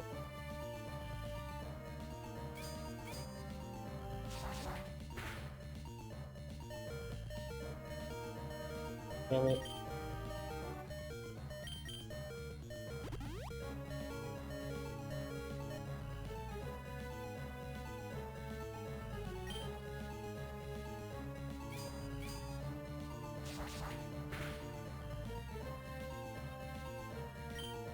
Mm.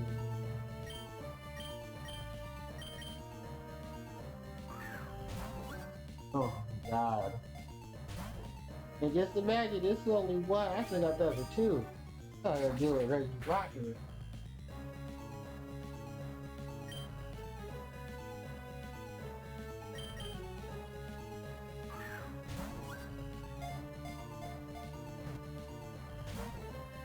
Damn it.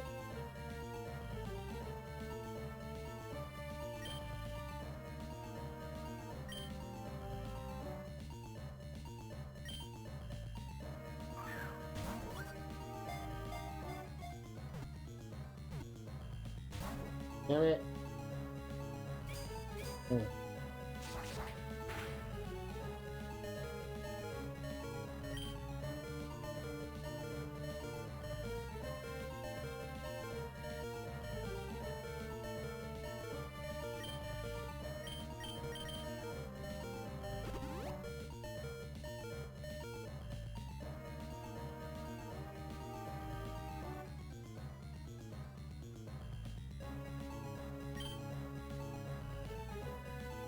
Sorry if I sound a little down. It's cause it's Reggie. And oh my god, I hate what you do. Yeah.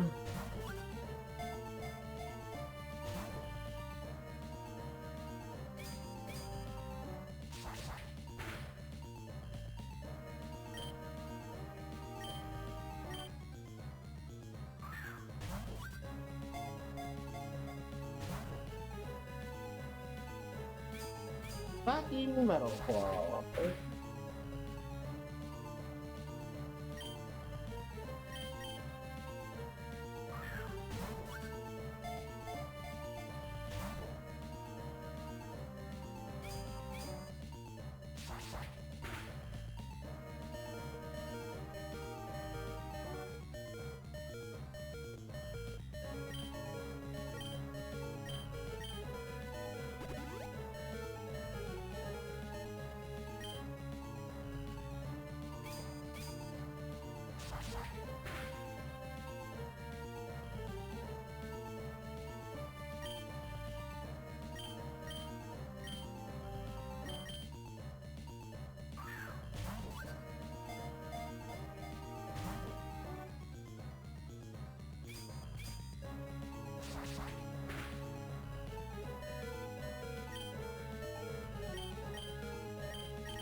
Metal claw.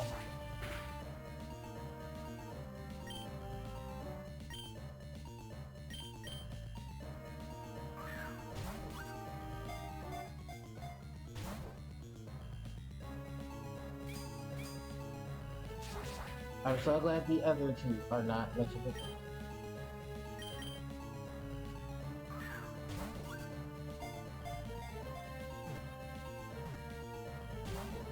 Fuck!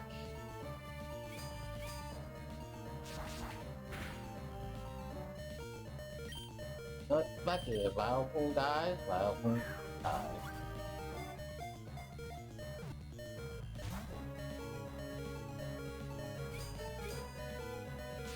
Metal Claw. I don't know how you got a level 60 Vileplume, but you sure did. Next up, War. Hypnosis.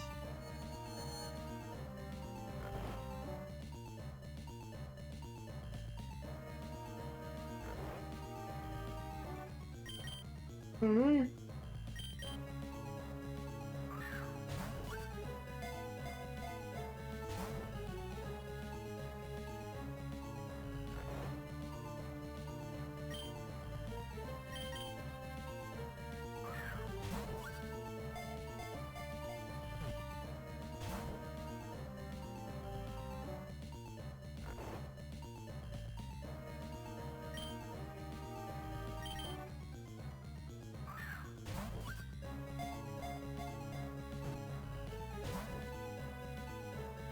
Oh.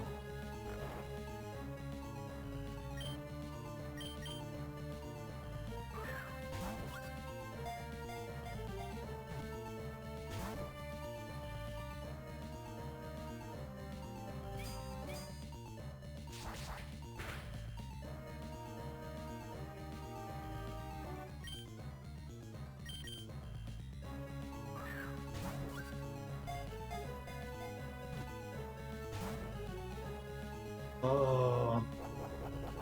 Struggle? Oh no. That's not good. Struggle is a move that a Pokemon will use when it's out of people. It will do damage, but it will also start hurting itself. I don't want that to happen. Oh my god, it's gonna kill itself. Yeah, it's gonna kill it. It killed me in the recoil. Oh, it didn't die. Oh wow. Purify. Well, maybe if someone gets to the fucking Pokemon, we won't have these problems.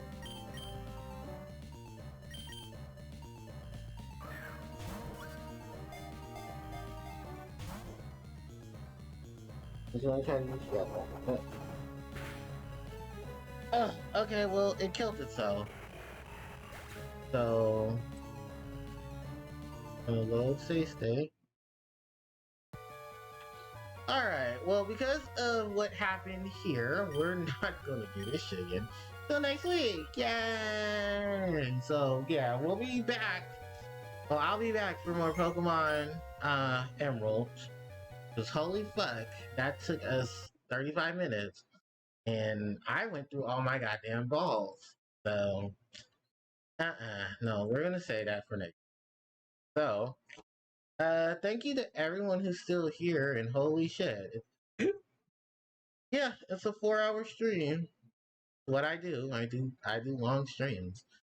So yeah, if you guys are new to my channel and everything, this is the part where I start dropping links and start wrapping up. So here's a link to my main channel if you guys would like to check out all of my uh content for Yu-Gi-Oh and stuff. It is right there for you guys. Then, if you guys would like to check out previous live streams, you can go here to exclamation point archive, and you will see the archive channel, which I need to start posting stuff from the birthday stream. Which, for those who don't know, yesterday was my birthday, and I did a live stream there. And I think no, I didn't play Pokemon. I played Yu-Gi-Oh. I played about an hour and a half of Puzzle and Dragons, and then I played the rest of this time with Yu-Gi-Oh. There's that. Then I want to move on to Twitter and Instagram. So if you guys would like to interact with me on social media, those are the big there. And then if you guys would like to interact with me or join the Discord Discord family, here is the Discord. So you guys can, help expand the Discord and the Discord family. So with that said and done, ladies and gentlemen, that is it for the Pokemon live stream session 9. So session 10, we will be taking on Reggie Rock. Reggie I will be taking on the Reggies. So, with that said and done, thanks everybody for coming. Don't forget to hit those social media links on the side if you guys want to help the channel grow and stuff like that. And also hit the follow button. That also helps the channel grow. I was going to make this announcement later, but I guess I'll make it now. If we reach 60 followers, the next game will be a choice between 3 of them. They will either be The Legend of Zelda, Minish Cap. It could easily be Crash Bandicoot 1 Insane version. Yeah, because we're gonna go back to wrap up the last of the Insane Trilogy games with Insane Trilogy. The first game in the Crash series, Crash 1. And then maybe we can go to Mario 3. Yeah, Super Mario Brothers 3. And we'll be playing the Game Boy Advance version because I like the bit. Yeah, those are the choices. I will leave them up on line. I will let people know via social media that hey, these are the 3 games, and I'm gonna see if I can set up a Discord poll in the Discord server. So if you guys definitely want to see one of those games win, I will definitely do that in the Discord server. Or I might leave a link to it on Instagram and on Twitter, and then you guys have to come to Discord to do the vote. So, yeah, it's those 3 games that we can tackle. Or actually, I'm going to throw in the 4th one. The original Legend of Zelda game. Yeah, that's right, the one for the NES. There is a Game Boy Advance port of it. The original Legend of Zelda. And I have played and beaten the original Legend of Zelda. So, yeah, if you guys do want to see me play the Legend of Zelda, that's also going to be thrown into the mix too. So, we first have to reach 60. We have to reach 60. And once we reach 60, then I will have the vote out to see which of the 4 games we will play. Alright, with that said and done, everybody, it is after 9 o'clock. I have work in the morning, so I'm going to go fix me some dinner, and I'm going to chill out. So, thanks everybody for coming. I appreciate you guys. You guys are awesome. Hearts everywhere. HPJ signing out. Take care. Bye-bye.